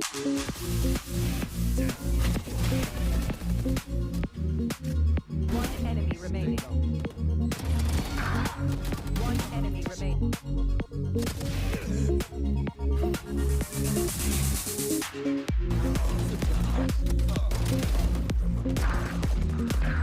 One enemy remaining. One enemy remaining.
Fight together. Last player standing. Exactly what Core needs. Delivering us the anchor. Through the smoke and off we go. Envy trying to get this classic round this time though. But the stand and fight, he's down to Ada. There's Alum, that's the Phantom. Brought up by the save and trouble without his rifle. Way out, but the spike can still be held with just enough time. And isn't by that bite act done. Early drop down and Ange catches all of it from hell. Going into the series, it was a desk all in unison that it was going to be ADG coming out ahead in the series. But to be kicking it off, it's Rose to prove us wrong with a 13-10 victory over on Haven, stealing away ADG's map pick. I mean, Shio, going into that, Rose had a really, really strong start. We evened it up a little bit at the half. We get some ideas from ADG, but in the end, not enough to close it out. We see patterns from them from like kind of before, where on their previous game they were making it on the side a lot. This time it was actually translating to something really well. I think the biggest thing too is looking at just Rose in general, their approach with Muddy, getting so many first bloods for the team, especially at the very start of the game, just kind of transformed things to go really well. Pistols was something we also mentioned on the desk earlier. Need to actually either get some or transfer some ecos and thrifties after pistols, but they were actually winning them, which was really nice to give them a step ahead to start the game strong, Triad. And even in the way that they were approaching these late rounds, what I really like, even if it was a bit of a back and forth towards the end on that first half, is that they were getting that spike planted and they were getting so much space to the point that if this side of ADG was playing a little bit slow, if they didn't have the right call, if they were not ready to flood or to go for that retake a bit faster, it was all that space that Rose got that, I mean, it was so hard to get towards the end. That gave him an advantage. And then on top of that, you have these individuals that really impressed us. We talked about how we know a little bit more from the other side. We highlighted T-Dog, Chaotic, all of those players that we've seen in the past couple of years, but these new guys as well. I mean, they were shooting. I mean, how many 3Ks, 2Ks that we saw to start off those rounds? I mean, this being a returning team from Rose from last year VCL, we've gotten to see a bit of them then, but of course, not necessarily the showing yesterday to spark some confidence. So I love that we get to see this turnaround today, proving a little bit more shout out to what we've gotten to see from them in the past, especially to looking at the numbers, that 16 first kills, but reminder of them mostly coming from one person. Yeah, I mean, 12 of them out of 16 coming out of just Muddy there, and I think the rest of them was just kind of split across the team. One person who kind of finished things off after Muddy started them over was Tim, who was up in the business. You can see him with 18 frags there right behind him. The ACS is that high because he's getting assists, helping his team out, breaking util on sites, fighting against a tsunami of utility from the enemy team.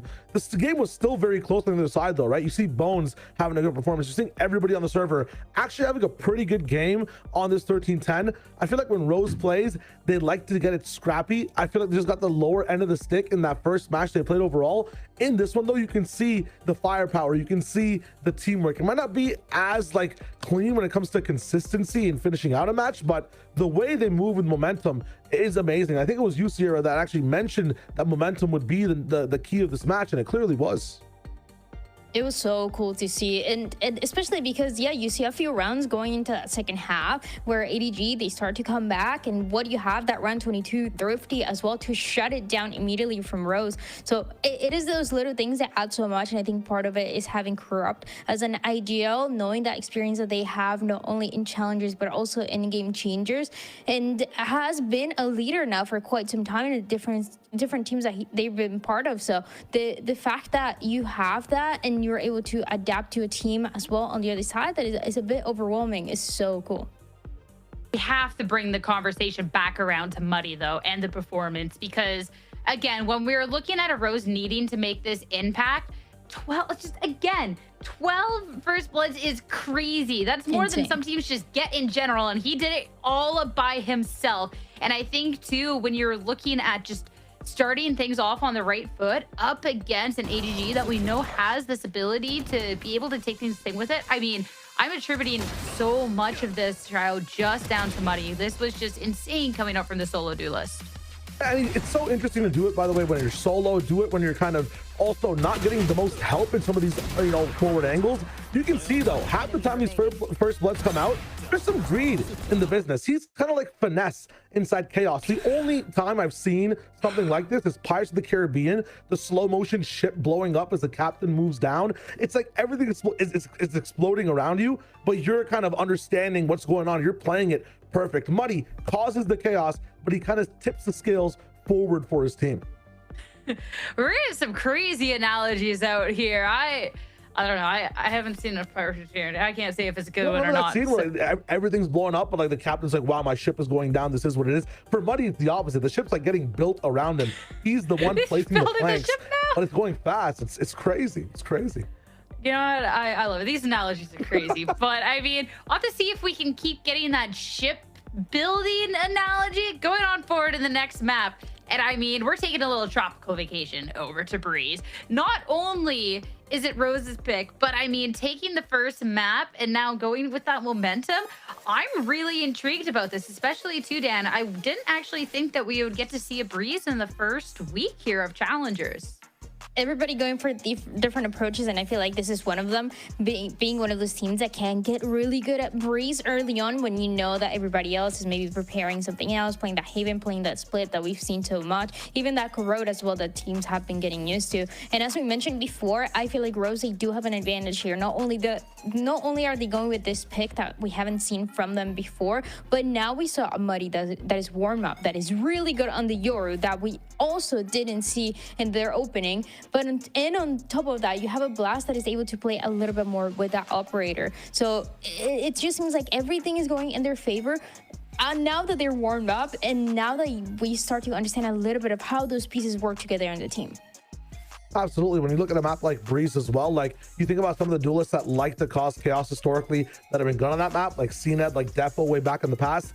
A map backs in the pool, you have someone like Muddy who's warmed up, likes to shake things up. This map loves that chaos. It loves sites, or the sites themselves love having the crazy utility dropped over, and love just seeing duelists walk around it. I'm wondering if Yoru is the pick there for Muddy still. I'm wondering if, you know, a Jet gets locked in. Waylay is a good option on the map too. Neon's the best duelist in slot for Breeze, so I'm excited to see what Muddy pulls out.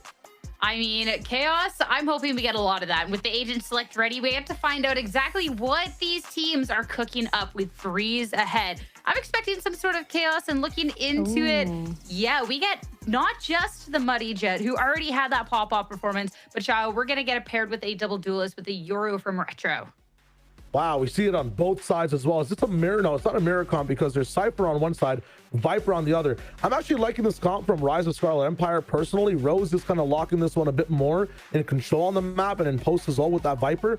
Cypher though, I mean, this might be a sacred diff. I mean, Nats and like some other, you know, characters across the entire ethos of Valorant Dryad have made it so that one agent like Cypher controls the entire map. What are your thoughts on this one?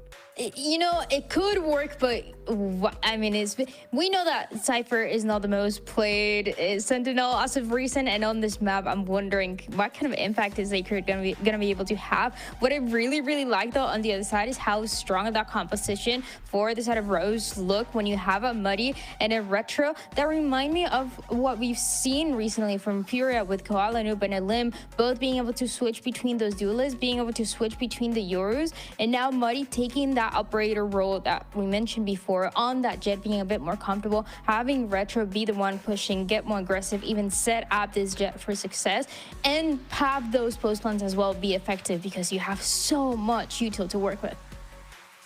I'm excited to see how this one's going to be playing out, but Rose already with that first win under their belts going into their map pick. Have to see if they can take this one all the way. Let's head into Breeze and back over to your casters, Shift and Roy. Thank you, Sierra. Thank you, friends. Appreciate it. Yeah, I mean, hey, key difference is honestly, it's just no Viper. It's definitely odd. I mean, let's be honest, it's been a minute since Breeze has been in the pool, it feels like, and maybe this is just like Azure trying to meta change, but we've seen nothing but Viper on this map, and for what seems to be pretty good reason.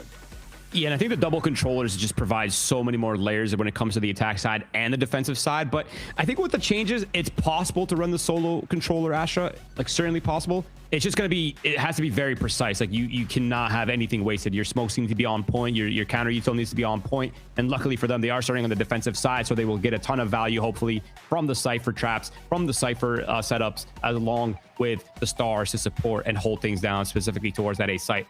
But Shift, if I am Rise of the Scarlet Empire, if I'm Rose, I'm certainly eyeing out that A site. Yeah. I mean, without doubt. And I think just beyond that, if you do find where the Cypher is, just go the other direction. Like, kind of almost feels like that could be a thing. Or if you can break traps, it just makes the Cypher pretty useless because rotating around a Cypher on this map is less than ideal. But we'll take a look to see what Rose wants to do here in the opening pistol. Already getting the Jet forward past the offensive Viper's wall. No one expects that. So you've already got a first blood. Good mid-map control. It should lead to a follow-up if they want it, but instead are tracking back and are looking for lurkers. Oh? No, the lurks just, they just waved goodbye. And it seems like Rose is not even fully committed, and they're seeing things, but they're not quite comfortable committing to this A site. They hear the rotates, they're going to pivot towards that B site, and it seems like the Jet is going to get deposited here in heaven. Muddy will have the jump on someone, and it's going to be a free site. Cam is still in B though, so that will be some free information to kind of set things up for ADG to figure out how they want to do things. Now it's in Muddy's hands. Yep, there's the pings. You can hear everything. Oh, but ADG are aware of it, but they cannot cleanly deal with the threat. So we're into the 3v3. And this is going to be a really tough site to re-break here with a Frenzy and 2 Sheriffs. Everyone's holding corners for the time being. Long line of sight for Retro about to develop through mid. And Tim, meanwhile, is playing through the backfield. The Retro gets popped. So now the vacuum is out, but Chaotic finds another. The hits are hitting. The shots are landing. Chaotic blowing out fools. Not enough time for T-Dog to hold it, and Rose will win it out with a 1v3 clutch from Tim. God, I love the patience there. He had the grab well as well to kind of make things a little bit more smoother for himself. A well played from Rose. An interesting kind of start to the round as well. You know, they did something that a lot of us call the Pujan exec, okay?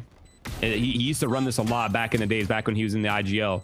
It's something where you hit a site with 3 people, but you have 2 people walking quietly on the sides, like not quite a lurk, you know, just like kind of just walking up on the side. And they kind of just ran a little bit of version of that towards the A side, and it worked flawlessly. I like the allocation of the util that they use on the A side as well. I'll point it out if it comes up again, but that smoke on the A side to close off those little triangle spots near the pyramids, that's gonna be very deadly, and it's gonna be hard for ADG to work around with the composition that they have. For now, Agreed. It is an eco, my friend. It's times to just take your time, get some space, farm some orbs, and let this outlaw work, my friend.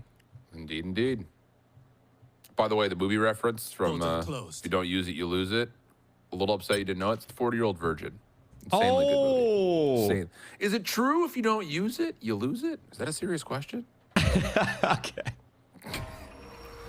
Yeah, I need you to get. It's just, Roy, you'll learn very quickly. Casting with me often ends in mid-2000s to 1990s memes and references that no one gets. So. Okay. I'm gonna have to brush up on my. Oh, whoa. Hi. Goodbye. Yeah, brush up in your 90s pop culture. That's what we're gonna end that with. Here we go. With numbers, Owl Orb, checking things out at B. Orb collection on the way, and looks like with 30 on the clock, This is we're an gonna overkill. show our hand at B and then see if we can find a kill to commit. Yeah, I mean, they have all the information they need. It's really just a sight race. I'm surprised they're not rotating. There's only 20 seconds left on the clock. They need to kind of get things rolling. A first kill, still Cypher hiding here on site. That could be the one kill. If he gets a second gun, it could be more. Oh, sir. This is so awkward. Spike planted. Sir. Well. Oh no my God. Wait. Oh, hi there. Oh no! Not like this. Oh, Sacred will not know the hilarity of what we just witnessed. Neither will Retro. But regardless, Rose will win the anti-eco, only dropping 1. Clean stuff. A nice heads up from Corrupt as well. Good awareness. Jesus. Nice clean round. Outlaw still in play. I think it should be full armor across the board, except on one person, so the outlaw value will get minimized a little bit. But I'm curious to see how things will get switched up here from ADG, right? Because the first 2 rounds fool me once with the deep cameras, shame on me, but eventually they're going to pick up on the Cypher setups and start to play around it. So I want to see how long ADG will be able to run this before it becomes a problem. And it's more in particular, like, what's the full version of what this composition is supposed to be? Because, again, it's just, I know we're just started the year, but we've seen Breeze in a number of key matchups, and we've seen Viper everywhere. Like, literally, I think it's been in every single match. Well, that works. Who needs a Viper when you can just tap away the Vandal? Little fake over towards A, stifled. Oh, and this timing is pretty ideal. Sacred will be set up with the crossfire, and that is an absolute flawless round for ADG. And I think that's kind of the idea for this composition, at least how they're trying to execute it, is have the Cypher on an island towards B, fully barricaded with his own util, have the Astra util towards the A side, of course the global util as well, and try to just have the duelists work with the Sova in middle, get lines, get space. And I think that's really just it. And obviously hit your shots. That will help certainly. A nice crossfire right here to close things off. Nice and clean. All right. Nice bounce back for ADG on their anti-bonus, sir. Now we're in where things get interesting. Full guns across the board. Data is available, my friend. Adjustments will have to be made, and aggression immediately from Chaotic. Well, oh my, okay. Spike down mid. Chaotic continued to be thrown into the mix early and continues to provide exactly what ADG's looking for. So another early first blood tally. I got the spike. Rose will now have to try to navigate a 4v5, and honestly, I just don't even know what space you could possibly even start to conceive out of, because you don't have anything in mid. You're scared of playing off of elbow, and getting through A towards caves is not ideal. This is not going to feel comfortable in any way. Yeah, there's just so much space to get through. I mean, like once you lose it on the attack side, it feels a little bit cooked, but it's going to have to be the desperate rotate back towards the A side. If they can overwhelm T-Dog right here, should put them in a decent position. And of course, the mid players will have the fast rotate. So as long as T-Dog can stall a little bit with those Astra util, that should be enough to get reinforcements. And here it is, the drones coming out, players to follow. T-Dog hearing the sound cues. Thinking about the star placements, as Rose have gotten a lot of space on top of the site, especially with the Viper's ball still in play. Will snap over from Muddy, cannot survive the second though. Trades favoring that of ADG. Down to Retro, last one left alive. The hunt is on. The red dot chase all over the place. Just don't line up and you're good to go. Don't line up and you're good to go. One-on-one now with Bones. Dimensional drift. Backs off, resets, finds the angle, but Bones shuts him down. Oh, mercy. Retro was right there, nearly able to pick him apart one by one, but Bones saves the day. Oh my God, he did such a good job up until that point. That was so well played, and good on Bones to close it out. That's such an important round. The 2-2 now for ADG. The gap is closed. The money's in the hands, and the economy is going to begin to get built up here. Shift as ADG makes their way on. Now, one thing I would like to say about Breeze, at least with the recent changes, is that it's not very attack-sided anymore. It actually feels quite comfy on the defensive side. You have options, right? The aggression towards elbow, the aggression towards mid. The sites feel playable. There's definitely a lot more options for the defensive sides. So I think getting those early rounds on the board is going to make things a lot more comfortable, especially to get that op economy as well in the hands of Chaotic or Hugh, depending on who wants to op. And the one thing that I would like to see from Rose is a little bit more as he start to utilize the Astra early utility to pressure mid, get the smokes on the doors, get the sucks in the right places, the stuns as well. So there's a ton of util for you to kind of shove, but Chaotic continuing the trend of getting in their faces early on to disrupt things.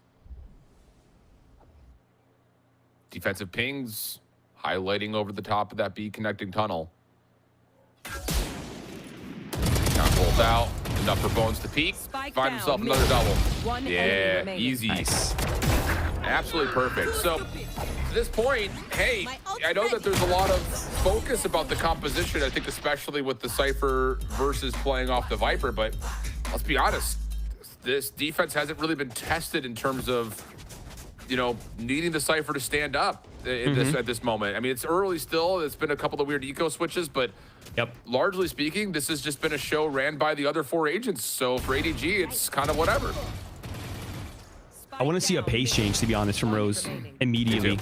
I want to see them start to like accelerate on. They know that all the Cypher util is constantly getting built up towards that B site. I feel like the mid to A is kind of open for pickings. Like if they can get the right util and the right spacing, it should be a nice, comfortable split. And I think they're thinking the same thing as they look to eye on that A split. Well, Muddy will find first blood. Knives took a second to connect, but they still land. And now the play over towards Doors. Blast changes things up a touch. Chaotic looking for the long range knife. Not quite able to tag, but Sacred's right there to pick it up for the neural theft. Now you know exactly what this offense is committed onto A. Dimensional drift, or dimensional drift. The wall will come through. Too many dimensional nonsenses going on in this game. We're in outer space, man. It's a big reshuffle right here, though, for ADG, because their positions are known and they can't all funnel in. The lurk's going to be very important right here. Retro cleaning it up.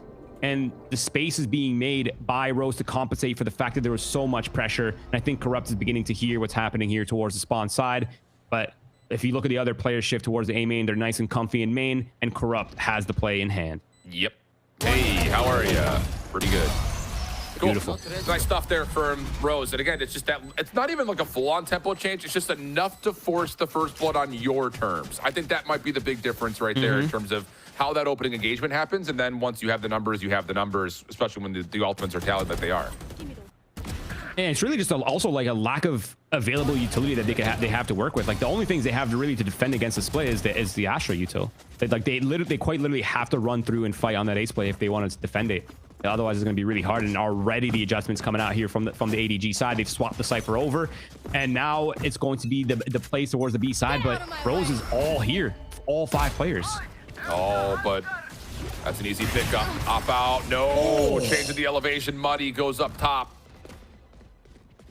The Hunter's Fury that was supposed to be set up to kind of make a mess of that fight doesn't tag anything. So now Muddy is free and clear.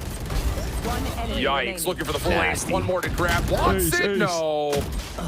Not quite. Retro will finish it off, and Rose will go up 4-3.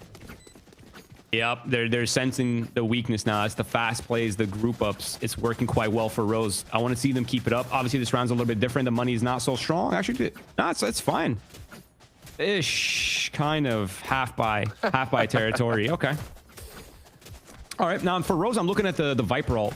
It's gonna be the big key factor in the pulse plant. So if it gets there, if they wish to invest it, and the Sova, the Hunter's Fury as well in the pulse plant. So if Rose can figure out a way to get comfortably on the sites, it should be in their favor in that post.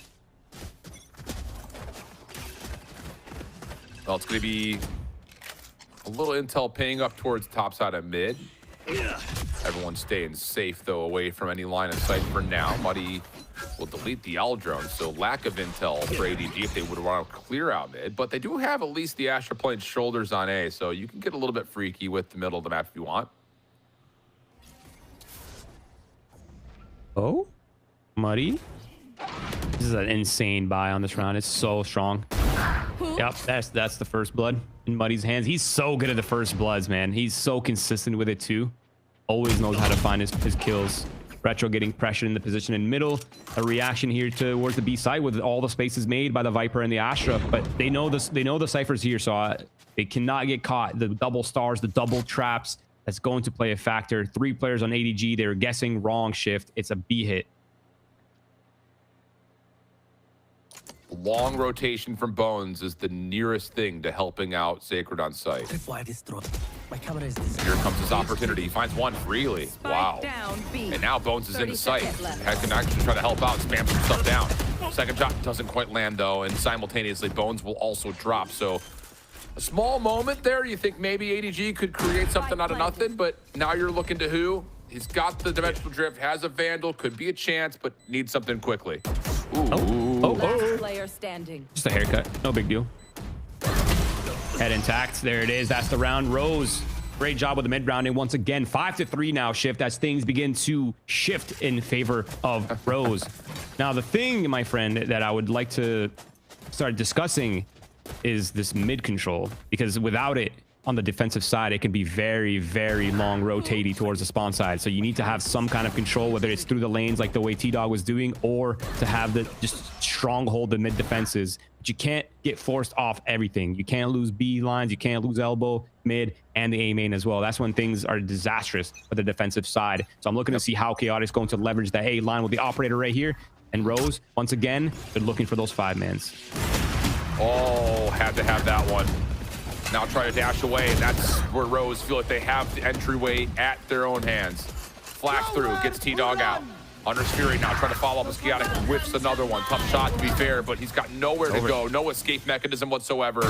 Anyone else? So maybe for who could maybe create some space to work with, but the problem is we're spending the Viper's pit.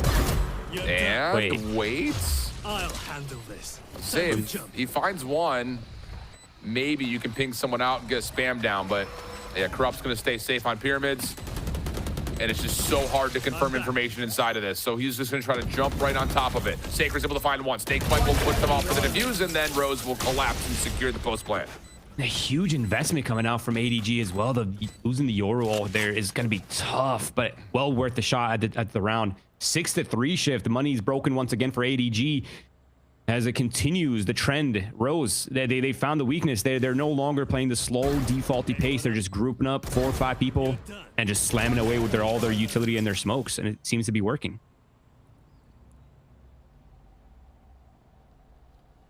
Okay. Timeout now for ADG, and rightfully so. It definitely feels like since we called upon it in like round number 5, like Roses need to hit the tempo button, and they have hit it, and they've hit it hard. So for ADG, now you're starting to consider the concern about, again, not playing the double controller. How do you slow Rose down? Because if they just decide to not go to Cypher, it's an agent that's on the board that barely does anything. Like, can you trust Sacred to be like, yo, I got it. We can afford to have another member on towards A. Like, maybe that's the call. It's just so tough because T-Dog hasn't been able to get stable yet. And Sacred, yeah, he's gotten a couple of instances of fights over on his site, but largely he's been out of the picture. Yeah, I completely agree. And I think the other thing to consider in this round is, one, they obviously don't have a lot of money, but if for the future gun rounds, I think the key thing for them is to just be okay with playing the retakes with the Cypher, right? A lot of the times when on the defensive sides, you see teams are willing to give up B space, but they're also immediately reacting down elbow. So the attackers take the B side, elbow is getting traded instantly, corralling all these players on sites, taking away a lot of their really strong, comfortable positions, kind of just make them stuck back site towards quad, towards the little, I forget what it's, shadow, I think is what people are calling it now. It's not even half wall anymore, so I don't know what to call it. But yeah, so it gets a little bit weird for the attackers when the defenders are very dynamic in the kind of late rounds post plants. So I want to see a little bit of that from ADG, leveraging the Cypher utility, leveraging that information that they have available to them, and put themselves in good spots to defend against these fast hits that are coming in from Rose. All right. There's the systematic breakdown and the coaching hat now out and in the picture. But this round will not likely see much of the adjustments that we're looking for. We'll just put a pin in that and see if we can get round 11, round 12. Now, to be fair, we do have a heavy stack over at B. So if there were to be some sort of an execute that direction, there would be a chance. In specific, around the corner towards the front left where Bucky is being held by the Yoru. But if they decide to go mid like this, well, puts that Bucky a little bit more out of the question. Taking their time as well. They have so much utility in the contact plays that are coming out with the superior weapons. The operator in play. Retro gets the first one. That's going to bait them to enter the site, but there's still 3 people here, Shift. Yeah, sure are. But doesn't matter if they only have pistols and a shotgun that's far away. There's the information on it. And yeah, Corrupt just waits for the repump. Although Sacred almost. That would have been nuts. Would have got him for the illustrious. No, I'm not going to say. I'm not going to say what he would have got him for. I think we all went there. All right. Well, the shots from behind, if you know what I mean. Say less. Say less. Roy's like begging me, like, no, Shift, stop it. It's my first time casting Say Less. Listen, Dan already is out for my head, man. You can't give her any more ammo against me. You just gotta ignore it, honestly. This is what I do with Liz. We just banter and then I just ignore her. She'll try to like that's your strategy to Liz too? Exactly. She like tries to like bait me into like some back and forth where like there is no back and forth, and I'm just like, here we go. Okay.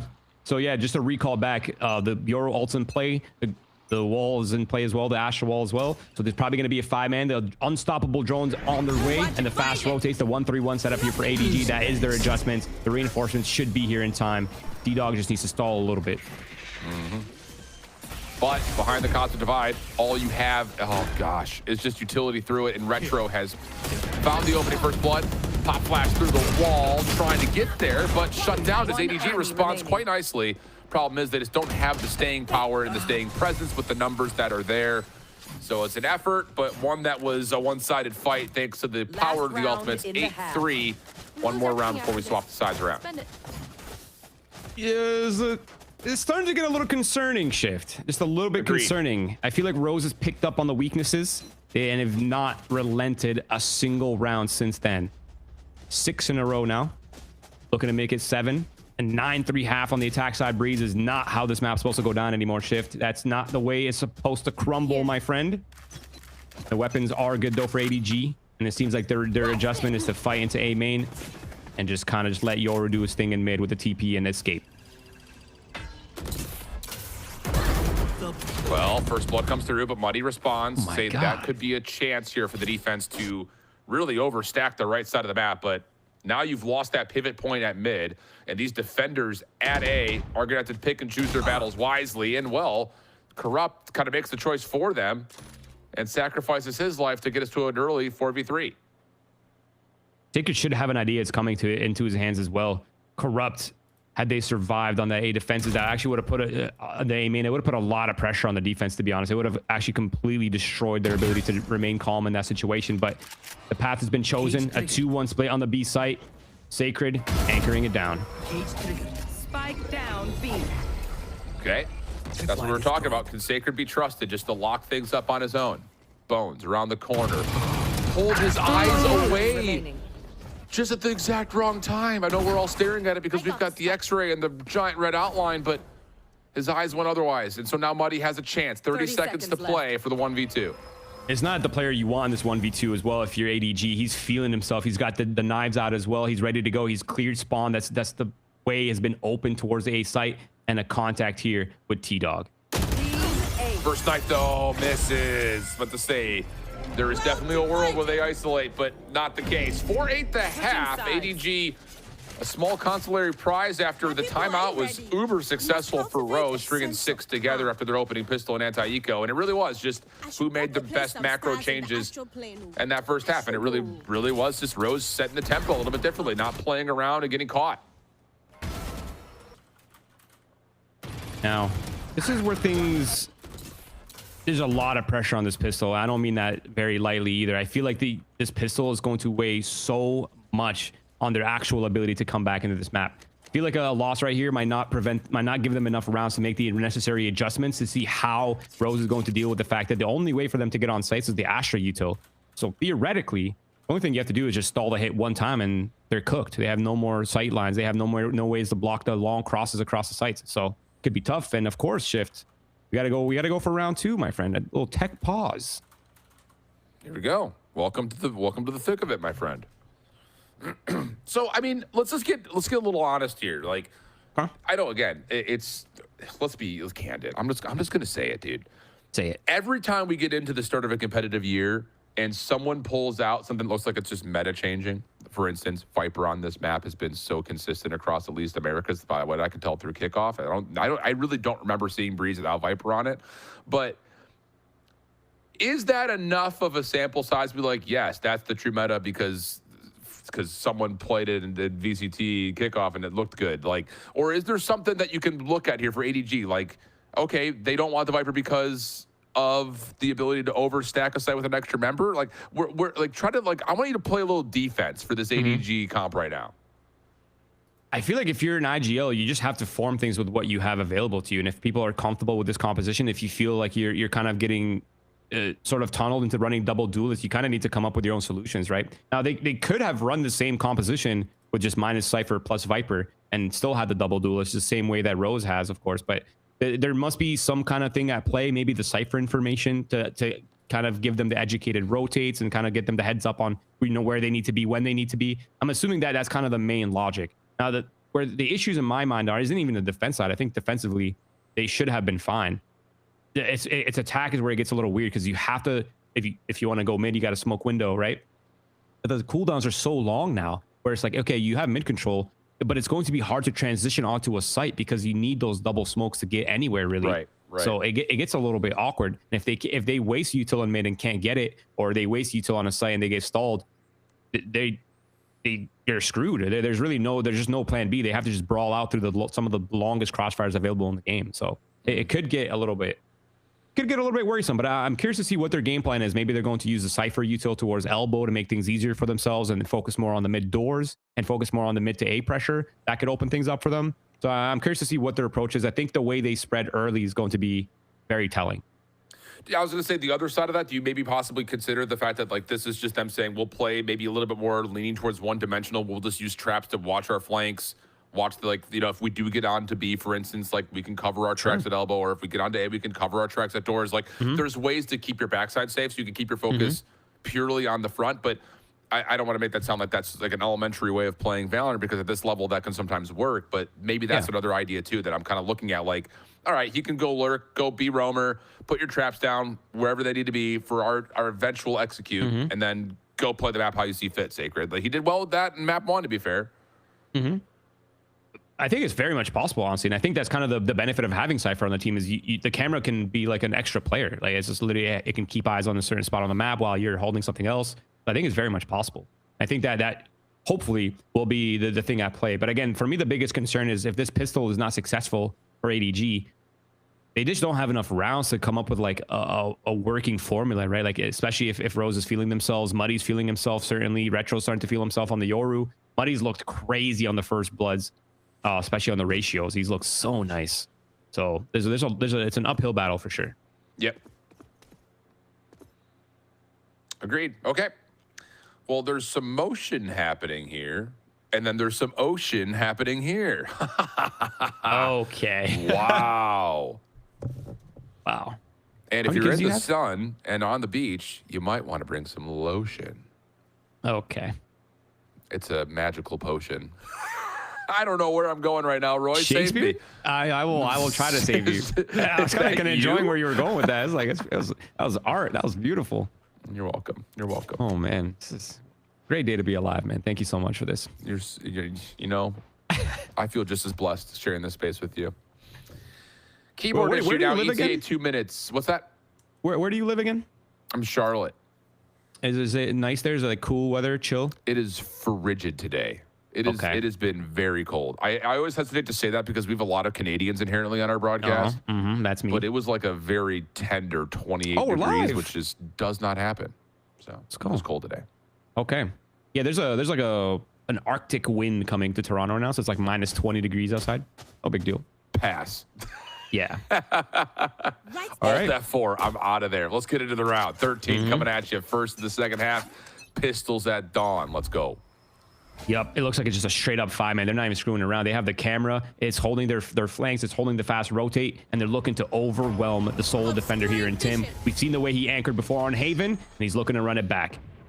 Owl drone trying to scout him out. Sees Retro instead. So now Tim staying covered. Here's the rest of the defense, largely rotating through mid. Defensive recon bolt, I don't think got to where it was intended to go. Doesn't make a difference, but he's found 2 instant headshots. Tim provides the 3rd. Bones trying to execute on some trigger discipline. Fights back for a moment, but it's only a moment. And Rose have now gained a significant gap here into the second map.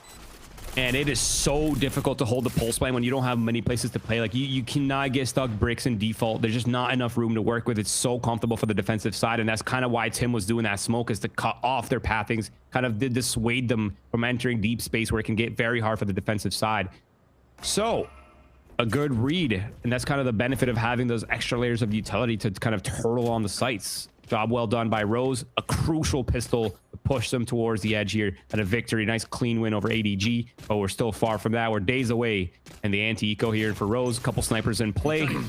Not much firepower here for the ADG side, but the investment is going to weaken their economy in the next round shift. That outlaw could come back to bite them.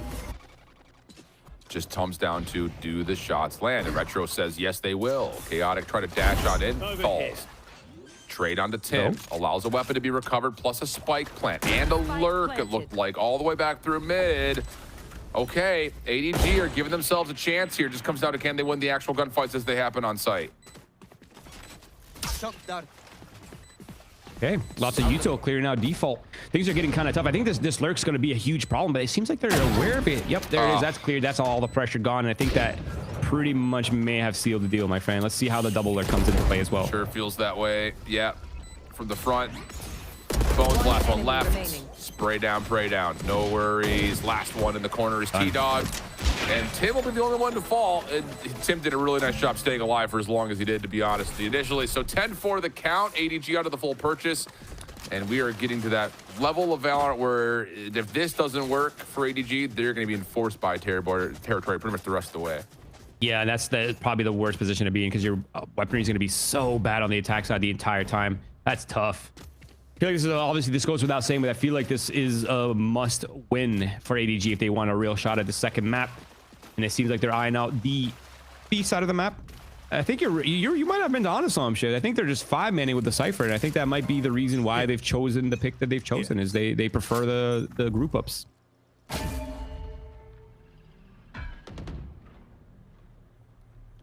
Well, see if it works. I would say if it ain't broke, don't fix it, but we don't know if it's broken yet. Triple star setup for Tim. Goodness, he just creates a battleground that he feels good fighting on, but does get revealed. Now he needs help. And dashing into the site was muddy for a moment there, but that was an instant cancellation of an extra defender. Decent initial shots, but Spectre pulls a little bit too hard. Corrupto blast with the snake bite connects. Defense can start to make its way a little bit further forward, but this next step is the hard one. You don't have any more utility to spend besides a flash. or pardon me, the gate crash for Retro. He gets a little bit up, but it's all about the contact play. Bones for one. And at this point, this is just a post plant that should not falter with Sacred playing the clutch spot. But weirder things have happened, friends. Last player standing. Retro jumps up. He actually gets it. It's the 1v2 now. Here's the next check. Sacred throwing shoulders. Corrupt is holding. No way. Wow. It just can't. It just cannot happen. Slow play. That experience, man, is really coming into play for them right here. We talked a lot about that. We talked about how they're able to read out some of these chaotic situations and how well they can maneuver that. That's really when I talk about experience, that's just the part of Valor that I'm talking about, is unraveling these situations, trying to come out on top in things that don't seem very favorable with weapons that aren't even favorable. A huge pickup for Rose. ADG on the back foot now as the gap is getting harder and harder for ADG. It's becoming unsurmountable even. So ADG, they have to be lights out from here, Shift. There's really no more room for error.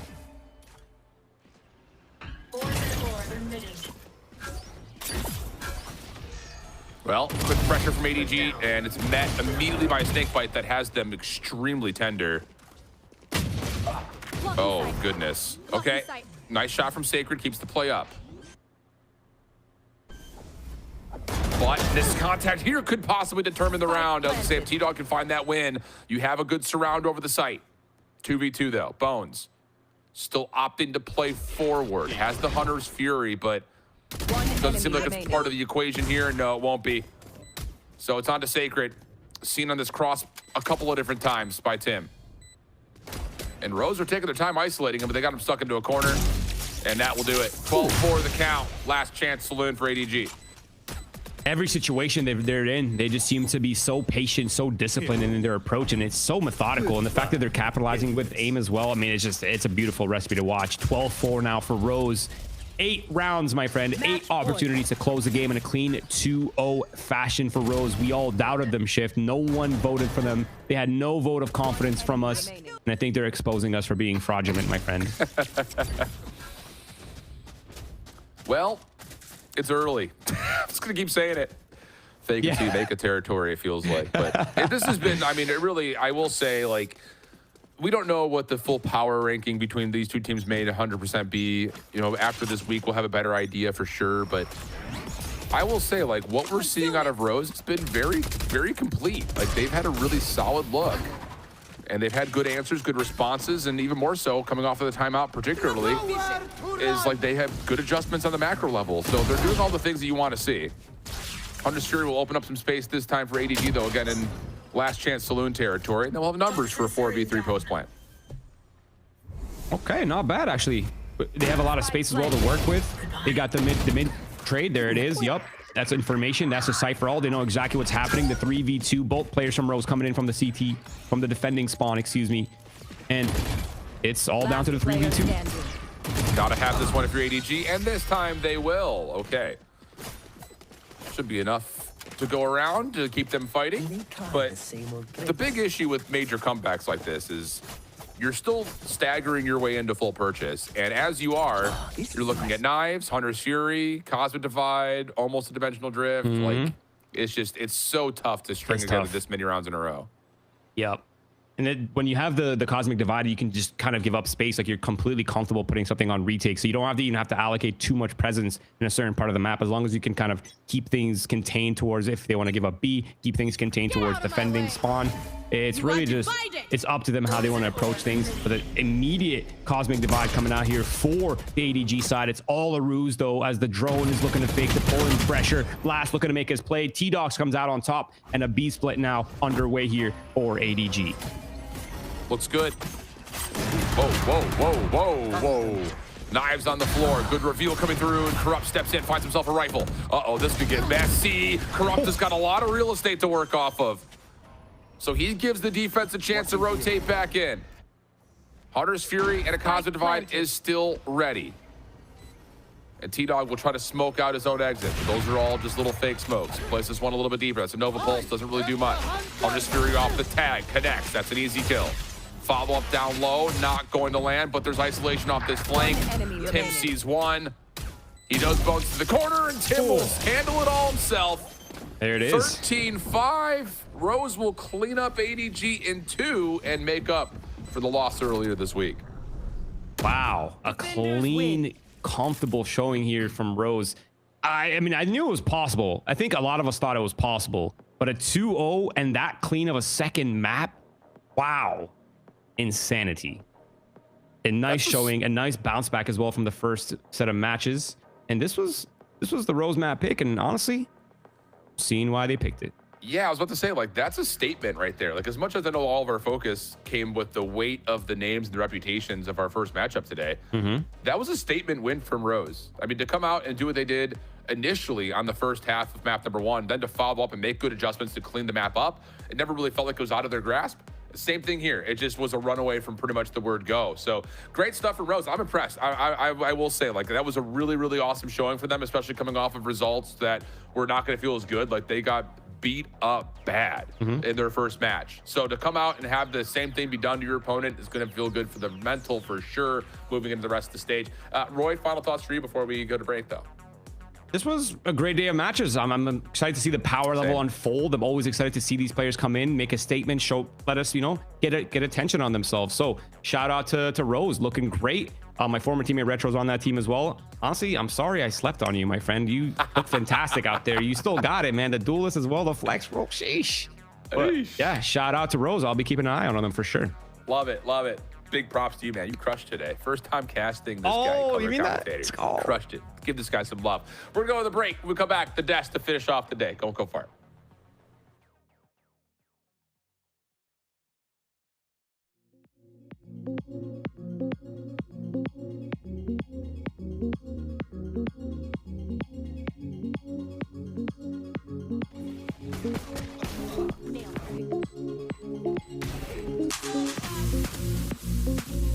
One enemy remaining.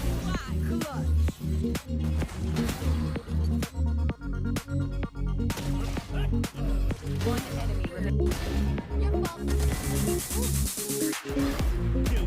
One enemy remaining. Flawless. 30 seconds left. Player standing. Lights out.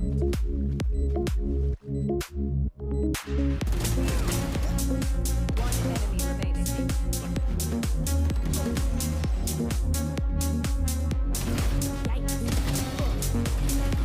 Spike down mid. One remaining. One enemy remaining.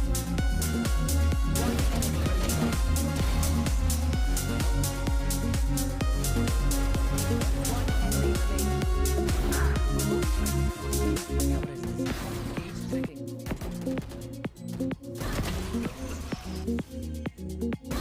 Anyone else? You're done. One enemy remaining. One enemy. One enemy. One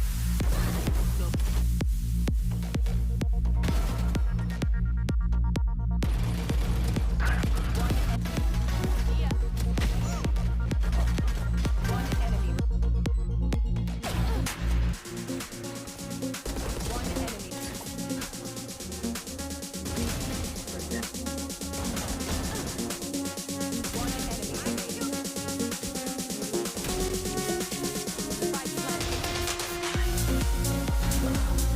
enemy remaining.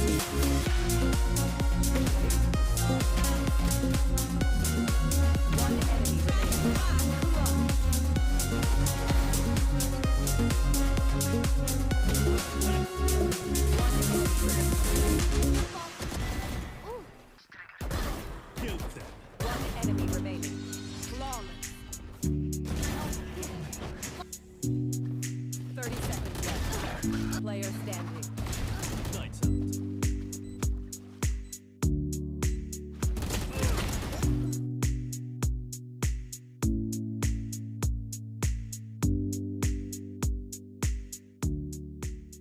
Together, fight together. Last player standing. Exactly what Core needs. Delivering as the anchor. Spam early. Through the smoke and off we go. Envy trying to get his classic rounds this time though.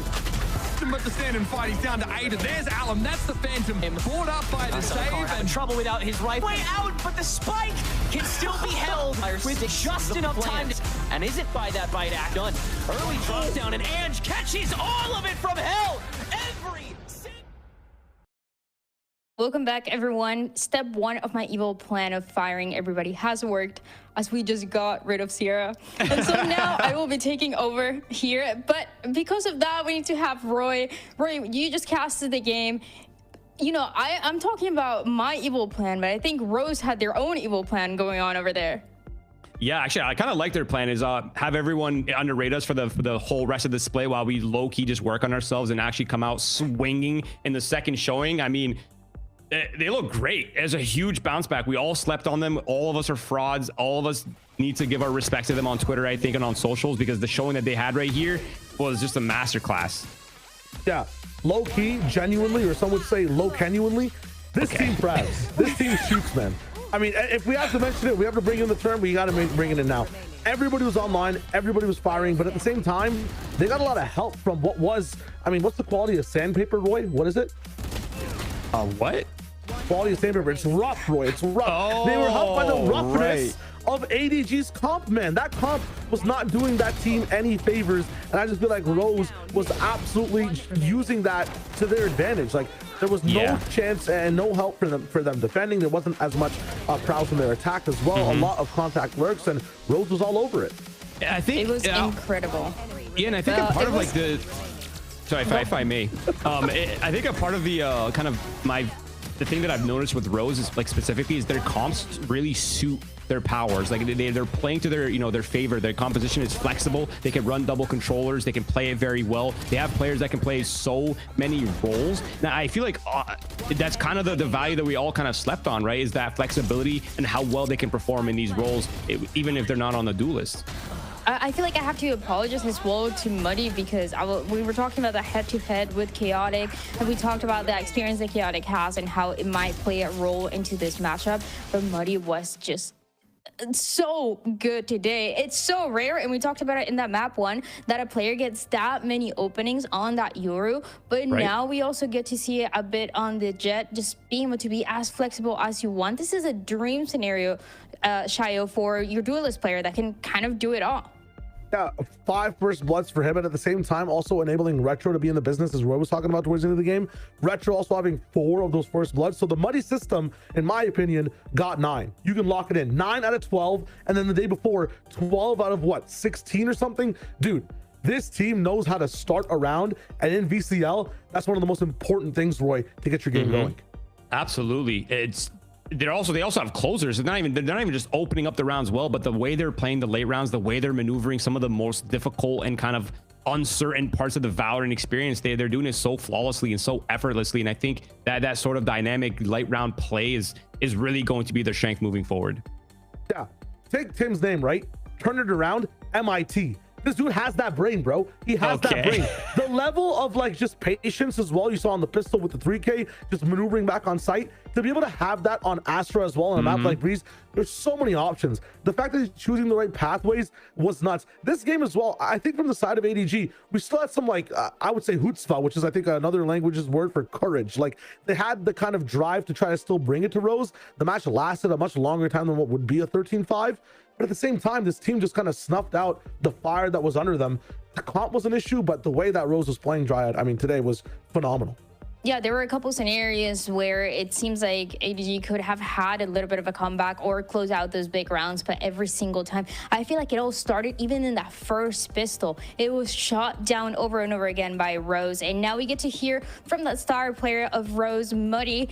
First of all, it was an incredible series from you. Congratulations. We don't often see a duelist that is getting as many openings as you do, and that is a massive bounce back as well for your team from that last series. What was the talk between your opening against YFP and today to make sure that you win?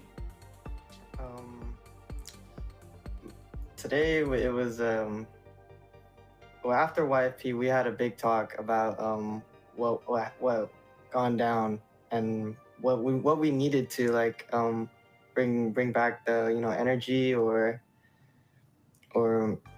game style, like, because we didn't seem like ourselves yesterday, but today it seemed different because I kind of let everything down yesterday. I put everything on the table, like emotions and everything, to my teammates yesterday because I was very disappointed in myself and my team. But like today, I'm very proud of them. I want my team to be perfect. Like I want them, to succeed too. Yeah, I mean, you should be proud not only of them, but of yourself. Again, you were incredible. And something that really caught my eye from your opening series and today is that now you played 4 maps, but you've also played 4 different duelists, one in each one of them. What is that, and how has the learning process been for you? Because it's so rare, honestly, that we see top duelists that are able to flex as much as you are doing right now. Well, I became more like open-minded to playing different duelists now because I can do the same things that like other duelists characters that can do. It feels like I'm just thinking like ahead of what can I do with the certain characters, and just adapting in general. And yeah, that's basically it. Yeah, I mean, I hope that we get to see a little bit more of that. My last question for you, you guys definitely surprised us today. What are the expectations that the team has for what this season is going to be? Are you taking it one match at a time? Are you, having that end goal to win it all? What is the approach that the team is having to make sure that you have success? Well, we're gonna take it, one match at a time. For me, it's an end goal, but for my team, I feel like we should take it one match at a time. We need to still learn from all the matches we're gonna be playing. Yeah, I feel like all of those are learning lessons, but I feel like everybody as well has to learn a little bit from you and how good you've been. But Muddy, thank you so much for being here and joining me for this interview. And now, that being said, I get to bring back my analyst desk. So as I mentioned before, I got rid of one of you guys. Who's next? Shayo? I mean, if you want to, sure. Hey, I like him. Can we keep him? No. What about you? What about you, Dryad? Yeah, you know what? I think we should have a mutiny. I think we should have a mutiny, low-key. Mutiny's on? No, I control everything here. You have no idea.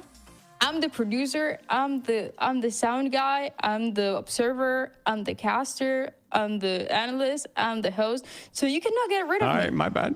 Wherever you think I am, I'm always everywhere. I'm kind of everybody's nightmare. And so that being said, let's look at the bracket. I got full body chills. Full body chills. The bracket is crazy. My shivers are timbered. Yeah, we have some cool games that are going to happen as well tomorrow. I think, Shai, you're going to be working this. Is there one of them that you see at the very bottom that catches your eye? At the very bottom, I'm looking at what, round 3 here? Or are we looking at round 2 lowers? You gotta break this down for me. I mean, what are the games that you're excited about? The upcoming games. On this, what I'm looking at over here, I'm liking Winthrop versus Sad. That looks kind of fun in terms of what might be going down. Yes. I'm liking EP versus SRB. I haven't got to see EP play personally, so I want to see what's up with the sleepers. EG, watching their match again with a YFP that kind of smacked Rose in their first game. I think that has some high voltage as well too, Roy. What about you? I can kind of jump on board. I think EP versus SRB will be great. I think YFP versus EG will also be great. And I think, if I'm not mistaken, Core versus Evictus is underway right now in a close first map. And I think Core is up 1 map as well. So it seems like it might be coming to a conclusion potentially. But yeah, I think ultimately, as we get along, as we get deeper into this bracket, guys, the competition, the gap between these teams, the strategic depth is only going to get deeper. I think the games will only get more fun. They've been fun. So I can only imagine the level of Valorant that we're going to be seeing by the end of the split. I'm excited, baby. Yes, Valorant is so back. We're so back. I feel like I'm so excited for that Winthrop Sad that we're gonna have tomorrow. Just looking at the situation the teams are in, the players that are currently in those rosters, I feel like that is one of those matches that has potential to be insane. And Roy, we always talk about it, how the level, you never know what to expect, but we're seeing more and more. And what I really like is that the level from last year to this year, just in the first opening matches, has gone up by a lot. Yeah, I think the crazy part is last year we had like a big three. Like we kind of had an idea of who the big three teams were. We had a lot of that conversation until Winthrop University joined the mix, and we had, like, you know, the big four. But now it's like I don't even know who's the best team in this league. Like I genuinely don't know. Like I have no idea. I thought it was SRB, and now the way they looked in their last match, and they're only going to get better from here. M80's looking shaky. NRG Academy's looking great. It's all only going to get better. It's brewing. It's brewing. I'm excited. I'm excited.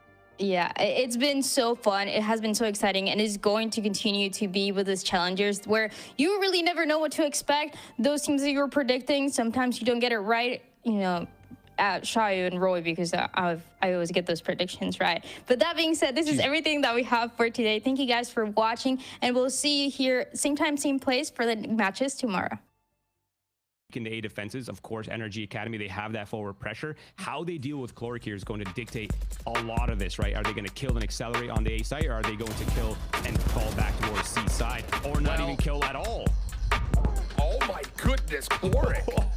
How does he take down the third? I mean, I thought it was going to be Gomon who's going to fall there with only 21 HP with that shorty play, but he's still just center mass chunks, and NRG sides, right? Their defenses have looked overall solid, but they need a lot more rounds on this attack, and it's going to start with these rounds right here. And now we're just trying to get, again, a little cube. This is the same idea, though, that M80 tried to execute off of before. What a teleport! Ange was dead to rights and says, now you see me, now you see Geeza. Oh, mercy! An absolute beatdown on the A site. NRG up. Overtime situation. For now, it's just not shrug off the power of the chair. Cover our corners, cross our teams out our eyes. And yeah, we're using everything to isolate. And that's what I'm talking about. What a counter flash from Money. Unbelievable. Didn't expect the triple play. Now Money's got a phantom, and this just all fell apart. It was getting so interesting and so good, and now Rose has every advantage. Wait. Oh, the young talent. It's a hard one, but this player's flashy, man. He can do it. No. Okay, there it is. Cleaned up. Yeah, you're absolutely right, though. That's a match. Like for Retro about to develop for mid. And meanwhile, playing the back of the Retro. Now the vacuum is out, but Chaotic finds another. The hits are hitting. Shots are landed. Chaotic blowing out fools. Not enough time for T-Dog to hold it, and Rose will win it out.